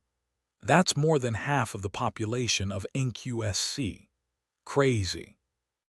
Sonny was looking at the live image of the city, which was projected onto a false window in one of the offices of the local government's complex. The city shone with a myriad of lights in the cold darkness of the polar night, with the ghostly aurora swirling eerily above. There were too many people everywhere, and most of them looked lost, disoriented, or outright defeated. The larger part of the complex, of course, was located underground, so the window had to be fake. The complex also housed the regional branch of Army Command, which was why Sonny had received instructions to visit today. With a sigh, he turned away from the window, walked to the conference table, and sat down. Sonny was still wearing the puppeteer's shroud, but the difference was that he had been given time to sleep, take a proper shower, and eat a full meal. Much more important than that, the weight of tens of thousands of souls was not pressing down on him anymore. All in all, he looked pretty refreshed. Where is she? He did not have to wait long. A minute or two later, the door opened and Master Jet walked inside. Soul Reaper looked pretty much the same as she had the last time he saw her. Granted, she was wearing the usual bodysuit instead of battle armor today. Ah, the bodysuit. But other than that, it did not seem like the hellish months of the Antarctic campaign had impacted her in a negative way. Noticing Sunny, Jet smiled. Well, if it's not young Master Sunless, valiant slayer of abominations and savior of men, it's good to have you back, Sunny. Sunny forced out a smile in return. Yeah, it's good to be back. How have the last 2 months treated you? Because, I had it a bit rough. Master Jet took a seat at the head of the table and gave him a humorous look. You have no one but yourself to blame. Who asked you to be such an overachiever? I sent you to retrieve one man and you brought me 40,000 instead. I must say, if everyone here had this kind of attitude, the chain of nightmares would have been over in a week. Hell, we might have reclaimed America by now. Sunny glanced at her darkly. No thanks. Considering how many refugees were currently in Falcon Scott, 40,000 was not a large number. However, a few of those thousands were actual soldiers, and a couple more were experienced sailors.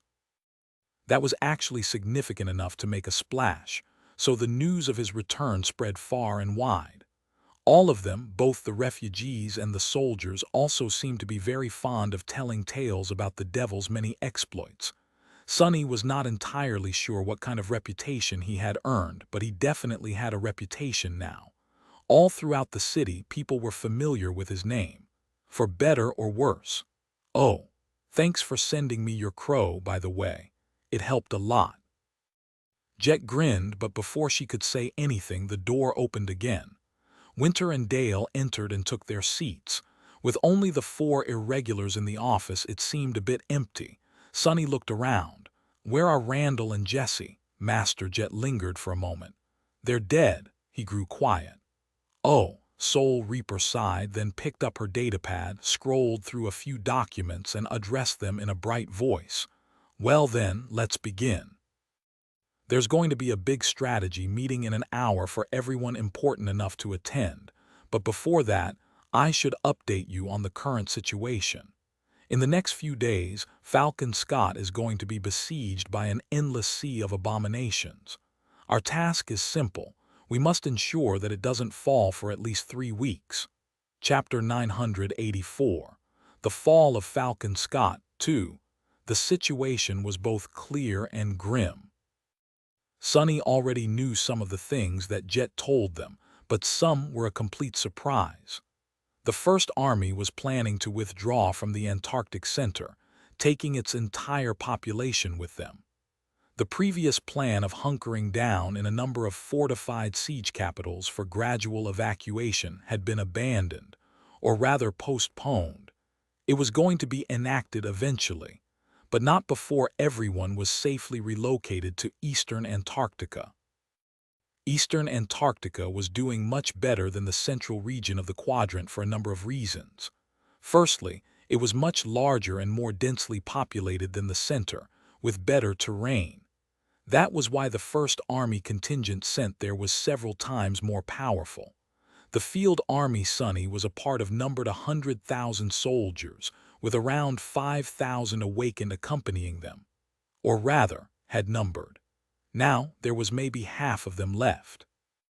The 3 field armies operating in Eastern Antarctica, on the other hand, had 300 soldiers and 15,000 awakened, not counting the local forces. If that was not enough, 2 of the 3 saints participating in the campaign were stationed there, as well.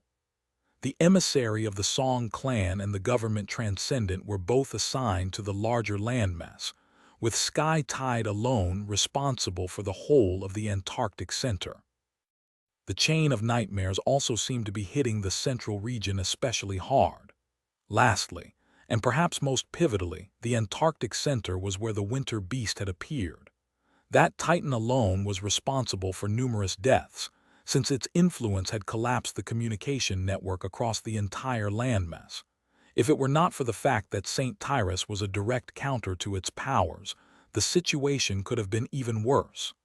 Sadly, she could only contain the winter beast, not slay it. In any case, Army Command had decided to cut its losses and concentrate all the remaining human forces in the quadrant on defending a single region.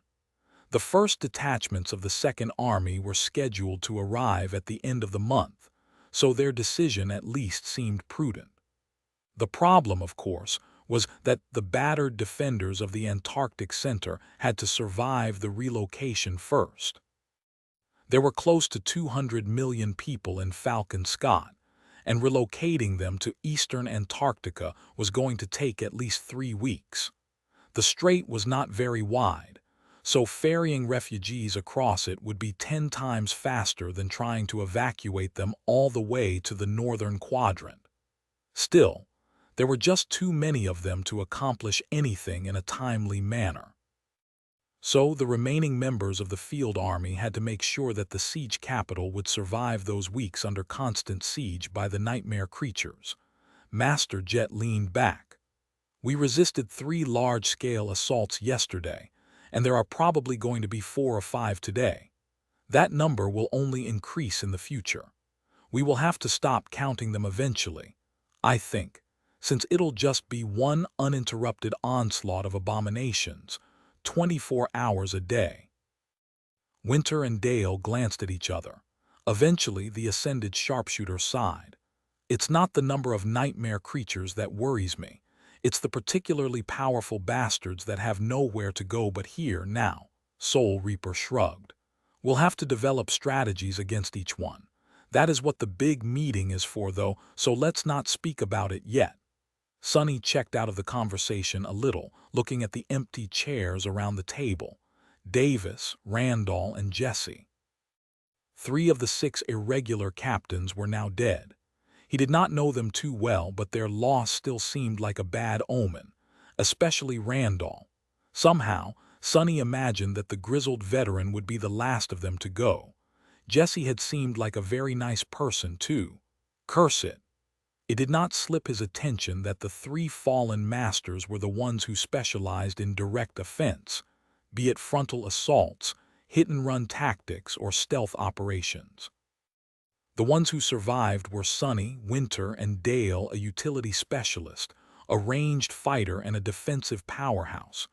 If there was a philosophical lesson in all that, he was too disturbed and saddened right now to figure it out. Speaking of that, hey, Sonny, are you listening? Sonny glanced at Master Jet and blinked a couple of times. Yeah, a little. Soul Reaper chuckled, then threw something at him. He caught it, then looked at a small box in his hand in confusion. Opening it, Sonny saw an iron medal with an image of a burning heart etched into it. The medal looked very ostentatious, if a bit solemn. Much more elaborate than the previous one he had received, with the attached ribbon painted in rich red. However, it was made of simple iron, so it couldn't be too valuable. He looked at Master Jet with a silent question, making her laugh. Gods, don't you know anything? That is the order of humanity, Sonny, the highest military honor a person can receive. Congratulations, you are officially a hero. He frowned a little, prompting Jet to smile. And yes, it comes with contribution points, lots of them. You have also been promoted to major. That comes with an increased stipend, too. Sonny relaxed and then looked at the iron medal with a bit of fondness. I do know some things, actually. He doubted that he would be able to use his considerable amount of accumulated contribution points in Falcon Scott, since logistics here had to be under dire strain. Most resources would instantly be distributed to those who needed them, including valuable memories. Or not so valuable memories, for that matter, considering how many new sleepers had to be armed. Once they reached eastern Antarctica, however, Master Jet glanced at her datapad and sighed. It's time for us to head to a bigger office.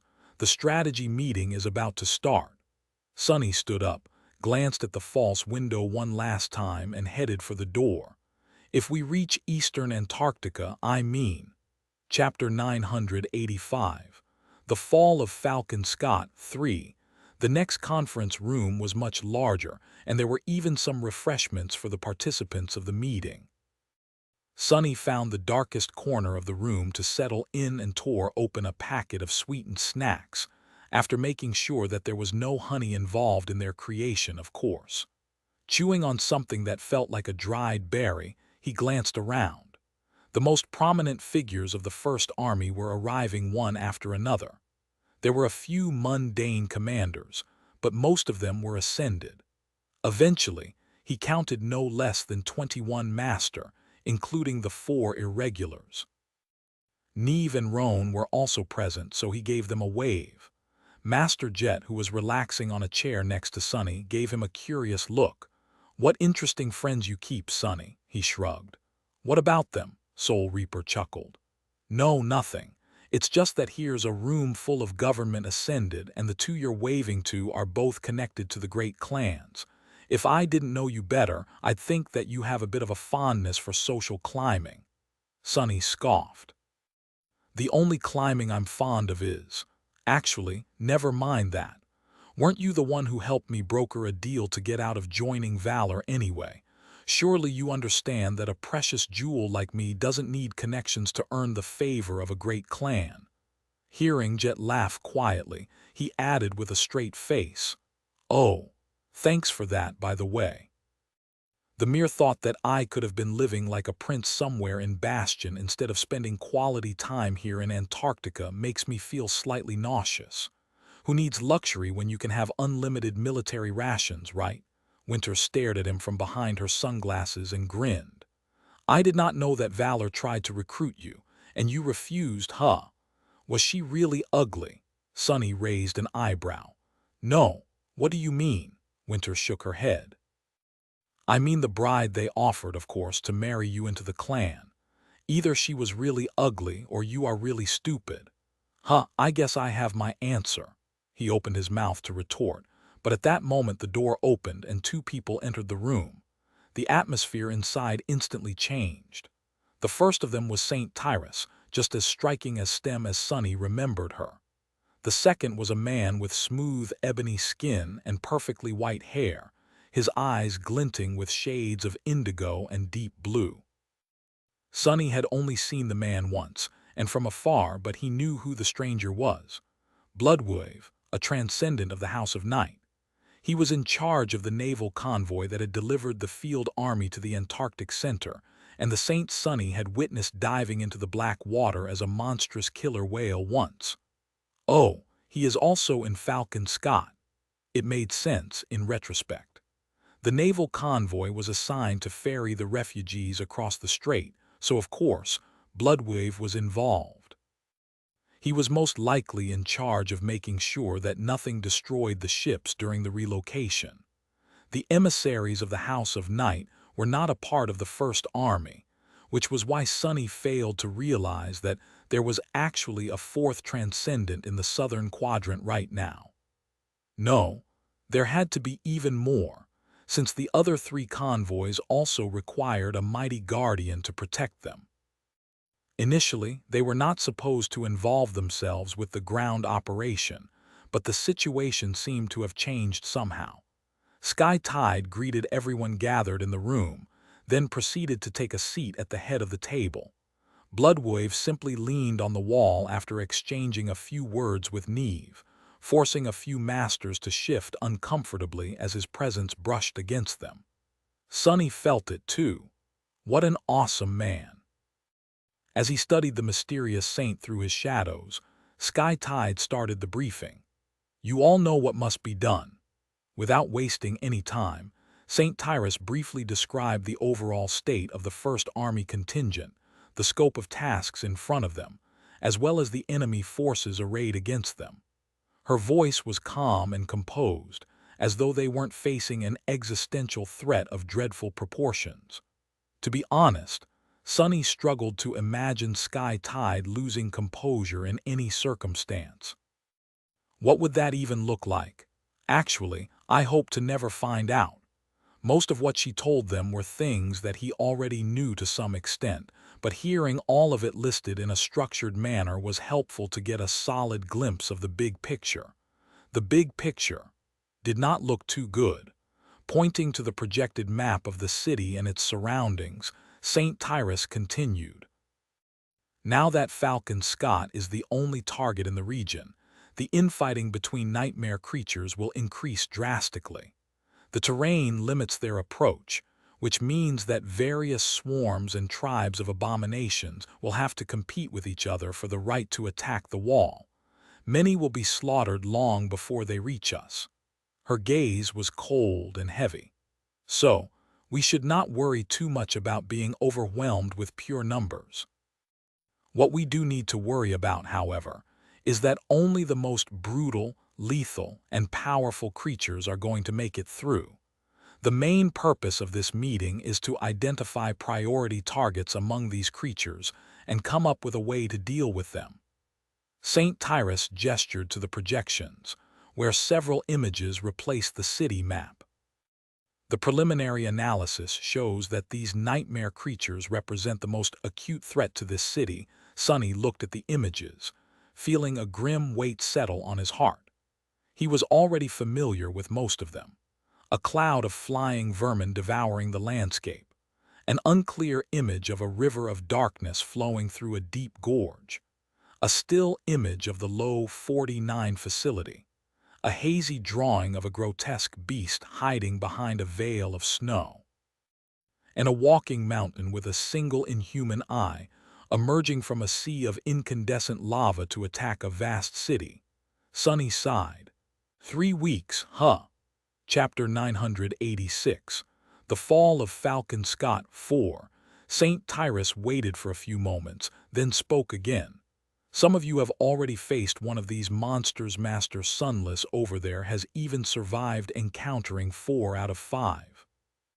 Without prompting, everyone in the room turned to stare at him, their expressions varying from pity to astonishment. He even heard a few whispers. 4. And he's still alive. That kid must be cursed or something. Devil's own luck, huh? Sonny cleared his throat. Ah, yes. Using this moment, I might as well sincerely thank Army Command for giving me the opportunity to complete my collection and get to know the winter beast as well. A wave of laughter spread through the room. Sky Tide gave him a stern look. I'll mark you as a volunteer then. Before Sonny could protest, she continued. The first target is a swarm entity known as the Devouring Cloud. Our diviners were able to determine that it is not a powerful nightmare creature per se, but instead the remains of one. The Devouring Cloud was most likely a fallen terror, one that had its main consciousness destroyed at some point in the past. The swarm of its brood remains, however, and that is what we need to counter.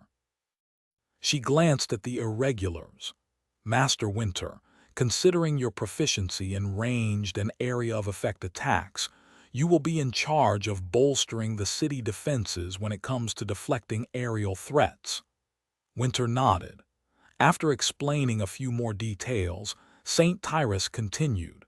The second target is a creature that was designated as the Heart of Darkness.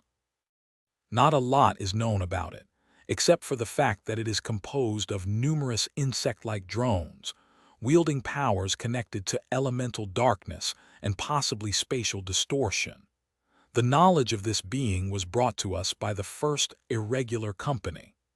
That would be Sonny and the members of his cohort, who had been diligently reporting everything about the enemies the convoy encountered during their visits to the Dream Realm.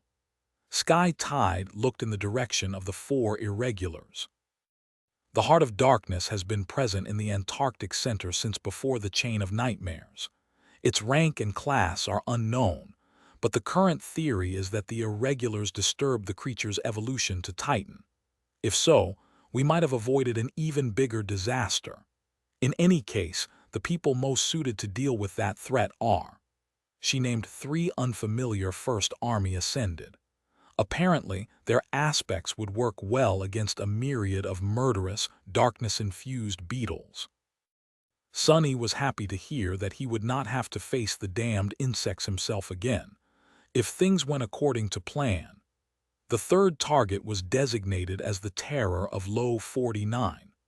Once again, its exact rank and class are unknown, although the creature is most likely to be a corrupted terror. It is responsible for destroying the battleship Ariadne, as well as massacring the garrison of the Low 49 installation. Master Sunless is the only known survivor of the attack, so he is the best person to inform us about this threat. Sonny lingered for a few moments, then shrugged. There's not much to tell. The bastard hides underwater and kills people by luring them into the ocean with immensely powerful mind manipulation. It also places a mind hex on everyone else to make them ignore the victims. That is the pattern of behavior that I witnessed, which is not to say that the creature does not have other means of attack. You can read the details in the reports we submitted. He thought a little, and then added, if there is one strange thing about that terror, it is that it emerged from the gate alone. It does not seem to have an entourage of weaker nightmare creatures to defend it either, which might be a vulnerability. Oh. Also, there has to be some kind of limitation to its ability to wipe out large groups of people. Otherwise, it would not have waited weeks to kill everyone at Low 49. Sky Tide nodded. Saint Bloodwave, Master Neve. Since the creature appears to be aquatic in nature, it is going to be your responsibility to hunt it down. The terror cannot be allowed to approach the city. The emissaries of the House of Night simply nodded. Sonny hoped that they had enough mind protection memories. Meanwhile, St. Tyrus turned to the image of the winter beast. A hint of contempt appeared on her beautiful face. The winter beast was recently confirmed to be a corrupted titan. I can't kill it, but I will contain it. Dealing with the creature will be my responsibility. Many of the people in the room paled at the mention of the creature's rank. Master Roan especially seemed to have a grave expression. Ignoring the somber mood, Sky Tide turned to the last image, which leaves us with the fallen titan Goliath, the creature responsible for the obliteration of Erebus Field. Do note that, as of now, we have only experienced its physical might. The exact nature of Goliath's powers is still unclear, so we do not know enough to determine how to destroy him. The masters grew silent, staring at the frightening image of a stone colossus walking across a desolate landscape. In that silence there was suddenly a calm voice. I'll kill Goliath. Everyone turned around, staring at Sonny with confused expressions. He smiled. What, the bastard owes me a new armor, plus I've never killed a titan before, should be an interesting experience. Most of them shook their heads. This is not a good time for empty boasts, kid, Sonny shrugged. As good a time as any. St. Tyrus studied him for a few moments, then turned away. In any case, before she could finish, though, several communicators in the room notified their owners about a received message. Sonny raised an eyebrow. That was unusual. Falcon Scott was still in the area of effect of the winter beast, so there was no network connection anywhere inside the city walls. There was a powerful communication array, though, connected via a chain of special relays to eastern Antarctica.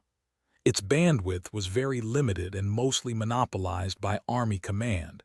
Sonny had to spend a considerable sum of contribution points to receive a small quota, which allowed him to get in contact with Rain.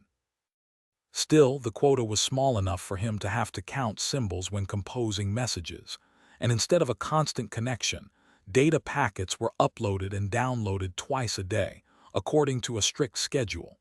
He glanced at his own communicator to check time. It was around 10 in the morning in the northern quadrant, which, translated to local time, would be nowhere near the scheduled activation period of the array.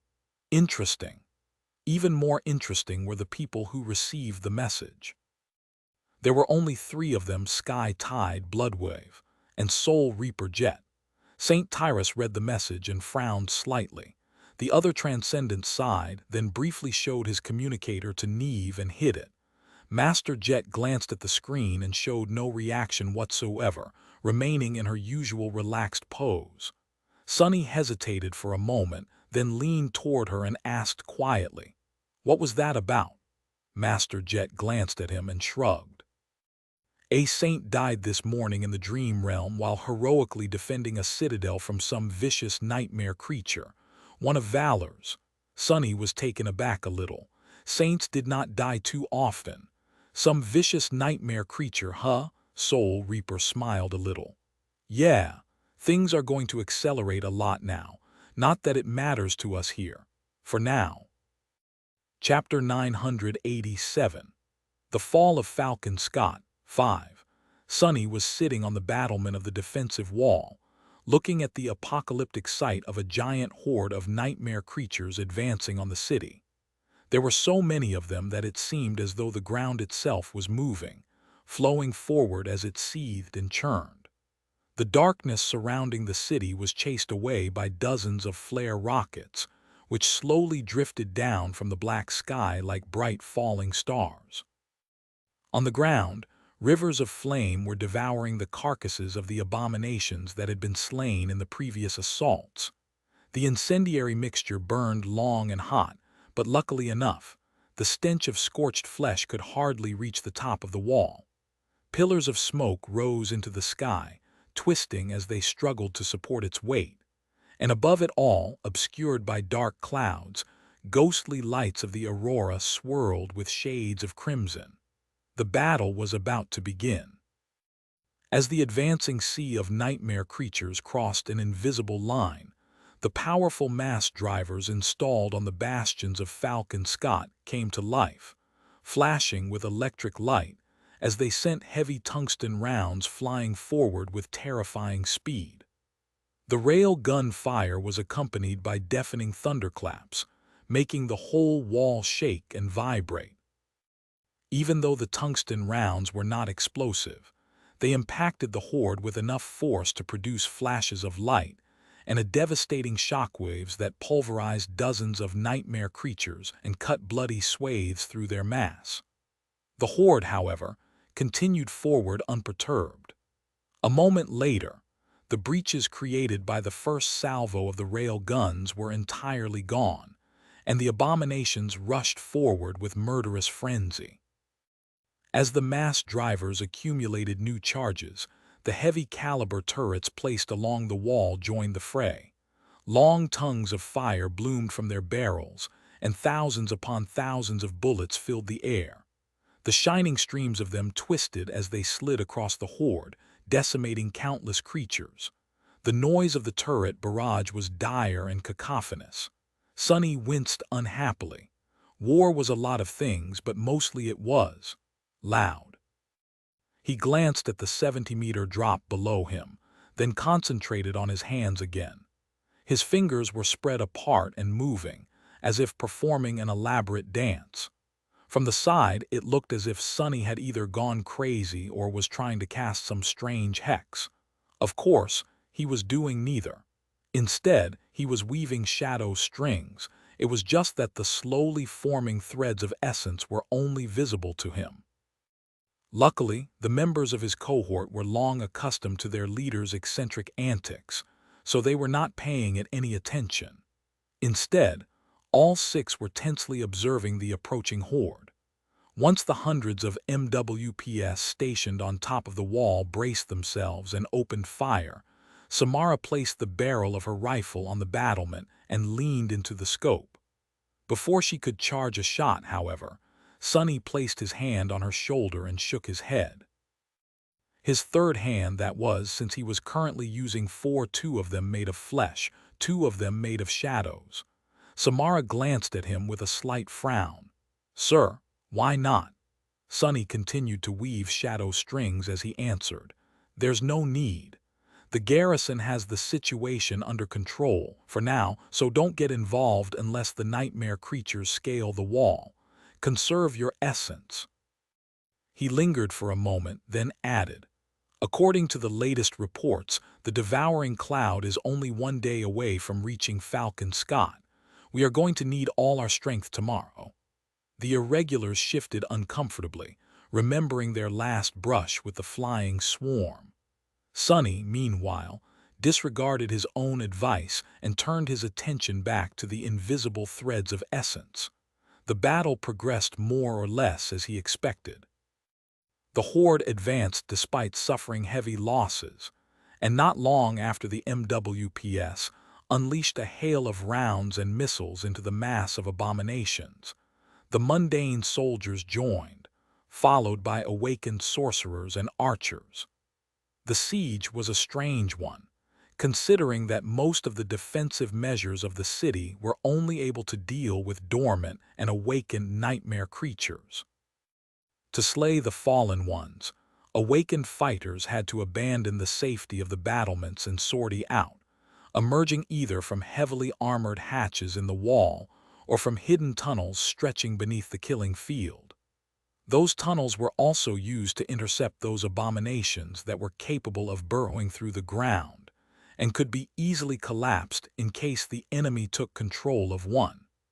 If a corrupted nightmare creature appeared, the masters were sent out to destroy it.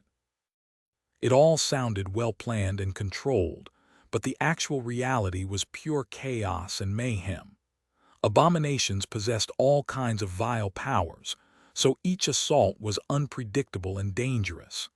Each victory took a lot of human lives to achieve. Noticing a line of hatches open lower down the wall and a dozen swift figures jump out of them, Sonny sighed. He caught a glimpse of Dale's heavy armor, which meant that something truly dangerous had emerged. Army Command was strangely protective of the irregulars, mostly keeping them in reserve for now.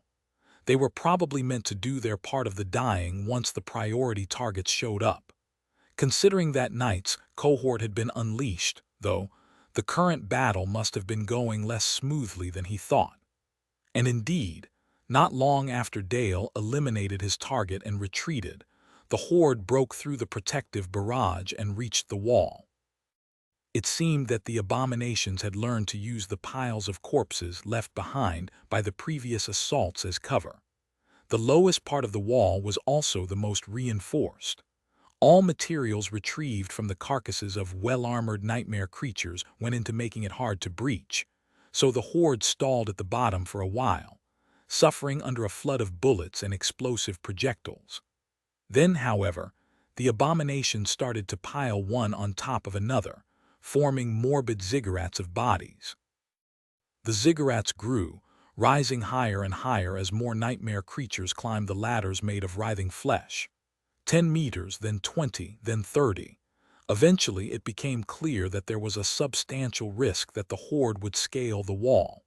With a sigh, Sonny paused his weaving and stood up, easily holding his balance on top of the battlement. A black bow appeared in his hand, and an arrow that seemed to be made of lightning ignited on its string. They know how to build siege towers now. Drawing the bow, Sonny lingered for a moment and then sent the strike of thunder flying down. A moment later, the howls of the nightmare creatures tore through the clamor of the battle, and the spell whispered into his ear like a sonorous choir. The battle raged on. Chapter 988, The Fall of Falcon Scott 6. And it still raged on by the time Sonny and his cohort were done with their shift. Or maybe it was already another assault by now. It was often hard to tell where one attack ended and a second one began. Descending from the wall, the irregulars passed through the busy camp below. Lumbering loaders were racing to send heavy ammunition containers up. Wounded soldiers were being triaged and tended to. Fresh reinforcements were waiting their turn to enter the elevators. Here and there, a damaged MWP stood, being hastily repaired by a crew of technicians. Leaving the staging area, they soon reached the Rhino. The mighty vehicle was not in the best shape, but it could still be used to get around the city. Plus, while the members of the cohort had decided to bunk in comfortable barracks, Sonny chose to remain in the familiar APC. He had even learned how to drive it. Well, more or less, from Luster. "Are you coming with us, Captain?" "Oh, sorry, Major." Kim looked away awkwardly after asking the question. Sonny simply shook his head. Not today. I have a couple of errands to run, so just take the Rhino to the barracks and then park it in the usual spot. Oh, and rest well. Tomorrow is going to be a long day. Although the cohort had ended up not doing much today, everyone was still tired. They quickly drove off, leaving Sonny alone. Day 4 of their stay in Falcon Scott was coming to an end. Circulating his essence to fasten its replenishment rate, Sonny walked for a few minutes, breathing in the cold air as the hum of distant explosions washed over him. Then, he jumped on the step of a moving transport and allowed it to carry him closer to his destination. The vistas of a city at war floated past him, too many refugees crammed into too few buildings. Everyone was doing their best to create some sort of passable environment for themselves and their neighbors. But there were a lot of problems, too. Most of these people were shaken and traumatized, some very close to breaking down. There were a lot of conflicts and violent outbursts, and even more dark feelings. There were a lot of nightmare creatures being born from the bodies of failed aspirants as well, since the spell ran rampant among the refugees, and there were not nearly enough soldiers to find all the infected before the worst happened. A suffocating atmosphere of fear, tension, and sorrow permeated the air, and yet people lived on. Their resilience and adaptability triumphed over everything, allowing them to endure and even find moments of happiness in this hell. Sonny saw plenty of smiles, heard plenty of laughter, and witnessed many small details of how the refugees were handling their changed conditions while looking forward to being evacuated. They still have hope. Eventually, he jumped down and walked the rest of the way on foot, reaching a section of the staging area where large white warehouses stood in several rows, surrounded by a massive activity. That was where scavenged materials were being processed and refined for the use of the First Army. A tired-looking engineer met him at the gate. "Major Sunless." Sonny nodded and allowed the man to lead him toward a particular row of warehouses. "Yeah, we received your request. The approval came fast enough, so as long as you have enough contribution points, you can cut a good chunk for yourself. Not that I know what you need it for. Usually, it's the mundanes we arm with processed material that dream of wielding memories, not the other way around." Sonny smiled. The warehouses were full of nightmare creature carcasses, those valuable enough to be retrieved from the battlefield and processed by the army. The corpse of the remnant of the Jade Queen, the corrupted tyrant he and Sky Tide had killed, had been placed here once. For example, the incredibly durable jade carapace of the monstrous beetle was then refined and used to reinforce a section of the wall. Most of the processed material was instantly used to strengthen the fortifications of the city or the First Army itself. There were all kinds of things that could be done with various parts of nightmare creatures, from crafting melee weapons and upgrading the armored shells of MWPs to powering exotic spelltech mechanisms. That was why Sonny had to push his weight around, bargain a little, and spend a bunch of contribution points to receive a modest quota. Studying the warehouses, he asked, "There was a corrupted devil yesterday that managed to breach the wall. Where is it kept?" The engineer stared at him for a few moments. I'm sorry, sir. I have no idea which one of them breached the wall. We just receive the carcasses and come up with ways of dismantling them. Another team then thinks of a way to actually use the parts." Sonny blinked a couple of times. "Makes sense. Just show me the corrupted material you have, then." He was led through several warehouses, studying a series of ghastly corpses, one more frightening than the other. There was a creature that resembled a giant mole covered in heavy plates of bone armor, and a creature that looked like a mass of spikes, with a small skeletal body hidden somewhere in its center. There was a carcass of something that seemed like an 8-legged metal tick, the size of a house, and a stone sphere covered with bumps that looked eerily like human faces. Damn! Finally, Sonny found what he was looking for. In the spacious warehouse, a large carcass was laying on the floor, surrounded by alloy scaffolding. The creature was vaguely humanoid in shape, bone-white, with countless rows of needles bristling from its back. Each needle was about 3 meters long, wide enough for him to barely be able to grasp it with a hand, and weighed too much for several adult men to lift it. They were made of a strange material that seemed to be somewhere between metal and bone, and wickedly sharp. Yesterday, the devil had shot these needles at the wall, shredding the armored alloy as though it was paper. Sonny stared at the dead abomination, then nodded. Yes, that should do.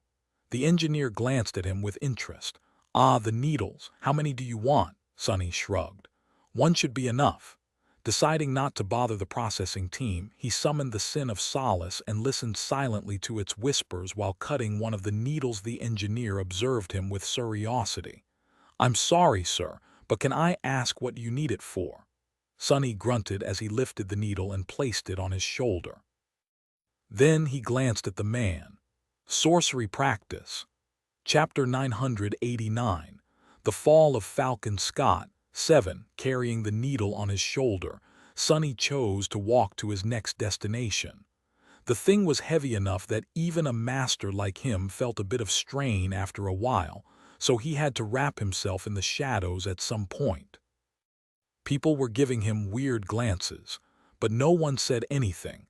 The puppeteer's shroud identified Sonny as an awakened, and awakened were known to do strange things on occasion. Sonny also found that mundane people often acted shy in front of him ever since he had become a master, which pleasantly cut the number of awkward conversations he had to have. So, he just had to be careful not to hit anyone with the unwieldy needle by accident. As he walked, Sonny decided to check on his runes out of boredom. Shadow Fragments, 2471/4000. He smiled a little. The siege of Falcon Scott might have been a terrible affair, but one thing it did not lack was enemies to kill. The rate at which he earned fragments increased a lot in the past 3 days. By now, the change made by each individual fragment was insignificant, but it added up. He was now considerably stronger than he had been at the start of the Antarctica campaign, and the Fifth Corps was not as unachievable as it had once seemed. Nephi's was still far away from reaching Terror too, which meant that he finally had a chance of catching up to her class, at least for a short while. Does it even matter now? In the end, both of us will either be titans or dead. Nightmare was subjugating many dreams these days as well. All in all, Sonny was in good shape. His cohort had been forged into one of the deadliest combat units on the continent, with each member honing their skills to a truly fearsome degree. All that was left to propel him to an entirely new level of power was for Saint to emerge from her evolution. Maybe, just maybe, they would indeed manage to hold Falcon Scott for 3 weeks. Sonny made way for a column of military vehicles and looked at the crowd of refugees around him. Yeah, doubtful. With a sigh, he made a turn and approached one of the hastily erected dormitory towers. This one looked more substantial than most, but not by much. Looking up, he saw a vast expanse of glowing windows, with thousands and thousands of humans taking shelter from the cold within. He glanced at the devil's needle, then awkwardly spun it and thrust the point deep into the ground. Taking it into the building would have been a hassle, and Sonny was sure that no one would steal it. The thing weighed more than any mundane human, or even a group of them, could carry away. The problem, though, was that the needle was so sharp that it continued to sink into the frozen soil under its own weight. Sonny stared at it resentfully for a moment, then repeated the process, this time thrusting it into the ground with the dull end. Finally satisfied, he walked to the entrance to the tower, where a lone civilian was shoveling snow away. As he was passing, the man flinched and stared at him with wide eyes. Sonny sighed inwardly. Am I really so scary? Captain Sunless, is that you? Surprised, Sonny raised an eyebrow. Yes, technically it's Major now, do I know? Before he could finish the sentence, the civilian dropped the shovel and grabbed his hand, shaking it vigorously. Sonny froze. "What the hell is going on?" "It is you."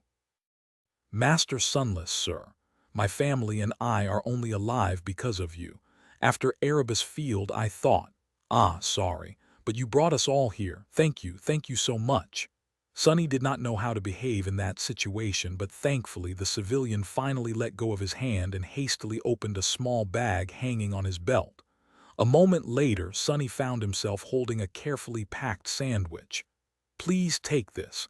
I know it's not much, but my wife made it herself." "You probably don't get a lot of home-cooked food standing there on the wall." Sonny wanted to return the sandwich to the man, but then lingered. The refugees were not starving, but he knew for a fact that most of the rations they had access to were no different from what he had been accustomed to in the outskirts. Getting the ingredients to make this simple sandwich must not have been easy. It was made with love and care, which meant that this small but sincere gift meant much more than it seemed. He smiled slightly. "Thank you. I'll enjoy it well." The man seemed exceedingly happy to hear that and gingerly let Sonny go, picking up his shovel and returning to clearing away the snow while whistling a tune. Walking inside the building, Sonny glanced at the sandwich and frowned a little. He did not really know how to feel about the strange encounter. On the one hand, it was nice to see a tangible result of his efforts.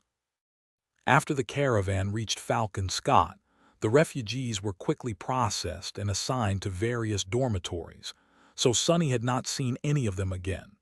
On the other hand, the cheerful man was clearly deluding himself if he thought that Sonny had saved him and his family. All Sonny had done was postpone their deaths by a few weeks. They would only be truly saved once carried across the strait to eastern Antarctica. Until then, a sharp sword still hung above their necks. "All the more reason to hold the damn wall for as long as we can, then." Suddenly thoughtful, Sonny used an elevator to descend underground and approached a particular door. A few moments after he knocked, Bate opened it and gave him a long look. "Oh, it's you." He raised a hand with a wide grin. "I brought sandwiches. Well, a sandwich." She stepped aside to let him in and turned around. "Professor, your favorite awakened is here." Sonny dismissed the boots of the puppeteer's shroud before coming inside. That small action made him feel strangely nostalgic. Civilian life. How come I barely remember what it is? Chapter 990. The Fall of Falcon Scott 8. Sonny had no particular reason for this visit, apart from simply wanting to check on how the old man had settled in. From his first impression, the dormitory apartment was too small and bare-bones for someone of Professor Obel's stature. There were 5 compact bedrooms connected to a shared living room, kitchen, and bathroom, with 3 of the bedrooms occupied by other people. He could hear a child's voice behind one door, which meant that there might have been entire families of refugees living here. In that regard, maybe the fact that the professor and Bate each received an entire room for themselves was already a privilege. Still, what the hell? Maybe he should not have been surprised. Professor Obel was indeed a distinguished scientist who had made great contributions to humanity, but the Antarctic Center was the administrative center of the whole quadrant. With 200 million people concentrated in Falcon Scott, there must have been a whole lot of distinguished people waiting for their turn to be evacuated. Bate led him to the kitchen and put a kettle on the stove. Now that they were not busy trying to keep the caravan from falling apart, Sonny noticed that the young woman looked a bit haggard in comparison to how she had been at low 49. There were dark circles under her eyes, a slight uncertainty to her movements, and a grim slant to her brow. Bates' temper, however, had not changed one bit. "Tell me straight, is the wall going to hold?" Sonny lingered for a bit, stumped by the frank question. "How should I know? Sure, it is going to hold." "Until it doesn't," Bates scoffed, pouring synthetic tea into 3 cheap alloy cups. "And yet you seem to be terribly calm." Sonny scratched the back of his head in confusion. Do I seem calm? Well, I guess I am. I mean, what's the worst that can happen? The young woman stared at him with outrage. Death, you can die. He thought about it for a few moments. I'd rather not die, of course, but death is definitely way better than some other things. Believe me. Sonny had lived through several ghastly experiences himself, and still remembered a few of the harrowing nightmares he had been subjected to by his shadowy steed. It seemed that he had developed an abnormally high tolerance to pain and fear somewhere along the way, without even noticing. Of course, his aloofness would look strange to a mundane person. Sonny opened his mouth, thinking that he should probably try to console Bate somehow, but at that moment Professor Obel finally appeared, sparing them both a moment of awkwardness. "Ah, Major Sunless, how nice of you to spare time for this old man." The three of them settled behind a small dining table, enjoying tea. At first, Sonny was the one doing most of the speaking. "So, city defenses are in good condition for now. Ah, but we expect a big assault tomorrow. Make sure to remain inside and don't go to the surface levels of the building, no matter what happens." Bate and Professor Obel shared a glance. For some reason, the young woman seemed to be unhappy with her mentor. Yes, everyone received instructions on how to behave when an air attack alert is activated. Thank you for reminding us, young man. Sonny nodded, then hesitated for a while. Eventually, he asked in a cautious tone, "I am sorry to ask, Professor, but why are you still here? I would think that you would be put on the priority list for the evacuation." Every civilian in the city was designated as a member of a certain group, each having a different value. The high-value citizens were meant to be ferried across the strait first, with all the rest placed in a long queue by a randomized algorithm. Various factors could affect one's weight in the algorithm, though families with young children had a much better chance of being placed higher, for example, while people with genetic defects would be placed lower. Citizenship level also affected the algorithm, which meant that non-citizens from the local version of the outskirts would be evacuated last. Figures. One, however, none of it had anything to do with Professor Obel. By all accounts, he should have been on one of the first ships out of the harbor. The giant vessels had been coursing between Falcon Scott and eastern Antarctica for several days now, bringing many millions of people away. Bate gave the old man a scathing glance. "Yes, Professor. Why are you still here?" Before he could say anything, the young woman turned to Sonny and said with indignation, "Believe it or not, the old F." The professor gave up his position on the priority list, saying that he wouldn't leave without his assistant. "And since I have nothing to do with the high-value group, we are both stuck in the standard selection group now. Gods only know when we'll be assigned a placement in the queue, let alone get to leave." Sonny blinked a couple of times. "Is that true, Professor?" The old man looked down in embarrassment. "Oh, you kids don't understand. I am an old man, you know. My bones still hurt from the long weeks spent on the road. Can't I rest a little before jumping on a ship?" Bates scoffed, and this time Sonny was inclined to agree. "What kind of bullcrap reason is that?" There was obviously something deeper going on. Hopefully, the professor simply did not want to leave Bate behind, which was already stupid. If he was on some self-sacrificial mission, though, Sonny had to set him straight. He opened his mouth to say something, but at that moment the kid he had heard earlier barged into the kitchen, holding a makeshift toy in her hands. Grandpa Obel, it broke." Professor Obel gave Sonny an apologetic look, then smiled at the child and picked up the toy. "What, it broke all by itself, huh? Well, don't worry, I'll fix it up again. Your friend is going to be as good as new in no time." Sonny stared at the two of them, then said in a subdued tone, "Professor, there's a difference between being brave and being suicidal. You have to get on a ship as soon as possible. The wall is not going to hold back the enemy much longer. Not everyone will." The old man patted the child on the head, then simply looked at Sonny and smiled. "All the more reason for the army to make sure that it holds for as long as possible then. It's not as if we're not trying. Wait, isn't that what I said myself? Sonny winced, then finished his tea in one gulp and stood up.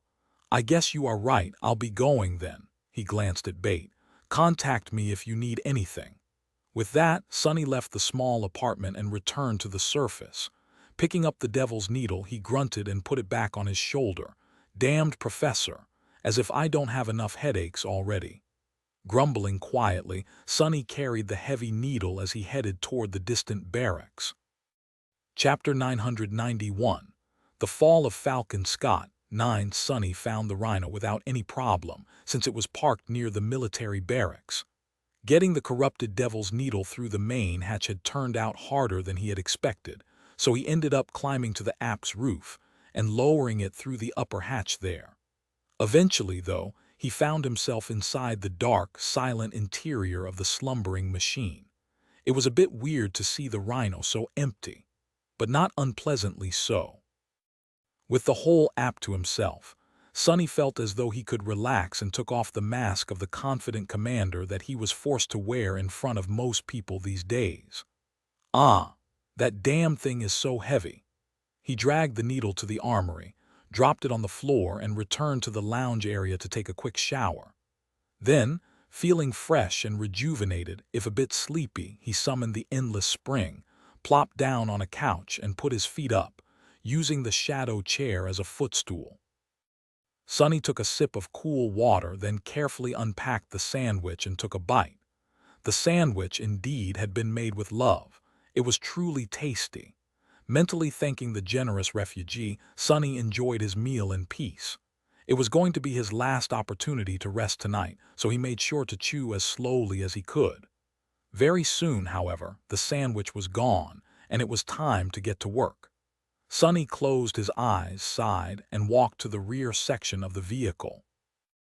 There, a small pile of memories lay on the holographic table of the command suite. Sonny summoned a few more, dropped them into the pile, and counted everything. A small grimace appeared on his face. Sonny had not only been keeping watch on the wall the past few days. After reaching Falcon Scott, which had become the hub of everything in the Antarctic Center, he had been very busy spending all of his contribution points as well. Getting good memories was hard, but luckily, he was once again going for quantity over quality. Additionally, Sonny had no reason to stick to the official channels. Receiving anything through the Army requisition system was a tough and slow process, especially with the network being down most of the time. So he just traded his points directly to the awakened soldiers for the memories that were useless to them. He had even hired a few sleepers from the caravan to be his errand boys, which made the whole process faster. Not fast enough, though.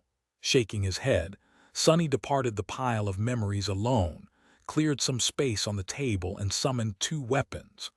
One of them was his old and loyal Takai, the Midnight Shard, and the other was Morgan's warbow. Sonny concentrated for a moment, allowing his gaze to peer through the surface of the two memories.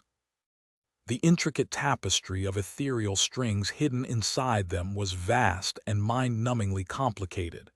He could already feel a hint of a headache coming on. Sonny was trying to do something that he had never done before. A few things, actually. Firstly, he wanted to recreate an ascended enchantment, which were much more expansive and complex than the awakened and dormant ones he had mostly copied before.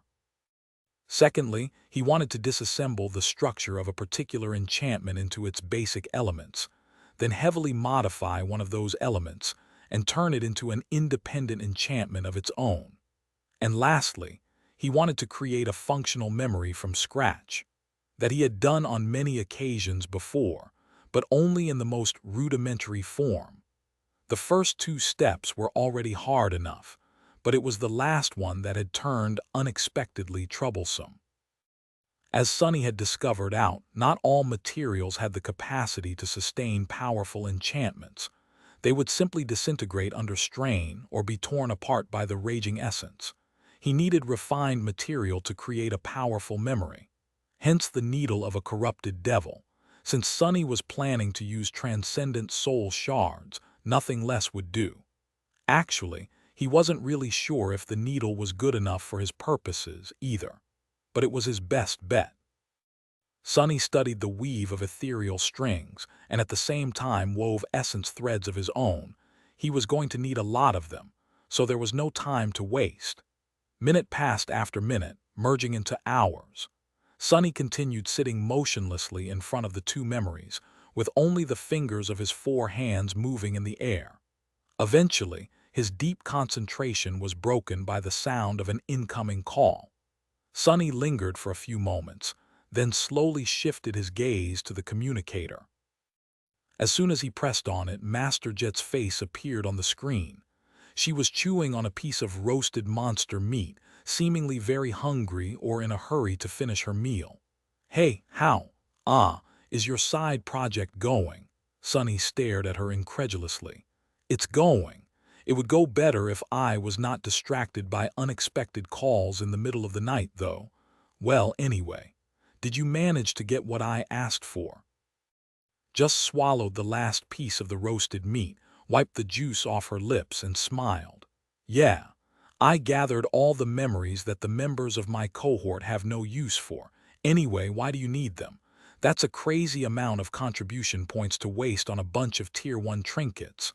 Sunny grinned from the corner of his mouth. "I am thinking of giving them to a beautiful lady." A spark of curiosity glinted in Jet's eyes. "Oh, better be quick with it then. If she really is a lady, reaching her bedroom might be a slow affair, and we all might be dead very soon." Sunny blinked. "What? No, that was not what I..." Soul Reaper laughed. "God, Sunny, relax. In any case, are you prepared for tomorrow?" Sunny glowered at her for a couple of moments, then scoffed. "Yeah, sure, as prepared as I can be." Jet sipped some water from her flask, then shut it and grinned again. This time her smile gazed very ominous. "Well, good, because tomorrow came a little early. Go get your cohort, Major Sunless." In the next moment, loud sirens of the aerial attack alarm howled eerily throughout the city, echoing through the crowded streets. Chapter 992, The Fall of Falcon Scott 10, Damnation. Sunny scrambled to his feet, hastily dismissing the midnight shard and grabbing his bow.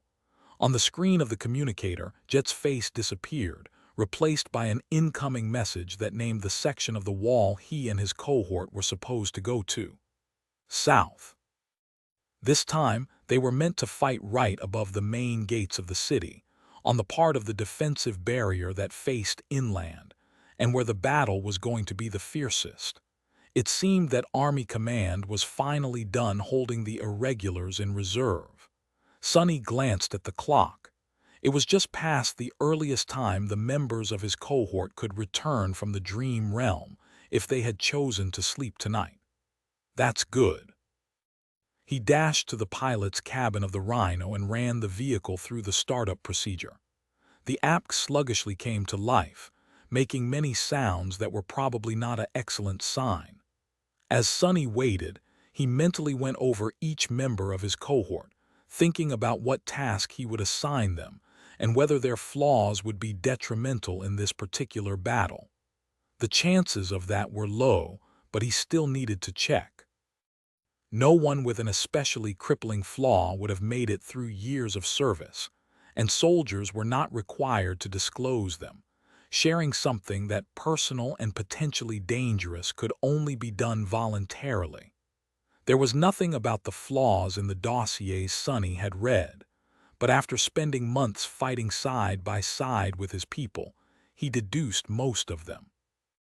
The flaws of the irregulars were indeed not too dire, and most of his people were mature awakened who had had at least a decade to learn how to deal with them.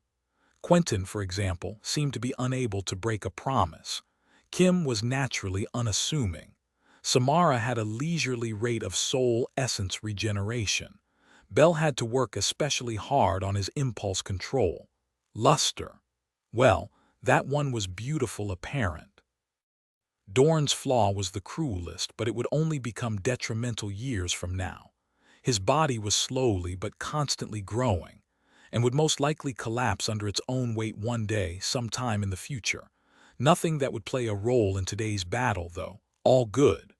At that moment the hatch of the Rhino opened, making the eerie wailing of the sirens much louder. The members of his cohort rushed in, summoning their armor and weapons as they did. "Captain, everyone's here." Without waiting for Luster to get to the cabin, Sonny lowered himself into the driver's seat and sent the Rhino forward. His driving skills were not really top-notch, or any good, really, but he could get the app to the wall at least. "Get yourself ready. You all remember the plan, correct?" Since Winter was going to take center stage in the battle against the devouring cloud, the irregulars had come up with a few strategies in advance. "Yes, sir," Sonny nodded. "Well then, go rub Luster's lucky charm. Gods know we're going to need some luck today." Hearing the laughter of his comrades, Luster crossed his arms. "Hey, that thing really works. 4 out of the 5 most deadly nightmare creatures in the region. You call that luck?" "Exactly. And I survived meeting every one." Chuckling, Sonny concentrated on controlling the massive app. The Rhino sped through the streets of Falcon Scott. Thankfully, they were mostly empty by now. The air raid sirens had sent the refugees scrambling to get inside. He could see a lot of frightened people still hurrying to reach their assigned dormitories, but mostly there were only military transports in sight. Briefly, Sonny wondered about the man who had gifted him a sandwich. Hopefully, his family had a room below ground.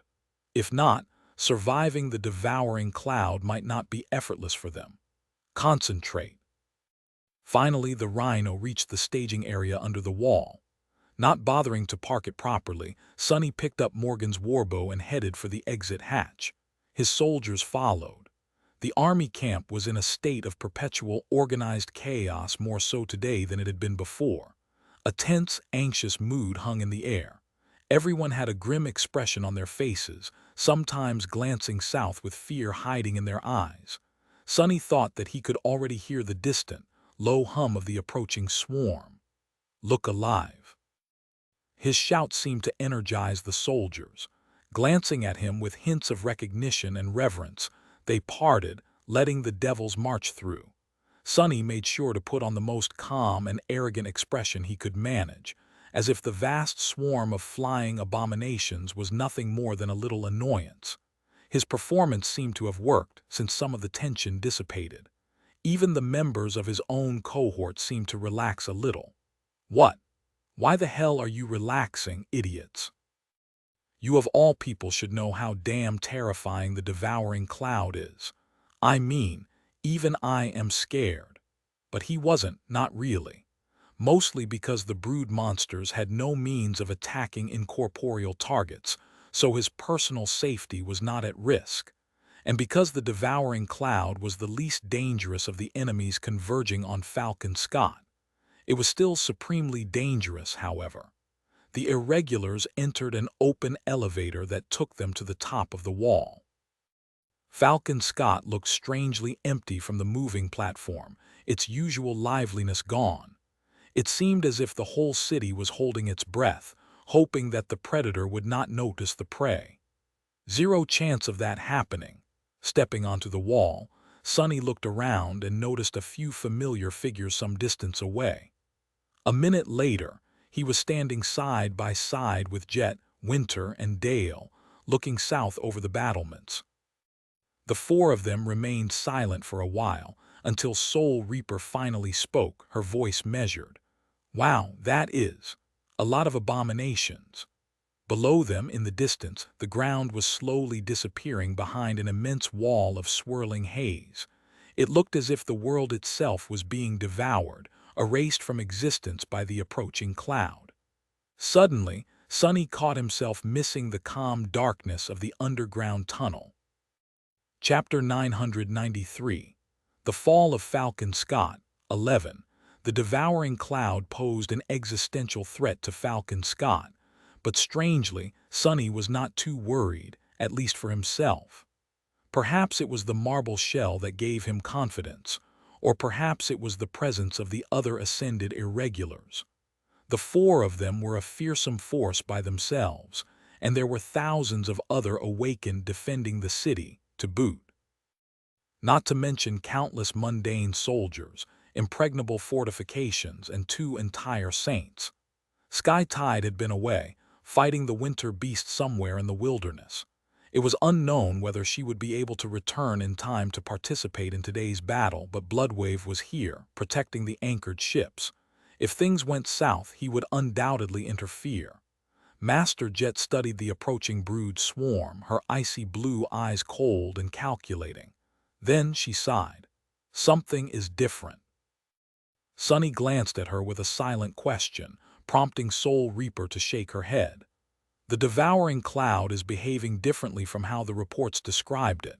He frowned, then glanced at the distant haze. Indeed, the swarm was acting a bit differently from how it had been before. It seemed slightly less erratic, slightly more driven. The speed with which the devouring world consumed distance was greater than Sunny had expected. Summoning his helmet, Dale shrugged. They probably sensed the 200 million souls behind us, who wouldn't hurry to get to a feast, Winter smiled. Well then, let's show them some hospitality. She remained motionless for a few moments, then raised her hands and cautiously removed her sunglasses. A deep sigh escaped from her lips. That was the first time Sunny saw Winter's eyes. They were entirely black, with pupils that resembled 2 drops of coagulated blood. Looking into them made him deeply, irrationally uncomfortable. Begin. Several awakened, 3 from Soul Reaper's cohort and 1 from Dale's, stepped forward. Following Sunny's nod, Luster did the same. In this battle, Winter was going to be the tip of their spear. Her aspect would play a key role, and so it had to be augmented as much as possible. Several memories started to manifest in the air around the ascended archer. A beautiful handheld mirror, a small skull with a precious jewel embedded into its forehead, a silver coin with the image of a beautiful woman on one side and that of a hideous monster on the other. And at the same time, the 4 awakened activated their own abilities.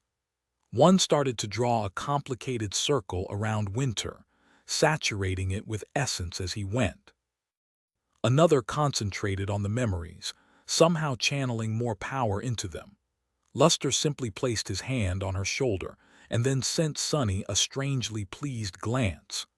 That fool! Sunny rolled his eyes and walked a few steps away. He wrapped one shadow around his body and the other 3 around Morgan's warbow, then evaluated how much essence he had left. It was not as much as he would have wanted, but enough to summon the strike of thunder many times, as well as manifest countless soul arrows in between the shots. He would be able to activate the dying wish as well if the abominations managed to get close to the wall. Today, Sunny had a personal goal to slaughter as many of the brood beasts as possible. Hundreds of them, or maybe even 1,000. With almost all the vile creatures being awakened, he would not be getting many fragments, but that was all right. What he wanted were memories anyway, the more the better, no matter how weak. What do you think, Sunny? Are we going to win today? He glanced at Master Jet, who was calmly spinning a simple shuriken in her hand. The aura of illusory cold radiating from her seemed especially chilling right now. He shrugged. Sure, why not? It's just a bunch of ugly flying leeches. Soul Reaper grinned and did not say anything else. A few minutes later, the devouring cloud entered the firing range of the rail guns. Once again, the thunderous sound of heaving tungsten rounds shattering the sound barrier made the whole wall vibrate. Even though Sunny knew that the bombardment had to have killed countless creatures, it seemed as though the distant haze simply swallowed them. There was not even the smallest ripple or rift in the uninterrupted veil of flying horrors. Crap. Then, the turrets and the MWPS joined the barrage and unleashed a hail of bullets. Numerous tracer rounds flew from the wall into the rolling cloud of brood beasts. It was strangely beautiful, as though a shining rain was falling from the ground into the sky, struggling to pierce the black veil of extinguishing darkness. As if utterly untouched by the devastating onslaught, the devouring cloud continued forward without ever slowing down. By now, the hum of countless leathery wings had grown loud enough to seep through the clamor of the firing guns, spreading through the air like the murmur of a vast sea. The creatures were already close enough for the illusion of a hazy veil to fall apart into the harrowing visage of myriads of black dots swarming in the air. Sonny grimaced, then drew his bow and sent the strike of thunder into the approaching horde. Before the furious bolt of lightning reached it, he was already pulling on the string again, an arrow of pale gold appearing on it. A flash of stark, eclectic light illuminated a tiny portion of the swarm, followed by the whispers of the spell. Crap! At that point, the devouring cloud was supposed to slow down. It had just reached the edge of the vast killing field between the city wall and the mountains, coming into view of numerous piles of nightmare creature carcasses covering the ground. The brood beasts were supposed to turn their attention to that plentiful source of food before continuing toward Falcon Scott in full force. However, they did not. Acting in contradiction to all the analytical reports by Army Command, the swarm ignored the feast of rotting flesh completely, and instead accelerated forward even more. That was when Winter finally made her move. Taking a deep breath, she raised her bow and summoned a single, fiery arrow. Her black eyes seemed to become even darker still, and the crimson blood drops of her pupils shone with an eerie, ominous glow. The string of the bow rang and the flaming arrow flashed through the darkness, leaving a blazing trail behind when it hit. The darkness of the polar night was suddenly no more. Chapter 994. The Fall of Falcon Scott, 12. The moment Winter's arrow reached the devouring cloud, a brilliant flash of light blinded everyone for a moment. A vast sphere of flame bloomed in the middle of the swarm, spreading far and wide like a rolling wave of destruction. Then it collapsed on itself and exploded once more. Tongues of flame spread through the mass of abominations, swallowing countless brood beasts. Some were turned to ash, some fell down to the ground like burning stars. Others continued to burn as they streaked chaotically through the sky, their flesh boiling and dissipating. But they did not die before colliding with some of their vile brethren. The fire spread.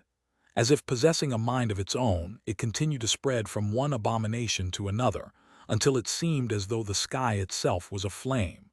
The darkness was chased out by the furious orange-white glow, and Sonny felt something that he had never expected to feel in the middle of winter in Antarctica, scorching heat caressing his skin. He sucked in a shaky breath. Damn! It seemed that all their preparations were not in vain. Winter's opening was nothing short of breathtaking. It was outright frightening if he was honest, but it was just an opening. Nevertheless, although the devouring cloud had sustained considerable losses and had to slow down, it was in no way stopped. Already some brood beasts were charging through the wall of fire, lunging toward the city. Grinning at the sight of the fiery slaughter, Sonny shook off his momentary shock and drew Morgan's warbow again. More. I need to kill more. Another bolt of lightning slammed into the swarm, reaping a multitude of lives. An arrow of pale gold pierced a brood beast clean through, then continued to fly forward, killing several others. There were so many abominations that Sonny did not even have to aim. The 4 cohorts of irregulars, as well as all the rest of the awakened defenders, poured all their strength into destroying the descending tide of winged horrors. Even though it seemed as if the sky itself was falling on them, vast swathes of it enveloped in flame, no one's courage broke. It was natural to fear for one's life, but with 200 million people depending on their protection, the soldiers of the First Army stubbornly clung to their positions despite the terror of the approaching swarm. By his side, Soul Reaper waved her hands, dozens of throwing stars appearing between her fingers and shooting forward with terrible speed, shredding a whole swathe of the swarm like a steel rain. A few steps away, Samara was methodically discharging her rifle, explosions of essence blossoming in the mass of nightmare creatures. Pieces of torn flesh and streams of blood rained down without stop. The rest of the devils were doing their part. Winter was not at all done with her part of the slaughter, either. One after another, enchanted arrows flew from the string of her bow. With 4 awakened elites using their aspects to augment hers, and a number of powerful memories feeding her their power, the ascended archer became a source of shocking devastation. Sunny finally understood why Winter was sometimes called a walking artillery unit. There were a lot of arrows in her arsenal capable of widespread destruction, and augmented as she was, the scope of that destruction only grew. Thanks to her aspect, the arrows never missed. And with luster continuously feeding her soul essence, she had no reason to stop. The devouring cloud was melting in front of his eyes. Morel Sunny strained his muscles to draw the string, the process of dismissing and summoning the strike of thunder back finally finished. Just in time, a fierce bolt of lightning pierced the air once again. You have slain, you have slain, you have slain, you have received. And yet, even with all that destruction summoned upon the brood swarm, it was still advancing on the city. Half of the vast killing field had already disappeared in its shadow, and the first of the winged horrors were already reaching the wall. Somewhere to his left, a massive MWP stumbled, the appalling shape of a brood beast disappearing into the breach in the war platform's armor that it had just created with the circular, fleshy maw. The creature crawled into the pilot's cabin. In the next moment, the massive machine jerked erratically and stepped back, plummeting from the battlement into the darkness. Sunny uttered a silent curse. At the same time, Dale stepped closer to Winter. A spherical dome of transparent energy enveloped the two of them, as well as all the awakened standing nearby. Their arrows and bullets easily passed through the dome to hit the enemies, but when a lone brood beast lunged at Winter from above, it collided against the wall of shimmering energy as if against solid stone. The creature's body bounced away in a rain of blood. "I guess it's time for Sunny, now," Jet's voice confirmed his own thoughts. They briefly glanced at each other, then dashed away from the irregulars. Sunny dismissed his bow, took a deep breath, and summoned the sin of solace instead. Instantly, an insidious voice, his own voice, spoke into his ear. "Huh, are you still pretending that you can actually save anyone, you know? Shut the hell up," no one asked. Gritting his teeth, Sunny followed Soul Reaper until they reached a relatively empty section of the wall a couple of 100 meters away from the position of the irregulars. She shouted at the nearby soldiers, commanding them to retreat. Then Jet turned to Sunny and flashed him a wicked smile. "Are you ready?" He nodded. "Then activate that charm of yours." Sunny sighed, then poured essence into the dying wish. At the same time, he wrapped all 4 shadows around his body and activated the underworld armament trait of the marble shell, enhancing the effect of the charm. His goals here were rather simple. He needed to give Winter as much time as possible to eradicate the swarm, and at the same time, prevent brood beasts from flying into the city. What better way was there to achieve both than to present the devouring could with an irresistibly tasty target? The plan was bound to work. Its only downside was that, for a while, Sunny would have to survive the attention of the entire swarm. Somehow. Chapter 995. The Fall of Falcon Scott 13. The world seemed trapped in a violent seizure. The darkness of the endless night was savaged, torn apart by the spreading wildfire and the disorienting flashes of numerous firing armaments. The cacophony of thunderous salvos and inhuman shrieks fused into an almost palpable force, pressing down on Sunny from all sides. Some distance away, above the burning nightmare of the killing field, the devouring cloud had reshaped itself to create a breach in the wall of flames. A dark mass of brood beasts poured forward, rushing to reach the defensive barrier of the last human city. The incoming segment of the swarm swirled, forming into a long and vast protuberance. It looked like a giant tentacle that grew and twisted, aiming for a single spot on the city wall, the dome of shimmering energy where Dale and Winter were making their stand. Something is indeed very wrong. Since when was the devouring cloud so purposeful? How could the swarm of mindless brood beasts not only identify the deadliest threat, but also show enough coordinated intent to try taking it out first? Feeling a chill run down his spine, Sonny activated the dying wish and watched as the tip of the dark protuberance pivoted, changing its direction to attack him instead. Wonderful. He glanced at Jet, lingered for a moment, and then asked in a hoarse voice, "Are we sure that we want to do this?"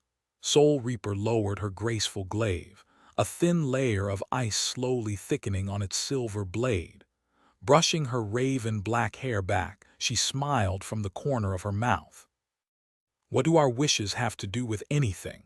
Sonny looked back at the approaching swarm and sighed. Fair enough.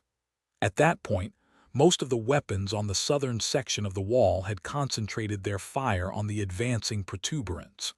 It was being tomed by the heavy tungsten rounds of the rail guns, the storm of bullets unleashed by countless turrets, the sporadic rifle fire of mundane infantrymen, the memories and abilities of enlightened soldiers. As Sonny watched, masses of miniature missiles shot from the shoulders of the towering MWPS, streaking across the sky and blasting countless monstrosities to shreds. The attacking swarm was continuously breaking and rebuilding itself, new brood beasts instantly taking the place of the killed ones to close the gaps. It was not showing any signs of slowing down, though, which meant that Sonny would not escape it. Well, he was not worried. "Sure you are." Sonny winced and glanced at the Sin of Solace with displeasure. His mental defenses were supposed to be quite high right now. Why wasn't the damned sword affected at all? Ah, yes, your new shiny shell. As good a reason to feel confident as any, one guess. And if that is not enough, you can always escape into the shadows. Right. Sonny pretended not to hear the insidious voice. Have you not stopped to think about Jet, though? Where would she escape? Are you ready to watch her die? You better be. An outsider like her does not matter anyway. Sonny glanced at Master Jet, who was observing the swarm by his side. Her beautiful face was calm and focused. He sighed. "You are very proud of yourself, aren't you? Toying with me, playing on my deepest fears and insecurities. But aren't you embarrassed of yourself a little?" The Sin of Solace did not answer. "I'll admit, you did catch me by surprise a couple of times. However, now that one knows what to expect, why would such childish jabs have any effect on me? I don't know whether you really are the voice of the cursed sword, or simply a part of my own subconscious twisted by it, although the latter seems more probable. However, one thing I do know is that you are out of your league here, buddy." He shook the beautiful giant slightly.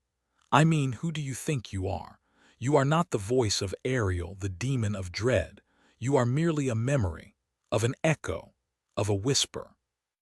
Something that pathetic wants to drive me crazy. Please, don't make me laugh." There were a few moments of silence, and then the insidious voice answered mockingly. "And yet here you are, talking to an imaginary voice in the middle of a battle." Sonny smiled. "So what? Hearing voices and talking to myself is somewhat of a hobby of mine. Been there, done that." He pushed the annoying whispers to the back of his mind and concentrated on what was about to come. A small shadow suddenly fell from the sky. Sonny almost moved to attack it, but then held himself back. In the next moment, a familiar crow landed on Jet's shoulder, glanced at him arrogantly, and turned to its master. "Swam, swam." Jet patted the bird on the head with a small smile. "Yes, I know. Now go, it is going to be too dangerous for you." The crow let out an outraged caw and spread its wings to make itself look bigger, but to no avail. She had already dismissed the echo, making it dissipate into a swirl of sparks. A few seconds later, the swarm was upon them. The first of the lunging brood beast was cleanly severed in half by Jet's glaive. two bleeding slabs of hideous flesh flying over the wall to fall into the siege camp below. But the next one was already attacking. Sonny allowed his mind to switch into the state of battle clarity, or rather, dive deeper into it, since clarity had long become like second nature to him. His thoughts accelerated, and his perception of the world became sharper, clearer, and more encompassing. He moved forward with light steps, the sin of solace flashing through the air to pierce the creature's body. Its flesh parted before the jade blade like water. At the same time, the shadows around them stirred, and a dozen black tentacles rose from them, grabbing the attacking brood beasts and tearing them apart. The tentacles were different and much more complex than the ones he had usually summoned before. These ones had joints and a semblance of structure, ending with crude but nimble and powerful hands. Sonny's long hours of practice had not been in vain. He had pushed his grasp of shadow manifestation forward by a lot. Of course, using it burned through his essence. Everything Sonny did required him to spend essence weaving shadow strings, repeatedly summoning the strike of thunder, sustaining and augmenting the effect of the dying wish, saturating his body with resilience and strength. Any other master would have been drained of all energy already. But Sonny's reserves of essence were vast and potent, more than 4 times the volume of almost anyone else of the same rank. At the same time, his control of it was nothing short of exquisite, allowing for near-perfect efficiency. He had a lot of fight left in him still. The question was whether that would be enough. Chapter 996, The Fall of Falcon Scott, 14. The swarm of brood beasts descended upon Sonny and Master Jet. The two of them moved with speed that would have seemed utterly inhuman to mundane soldiers if any of them had remained nearby. Curiously enough, a master would have been stunned just as much. Both ascended irregulars were showing a level of physical prowess that only those with extremely powerful combat aspect were supposed to possess. Soul Reaper's glaive turned into a blur as she spun it, dissecting scores of the ghastly abominations. The gorgeous jade giant danced like a feather, harvesting life after life. Of course, neither Sonny nor Jet remained static, moving across the wide expanse of the battlement similar to a hurricane of cutting steel. They danced between the attacking nightmare creatures, never remaining in one spot long enough to be buried under their onslaught. Well, Sonny danced. His battle style was graceful and fluid, to the point where it seemed as though he had no rigid shape at all. Master Jet, on the other hand, fought with the dire and straightforward inevitability of an experienced butcher, slaughtering her enemies both methodically and ruthlessly. There was an awful beauty to her mesmerizing savagery as well. Get ready! Sonny did not need the warning. The whirlwind of abominations surrounding them was already poor enough, but it was also just the beginning. Most of the protuberance of the devouring cloud had yet to reach them, and the situation was about to become numerous times worse. Oh, why did I come to this damned continent? Full of self-pity, he pivoted to the right, narrowly avoided a diving brood beast, and brandished the sin of solace to cut down another one. At the same time, he glanced over the edge of the wall, where a long stretch of the world was obscured by the swarm of abominations. By now, the two of them were surrounded from all sides, but most of the enemies were still coming from a single direction. The excellent news was that the dying wish was working, preventing the brood beasts from passing the wall and escaping into the city. The poor news was that he could not see the glow of winter's flames at all now, which meant that the part of the swarm attacking them was a second at most from growing much harder to deal with. There had to be really numerous of them to obscure the wildfire entirely. Sonny called upon the shadows, and a black wall suddenly rose between the battlement and the main body of the protuberance. Countless brood beasts slammed into it in the next moment, impaling themselves on the sharp spikes that shot from the black surface. Even more had to twist in the air to avoid the obstacle. That did not slow the swarm much, but it did funnel it somewhat, giving Sunny and Jet some room to breathe, at least for a moment. Then things got really tense. Arg, damn it! There were too numerous brood beasts lunging at him to kill and evade them all. Sunny did his best, but it was still not enough. Even with the help of shadow hands, he was forced to receive several attacks head-on. Making his body as heavy as a slab of rock, Sunny gritted his teeth and stood his ground. A disgusting leathery body slammed into him. If he had not used the feather of truth to change his mass, the impact would have thrown Sunny to the ground, or even worse, off the wall. As it was, he only took half a step back, while the brood beast bounced back with the nauseating crunch of breaking bones. Ah, that hurt. Before Sunny could do anything, another creature tore into his forearm. The leather vambrace of the puppeteer's shroud held some of the horrid fangs back, but not all of them. However, the creature's fangs scraped fruitlessly against Sunny's skin, not leaving even a scratch on it. He grinned. "Chew on this, bastard." With that, Sunny spun the sin of solace into reverse grip and easily cut through the abomination's long neck. Usually, it would have been difficult to deal any damage from such an awkward position, but the jade blade of the cursed sword was so sharp that he did not have to put any effort into the cut at all. The brood beast's body convulsed and fell down. Its severed maw, however, was still stubbornly trying to gnaw on Sunny's flesh. Whatever. Ignoring the vice-like and unpleasantly moist grasp of the creature's jaw, he threw himself back into the battle.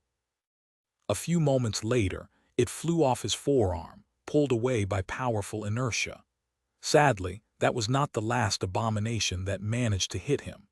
As their number grew and grew, Sunny started to miss more attacks. Most of them failed to penetrate the adamantine barrier of the marble shell, but a few did not. There were now shallow scratches here and there on his body, and their number was swiftly increasing. Master Jet was in a similar position, although she did not seem to be bothered by it at all. Even though her black leather armor was torn and shredded, revealing glimpses of alabaster skin and trickles of crimson blood, she fought with the same unrestrained, magnificent brutality. There was even a dark, wicked grin on her face. What is wrong with that woman? He wasted a moment to shift his sight and glance at her core, only to see that it was brimming with essence, full to the limit. That cost him another scratch as well as a pang of envy. Damn it, Master Jet's aspect is simply cheating. To be fair, his aspect was somewhat of a cheat as well. More than that, both of them were fighting in nearly optimal conditions. Soul Reaper was well suited to fight against large numbers of weaker enemies, who could provide her with a nearly endless supply of essence, while Sunny was a true menace when surrounded by shadows. Throughout the cruel length of the polar night, the whole world was enveloped by shadows, and he was their master. And yet, both of them were in dire danger. Even if individual brood beasts did not pose much of a threat to the two ascended, thousands and thousands of them did. An army of ants was more than capable of killing an elephant, whatever an elephant was. Grinding his teeth, Sunny danced between the countless abominations and felt his own essence disappear with frightening speed. Winter better be very busy obliterating the main body of the swarm. Fast. Chapter 997. The Fall of Falcon Scott, 15. Black pillars of smoke rose into the sky, obscuring the stars like a smoldering veil. Between the roiling dark heaven and the cold, ravaged land, a fiery inferno seethed and swarmed, drowning the world in a scorching orange glow. Surrounded by numerous abominations and the cacophonous roar of heavy armaments, Sunny and Jet fought against the devouring cloud. The wind was picking up. Struggling not to slip on the fetid blood that covered the alloy expanse of the battlement, Sunny pulled Soul Reaper close and bent down, summoning a dome of shadows to surround them. His breathing was hoarse and labored. There was no light inside the improvised shelter, and the brood beasts were already attacking it, the whole structure trembling under an onslaught of heavy blows. Worse still, he did not dare to sustain the barrier for more than a few seconds, afraid that the swarm would lose interest and shift its attention to the city beyond. "I won't last much longer." Master Jet was uncomfortably close, her physical state as battered and bloodied as his. Her chest rose and fell erratically, betraying the same level of exhaustion. Nevertheless, her voice sounded calm. "You can't fight anymore." He shook his head, then spoke after realizing that she probably could not see him. "No, not that. The charm. I don't have enough essence left to keep it active for long." She lingered for a moment. "Do what you can. After that, let's see what fate has in store." Sunny winced at her choice of words, then considered if it was time to summon Nightmare. The black steed would be helpful in surviving the tide of brood beasts, but the two of them were not at the point of needing to be rescued yet. It was supplying the dying wish with essence that was the problem. Nightmare was also large and lacked armor. His main defense was speed and viciousness, which would not protect him against the swarm. If the Shadow Stallion sustained heavy wounds today, Sunny would not be able to call upon him tomorrow. "Back to the slaughter, then." He glanced at Jet. "Ready?" She smiled in the darkness. "Always." He allowed the suffering shadows to lose substance, and the black dome fell apart around them. Immediately, a flood of brood beasts descended upon the two ascended. Sunny and Jet were pushed back to back, unable to move. The jade longsword and the silver glaive blurred, tearing through the ghastly abominations. The smell of blood permeated the air. It was somewhat of a heroic scene, exactly like what he had often seen in dramas and webtoons about Valiant Awakened. Not very practical, though. Stuck in one spot and limited in where he could move, Sunny became a perfect target. Curse it! A strong gale of wind slammed into them, throwing many brood beasts off course. Jet used that moment to lunge forward and brandish her glaive, causing an explosion of frost to spread through the swarm and clear a bit of space around them. High above, the veil of smoke looked like storm clouds. Sunny was still feeding his essence into the dying wish and sustaining the augmentation of the underworld armament, hoping to buy Winter another minute, maybe half a minute, of time. But the devouring cloud seemed to have suddenly learned how to resist Solvin's charm. Without any provocation, the mass of brood beasts shifted, flashing past the two bloodied masters. Ignoring the alluring enchantment of the dying wish, they lunged in the direction where Dale's protective barrier still gleamed with mystical energy. "What the hell?" Sunny slashed at the nearest abomination, cutting it in half. The other brood beast simply ignored him and flew away. "You have slain an awakened beast, brood of the devouring cloud. You have received." He ignored the quiet whisper of the spell and stared at the apocalyptic scene of the battlefield. The killing field below the wall was enveloped in flame. The sky was burning with red embers as well. The main body of the swarm seemed diminished somewhat. Where once there had been an uninterrupted wall of winged horrors, now there was a tattered curtain of them, with vast breaches and gaps in its vile, seething mass. Winter and all the other defenders did not waste the time he had bought them. The problem, however, was that the flames unleashed by the ascended archer in her initial attack had almost died down, and now the whole of the devouring cloud was advancing on the city. This was a key moment. Winter had to break their advance once and for all, and for that to happen, nothing could interrupt her. "Goddammit!" Sunny prepared himself, ready to dash toward the position of the rest of the irregulars. He could see a dark tentacle of the thin protuberance slamming into Dale's barrier, the wind howling so loudly that it drowned out the thunder of the firing rail guns for a moment. The barrier grew dimmer, but held. For now. A radiant arrow escaped from it, streaking across the killing field and disappearing into the devouring cloud. Then, it was as though a large portion of the swarm imploded in on itself, countless abominations being violently pulled and crushed by an invisible force. However, it was still not enough. Dale's barrier was growing dimmer and dimmer, and the swarm was still advancing, a dozen seconds away from crashing into the defenders of the city. Not enough. And then, a vast shadow fell from the sky, tearing through the veil of smoke and storm clouds obscuring it. At the same time, a destructive net of lightning surrounded the devouring cloud, turning the world white for a second. Thousands of abominations were instantly burned to ash. A giant bird of prey with white feathers and devastating talons of lustrous steel dove into the swarm. Her enormous wings were wreathed in thunderclouds, and bolts of lightning danced around her body like a cloak. A hurricane of wind summoned by her arrival threw the center of the devouring cloud into disarray. Sunny froze. Sky tied. St. Tyrus looked beaten and exhausted, but still incredibly fearsome.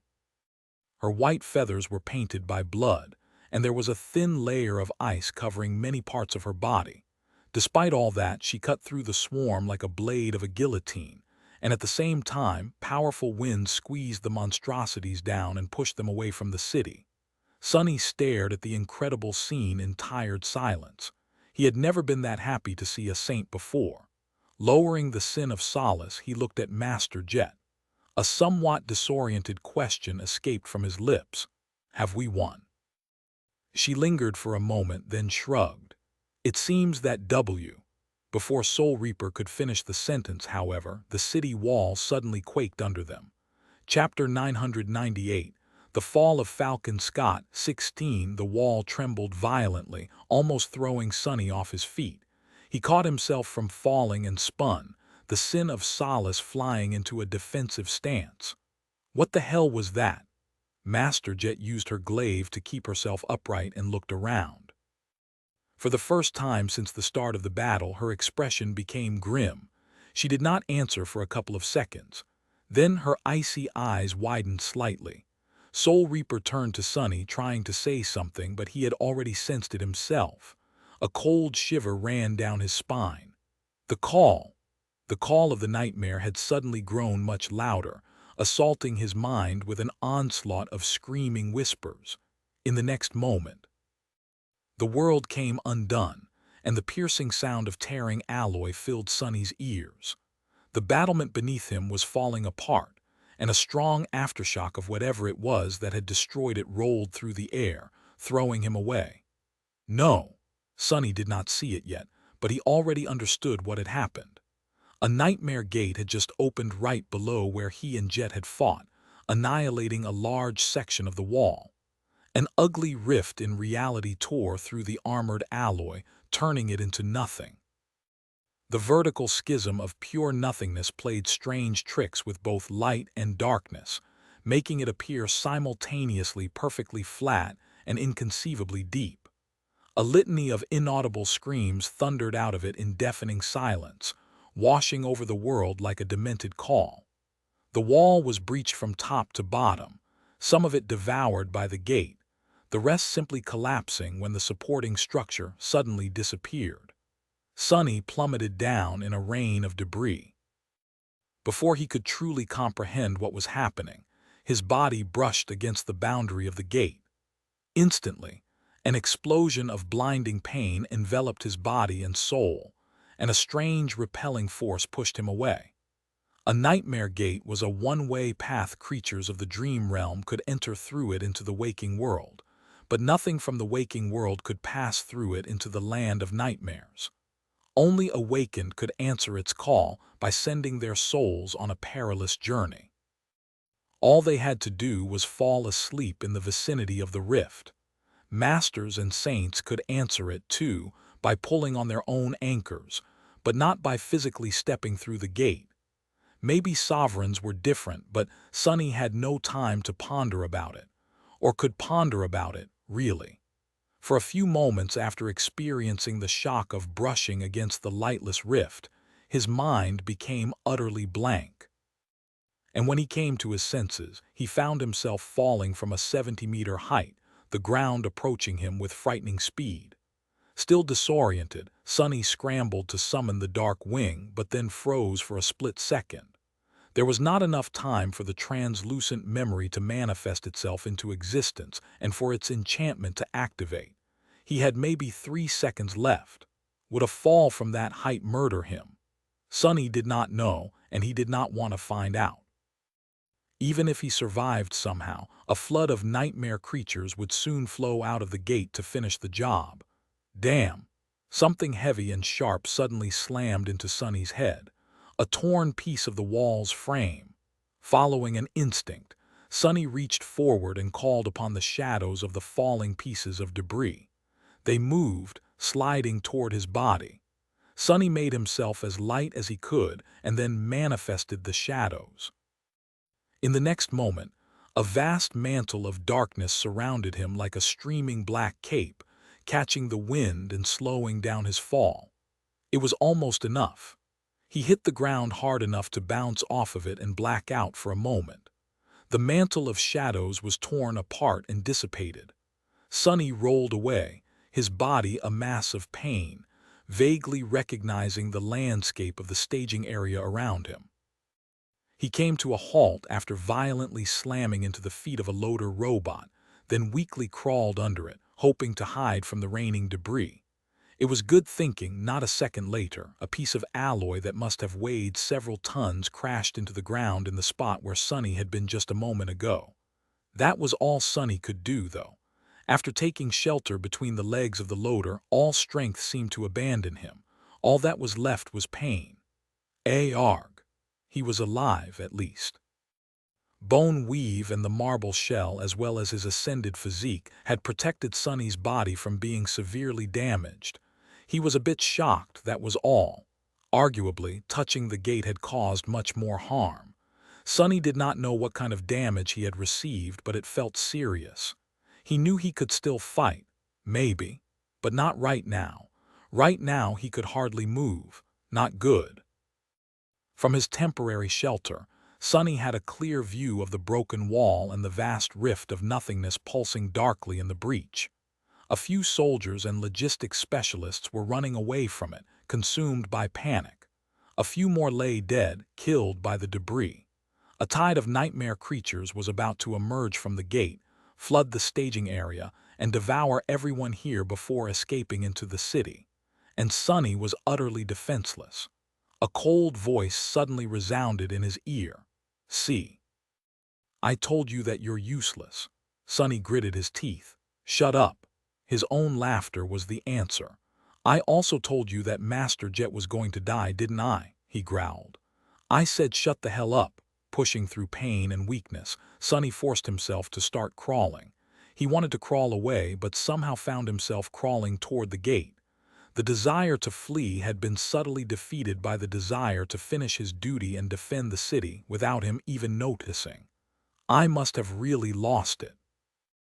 What am I planning to do in that state? Maybe there was some strategy left. No, there surely was. He was just too rattled and concussed to ponder it. There was the dying wish. There was also nightmare. As a massive shape slowly revealed itself in the pulsating darkness of the gate, a familiar tone whispered into his ear. Sunny felt a flash of rage sear his mind. "Shut your mouth!" But then he froze. That voice was not his. Ignoring the rude outburst, the spell spoke. "Your shadow has evolved." Chapter 999. The Fall of Falcon Scott 17. My shadow. Sunny unlocked his eyes wide. Saint. It seemed that Saint had finished her evolution into a devil ahead of schedule. All things considered, her timing was nothing short of impeccable. Even in his disoriented state, Sunny knew that he could not ignore such luck. As the first of the nightmare creatures emerged from the gate, he abandoned his attempts to crawl forward and called upon his shadow instead. The coldness of the polar night seemed to grow slightly darker. Then, an intricate sabaton forged out of black stone-like metal stepped on the ground beside him. Sunny weakly turned his head to look up at Saint, who was as aloof as ever. His taciturn night had changed. Initially, she had been roughly the same height as him, becoming taller after evolving into a demon. Now, Saint towered above Sunny. Obscured by the beautiful onyx armor, the lines of her stone body were still slender and graceful. But at more than 2 meters of height, the fearsome shadow seemed extremely imposing. Her oppressive presence was worthy of a devil. The black armor itself had not changed much. It had always been a product of magnificent craftsmanship, and seemed even more superb and menacing now. However, Saint's skin, which had been gray like stone before, then white as alabaster, was now as smooth and black as polished onyx. At least what little of it could be seen through the slits of her visor. The ruby jewels of her eyes burned with ominous crimson flames. Saint studied the vast rift of the nightmare gate indifferently, then glanced at Sunny. It almost seemed, as though she had a lot of questions. He forced out a weak smile. "Yeah, stuff happened. I'm glad to see you too." Then he raised a trembling hand and pointed at the emerging nightmare creatures. "Go, Arg, go deal with them if you don't mind. I'll stay here for a bit." Saint lingered for a moment, then silently turned to the flood of monstrous creatures and strolled forward. Her steps were calm and steady. Sunny let his hand drop back to the ground. "Ah, it's good to have her back."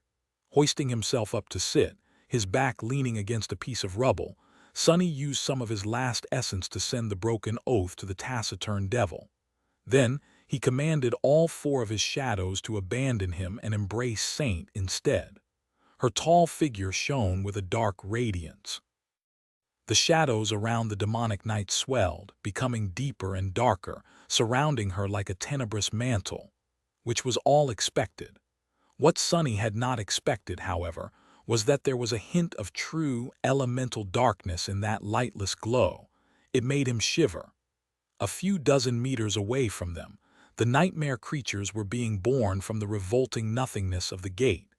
A flood of them rushed forward, chasing after the retreating soldiers and noncombatants. The abominations gazed like tall, insecting humanoids with 6 hands each, their inhuman faces brimming with black eyes and jagged mandibles.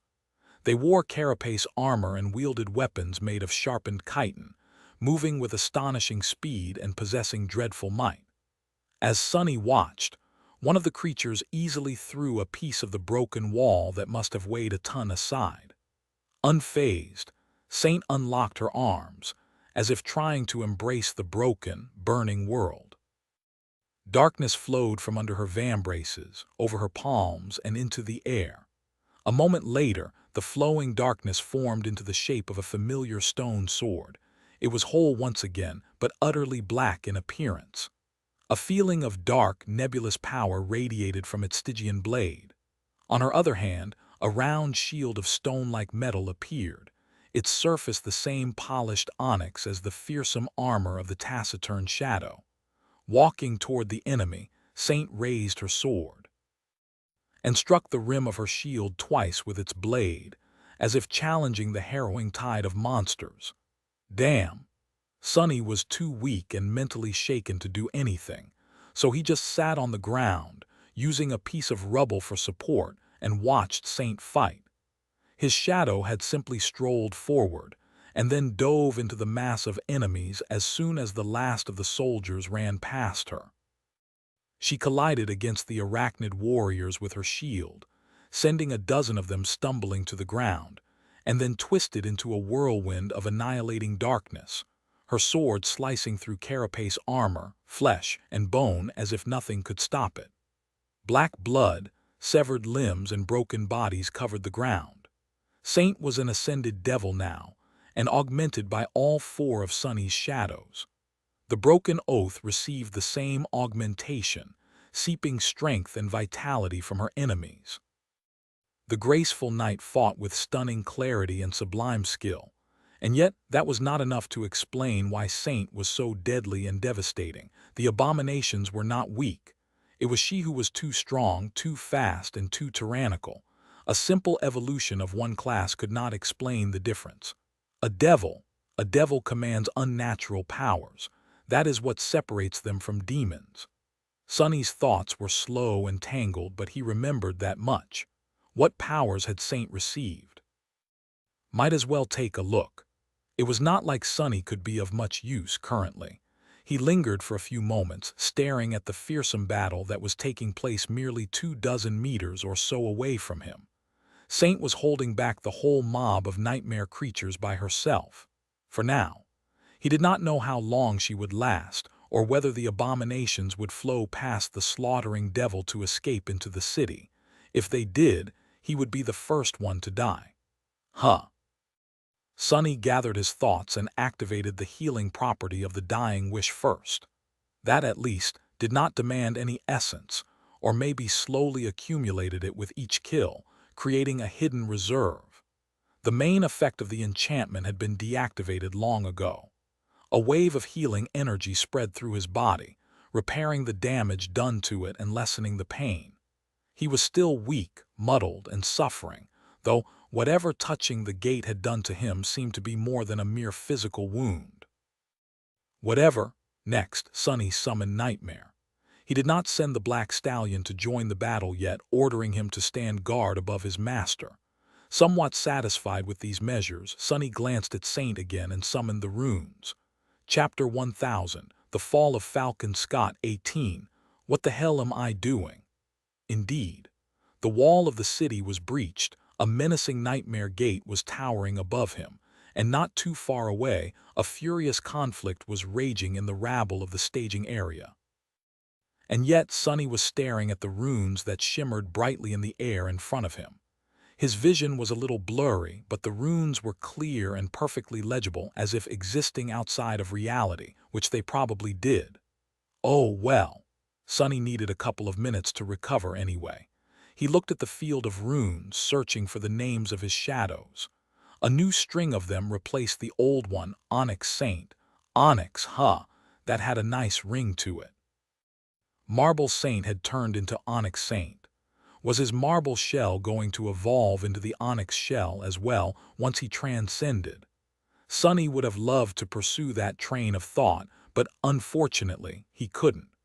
His thoughts were slow and erratic, refusing to consider anything too complicated. Giving up, he concentrated on the runes of Saint's name and started to read the descriptions.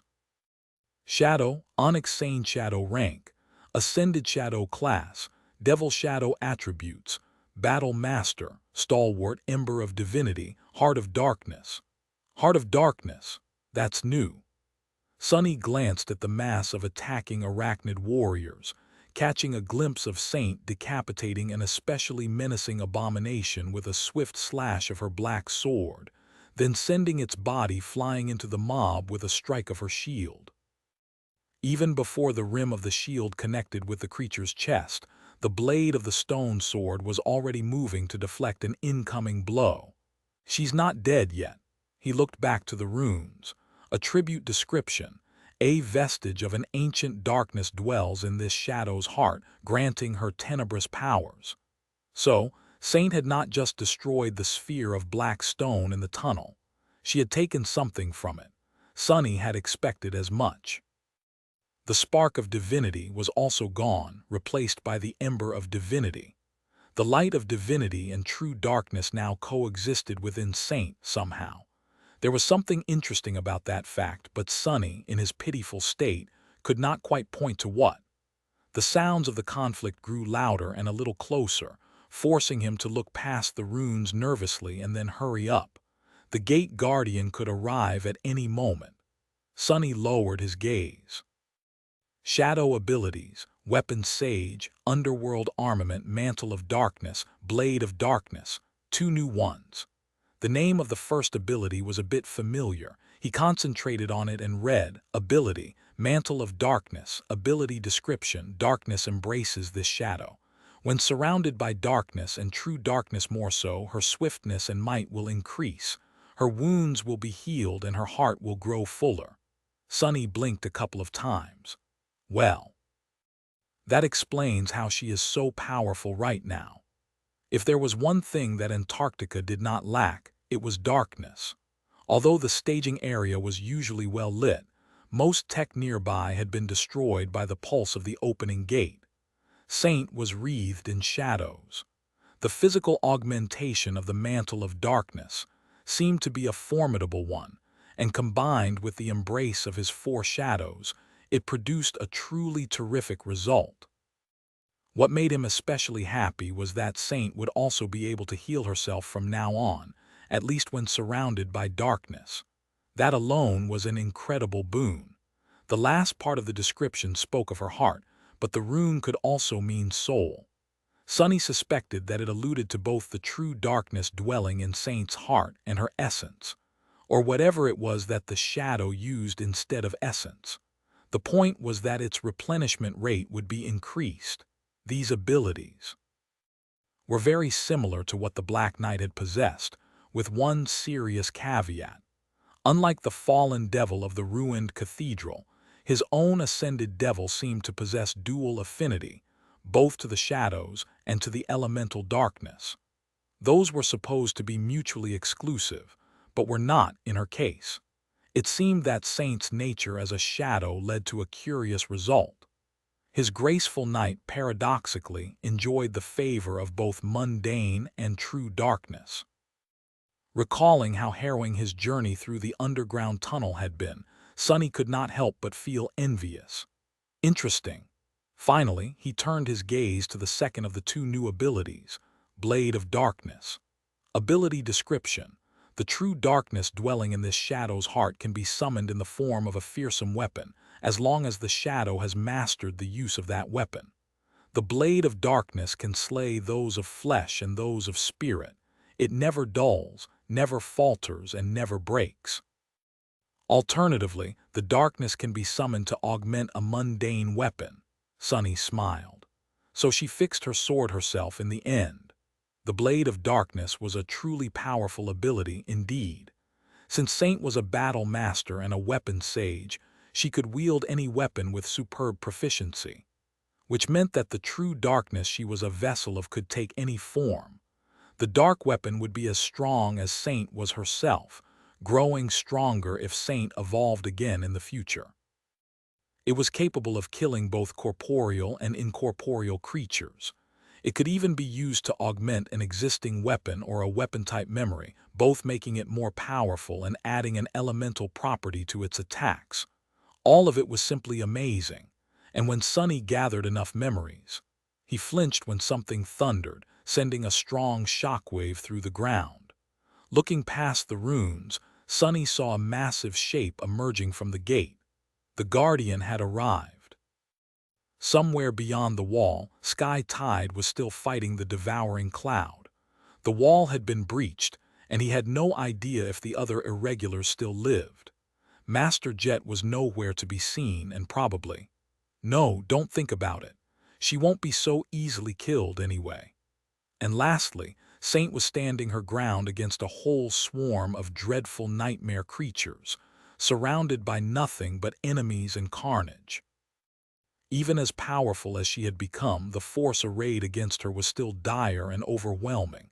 Sunny let out a tortured sigh. Ah, no rest for the wicked. Struggling against pain and sickening weakness, he staggered to his feet and grabbed Nightmare, terrified that he might fall again. Then Sunny gazed at the gate and the tide of nightmare creatures flowing out of it. A strange countenance appeared on his face.